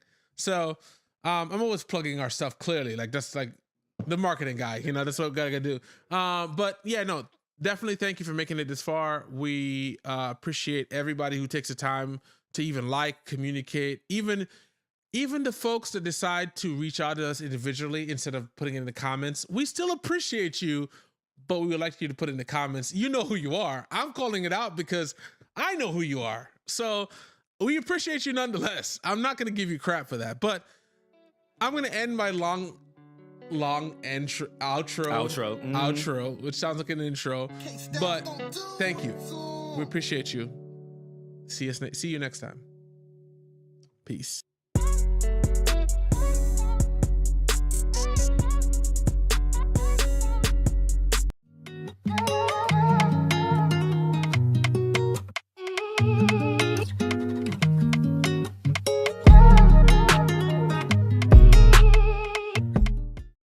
Hey, what's up, y'all? This is MVP. Welcome to Juxtapose. Today, we're going to talk about the social norms of social media. Sounds like a tongue twister to me. But what is expected, right? When it comes to family, when it comes to friends, just what's the etiquette? What's the behavior? We're going to talk about it today. Stay tuned.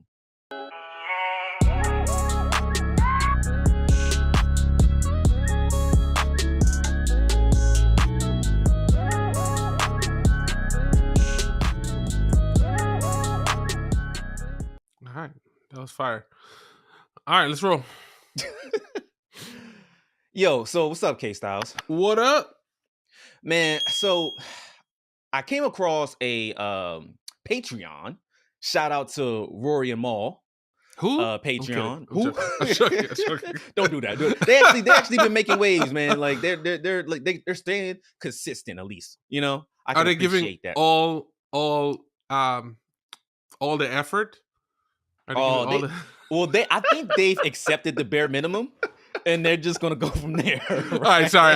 I'm so sorry. Go ahead, continue. So I thought something was interesting on their Patreon.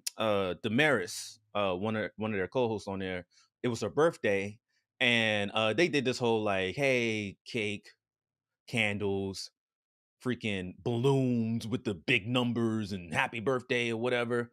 And she was like, oh, okay, yeah. You know, like she liked it. Like she's like, oh. But then as they sat down to actually have a conversation, she was like, yeah, because I was a little concerned with her man, like her main man, Rory, right? Think of Rory like her best friend, I guess, right? Or closest friend, one of her closest friends. And she was like, yeah, because you didn't shout me out on Instagram with the happy birthday thing. And I'm like, just to confirm, you've seen this before, Styles, right? Yeah. Where people are like, mostly on their stories. In the past, I think they used to do it on the feed, the timeline. Yeah. Timeline, but that's back in the day. Now it's just stories, right? Like, hey, happy birthday, tag your friend, put up some pictures of like y'all together in the past, right? So precious. So so she's like, hey, you ain't do that for me. And he's like, hold up. I literally directly text you happy birthday. So what's up with that? Like, what do you mean? And so they had this whole conversation. So it got me thinking, and I'm like, oh, snap. Should I be doing that for my friends? Like, are they expecting me? Because let's say we rate friends, right? Okay. Like you have your friends that's in the top 5.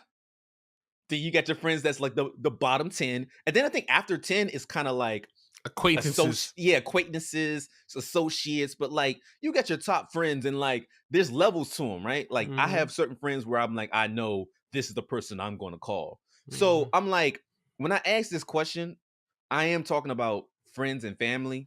But when we talk about friends, I'm talking about like your closest friends. What do they expect far as social media? Because this can be Instagram. You know, I still have some friends on Facebook. I don't see anybody do it anywhere else like TikTok or anything like that. But it's usually Instagram and Facebook where they give out the happy birthdays. And just to give a shout out to Facebook, because I feel like people have been like, talking down on them. I still use Facebook for birthdays. Like at least to track them. To track them, right? Like, because at first I didn't track them. Like now I put them in my phone because I ran into an issue. And this is kind of sparks the conversation too. I ran into an issue. And the person was like, you don't remember my birthday? I'm like, bro, you're not even on Facebook. Like your birthday's not on there. You're not on there. Like, how am I supposed to keep track of these things? So ever since I had that conversation with that person, I like started tracking it in my phone. But originally it was Facebook. So the first part of this is like, what do you think about that whole synopsis of like, hey, shout me out on the Instagram for my birthday? It's very interesting because I feel like there's a split, and you could tell me if you feel this way too. But there's a split when they describe millennials, where I think there's a certain point where the things in the people who are the later millennials care a lot about versus the people who are in the earlier. They kind of like moved. Like for me, they moved it to 85, and that's 84 as a millennial, and I'm like, I don't care about you posting me on Instagram for my birthday, or like I don't care. Like that's not. If you send me a text or you shoot me a message, I'm fine with that because that means you thought about it. I think that a lot of times when you see people post happy birthday stuff, it's because somebody else remembered.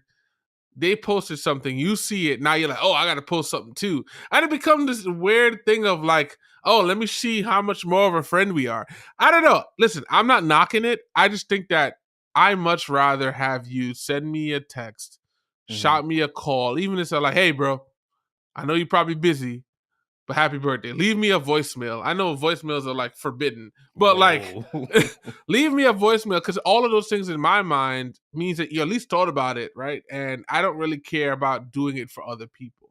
But then that's been that we talk about social norms. That's a thing. That's like people want to do things to be seen to justify that they were doing it. Like, it's like, the statement of Pixar, it didn't happen. It's literally, it's like how people operate. So I'm conflicted, right? So I've never been in the belief of doing that, like posting on the social media, happy birthday. But it has happened to me, and I ain't gonna lie, I feel good. I'm like, because I'm not, and this is kind of like a two-part thing, because I'm like, one, do you even post that it's your birthday on social media? Like Facebook is different because it does it for you, but like Instagram, let's specifically say with Instagram so we can really have a conversation. Most people, unless you post it on Instagram, you won't know it's that person's birthday unless you're like close friends with them or some type of friends with them, or you remember their birthday. Yep. So I'm like, I'm not the type of guy to post it's my birthday. One. Two, if someone else posts, hey, happy birthday, brother, I feel a little warm. I ain't gonna lie. I'm like, oh, snap. And you know what I do? I go ahead and hit that share button, and I be like, hey, everybody, look, somebody loves me. Well, so I do understand what you're saying about somebody's, like, people feeling like, hey, see, I think it's see the love that I get when it comes to doing that. Yeah, no, and honestly, and we're gonna, I think, jump into a little bit more of like what the changes we see in society as a result of social media later on. But I definitely think that the drug that is social media is like, you get visual affirmation of like somebody interest, whether it's likes, whether it's all of these things. I know they kind of moved, like especially Instagram has moved away from likes, but I feel like that's really where we're at right now. So yeah, I see that, and I think that one of the things I try to do to not get caught up in the feeling of like, oh, somebody posting you or liking your stuff too much is that it happens and you move on, because if you get caught up into it, what happens is then you chase that. So the next year when you don't get it, be like, damn, bro, we're not good no more. Like we not friends like we used to be. Like, something like, it shouldn't be an expectation, and that's my thing. So, but I do run into an issue where, because I've had some people do it for me, where I'm like, yo, I have to now. Like some people might feel like, okay, that's what they did, so you don't have to do it. But I'm like, yo, if you gave me the love when it's your birthday, even though I don't normally do this, I feel like I have to do it now. And I got to find the bombest picture of us. because it's two parts. Well, two parts. Women hate when you post pictures of you and them, and they don't like it. Yeah. And like in your mind, you're like, yo, we look great. But they always have that's why you got to take like 1,000 pictures when you're like out with women. They gotta get that right one, bro. That right look. Angle, man. They gotta get their angles together, which is funny. But what I'm saying, as a friend, you got to support, right? You got to be that guy that's like on the ground, angling the pictures and stuff. Like, yo, left side, right side. All right, you know what I'm saying? Yeah, you got to make sure the light from the sun perfectly bounces off the moon and then lands right perfectly on their face. Yeah, it's bro. You got to give the skin the nice glow, right? Yeah. So I'm like, okay, that leads me to, is it a woman thing? Because I'm trying to think. I'm not too sure I've seen too many men give other men maybe like if it's their like brother or something like that, but I don't see too many men like happy birthday to my guy on the. Do I you see this? I Do you see think it? that's that's why I framed it about the millennial thing. I do think you see it more with younger people. Okay. It's not as prevalent, I would say, like when you do the men versus women comparison. I don't think it's like a something you more expect it or see it more with women than I feel like with men. But I definitely think it's an age thing. I think that as you get, and maybe one of those things where you're like, oh, you're old, whatever. But like to me, at a certain point, it's like I think that the older people just like that's not something we used to do back in the day, and so now either you totally adopt a new way of doing things, and you look like the 60-year-old that's wearing skinny jeans and a Wow. Gucci shirt, but or you're like I just and that's not a thing. So I don't know. I mean, I think it's definitely a little bit more prevalent with women, but I definitely think it's an age thing. I definitely think it's like a younger person thing. And not to say that older people can't do it. I just think that's if you look at the people who are doing it, it's mostly people who are in that later millennial thing. So that's my thought on that. To me, I'm like, yeah. If you send me a text, I'm happy. If you don't send me a text, I'm happy. And I honestly, I have a group of friends that I used to like keep up with their birthdays all the time, like especially with Facebook. But then my Yeah. Facebook got hacked, and after that, I was like, well, I don't know if you're on my phone, you're on my phone. If you're not, then I may hit you up. I may not. Something like I have accepted that like I am going to be as sporadic as I feel, and I think the people who know me well know that's what they expect, right? Like I'm terrible at responding to texts sometimes. So like you might tell me happy birthday, I might respond a week later. And it's no disrespect. It's just that my focus is elsewhere. Well, to go back to the age thing, I think the Facebook thing is a older person thing because we've been doing it for so long, far as the hey, I'm gonna write on your wall happy birthday, that there's that period of time where it's like, I know I still get it like that feeling where I like go on my Facebook and I try to wait like the whole day. What? And then I'm like, okay, 1, 2, 3, oh, 20, 25. I'm like, yo. I mean, these are people that obviously you probably haven't talked to in a while. Mm-hmm. But like for me, y'all gonna judge me. But for me, I'm like, if it's people that I actually bang with, I'm like, oh, okay, boom. I'm gonna make sure when it's your birthday, I'm gonna write on your wall. And like I keep track of that, right? Or at least I've been trying to do that in recent things. At first I didn't really think about it, but now I'm like, I like consciously try to give back the love that's given to me, if that makes any sense.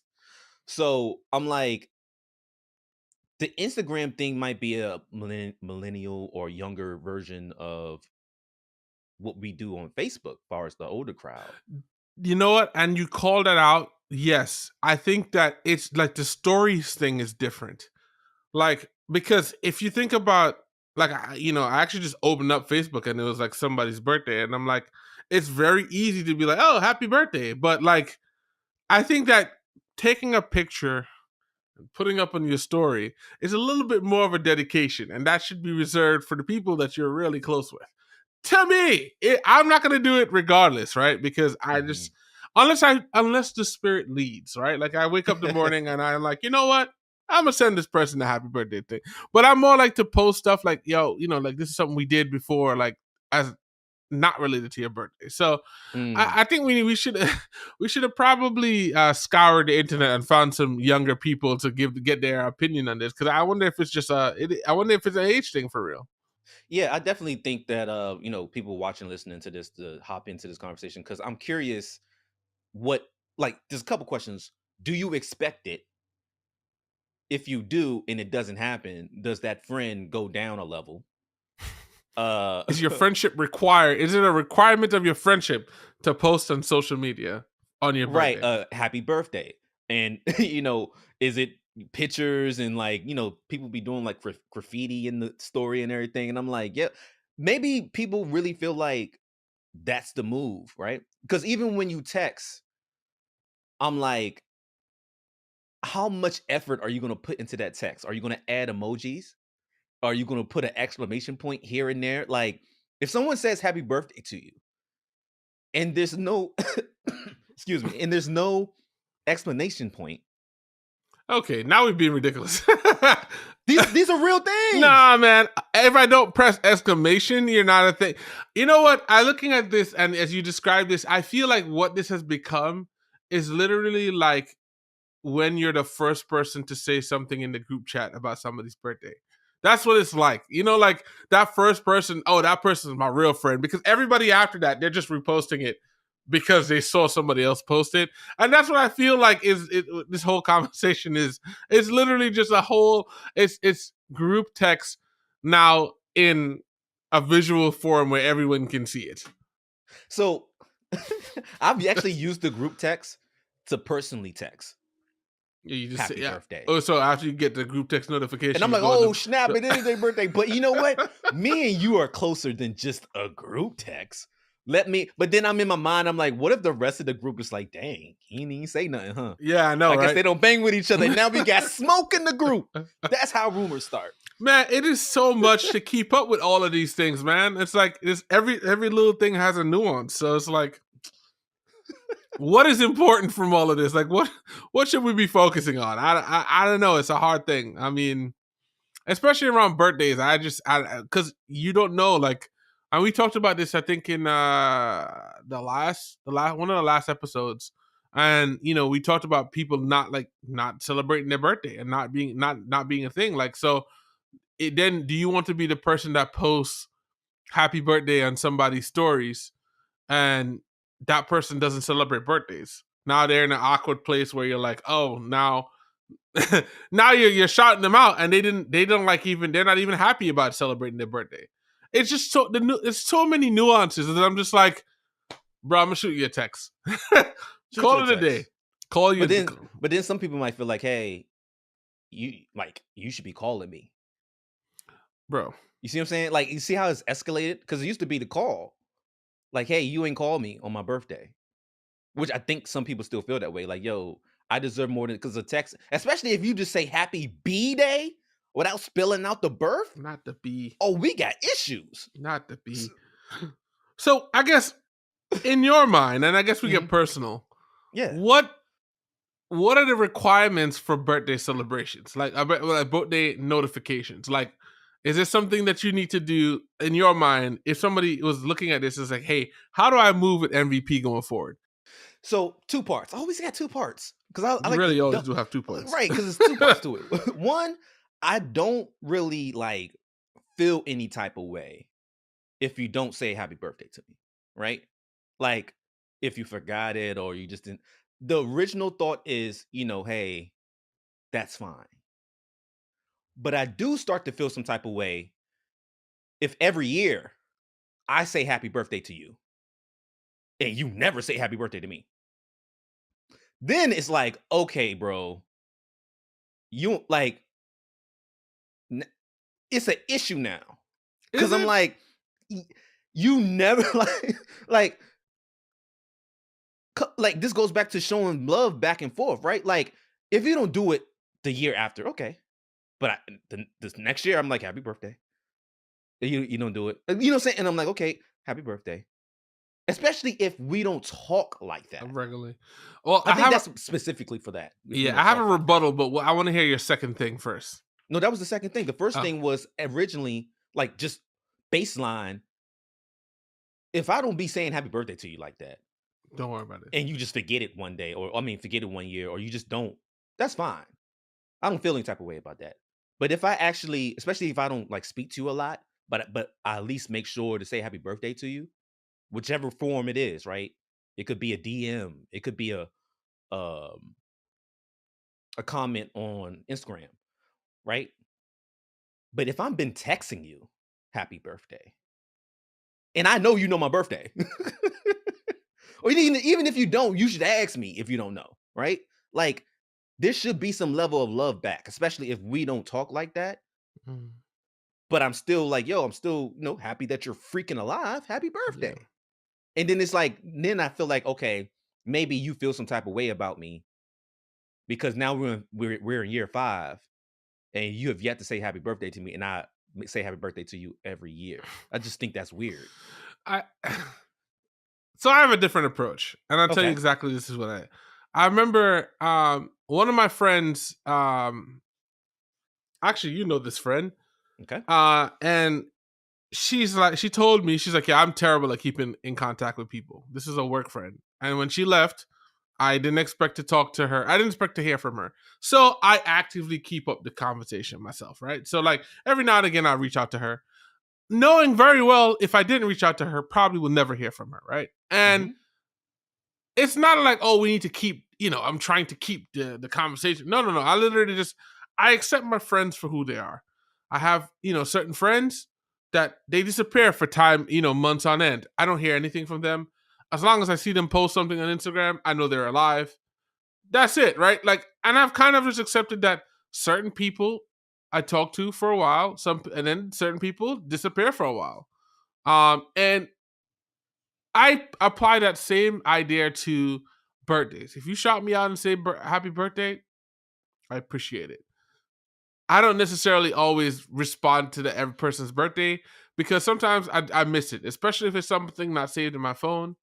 If it's on Facebook, bro, like people message me on Facebook and I respond like months later because I just don't use Facebook like that. So I kind of accept people for who they are, right? And so I don't expect much from people when it comes to this. And that's a larger conversation that we may need to have because I've gotten into multiple, I won't say arguments, but disagreements with people because I tell people I don't expect anything from anyone.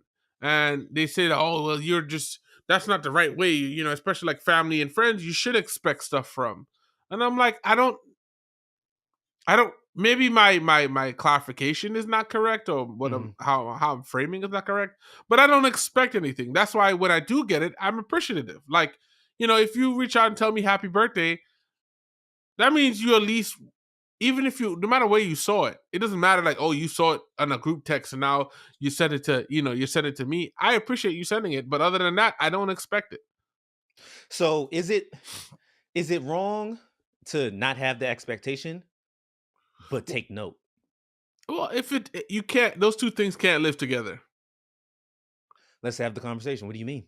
Because if you don't expect it, but you're taking note, meaning that you're paying attention to it, which vis-a-vis means that you're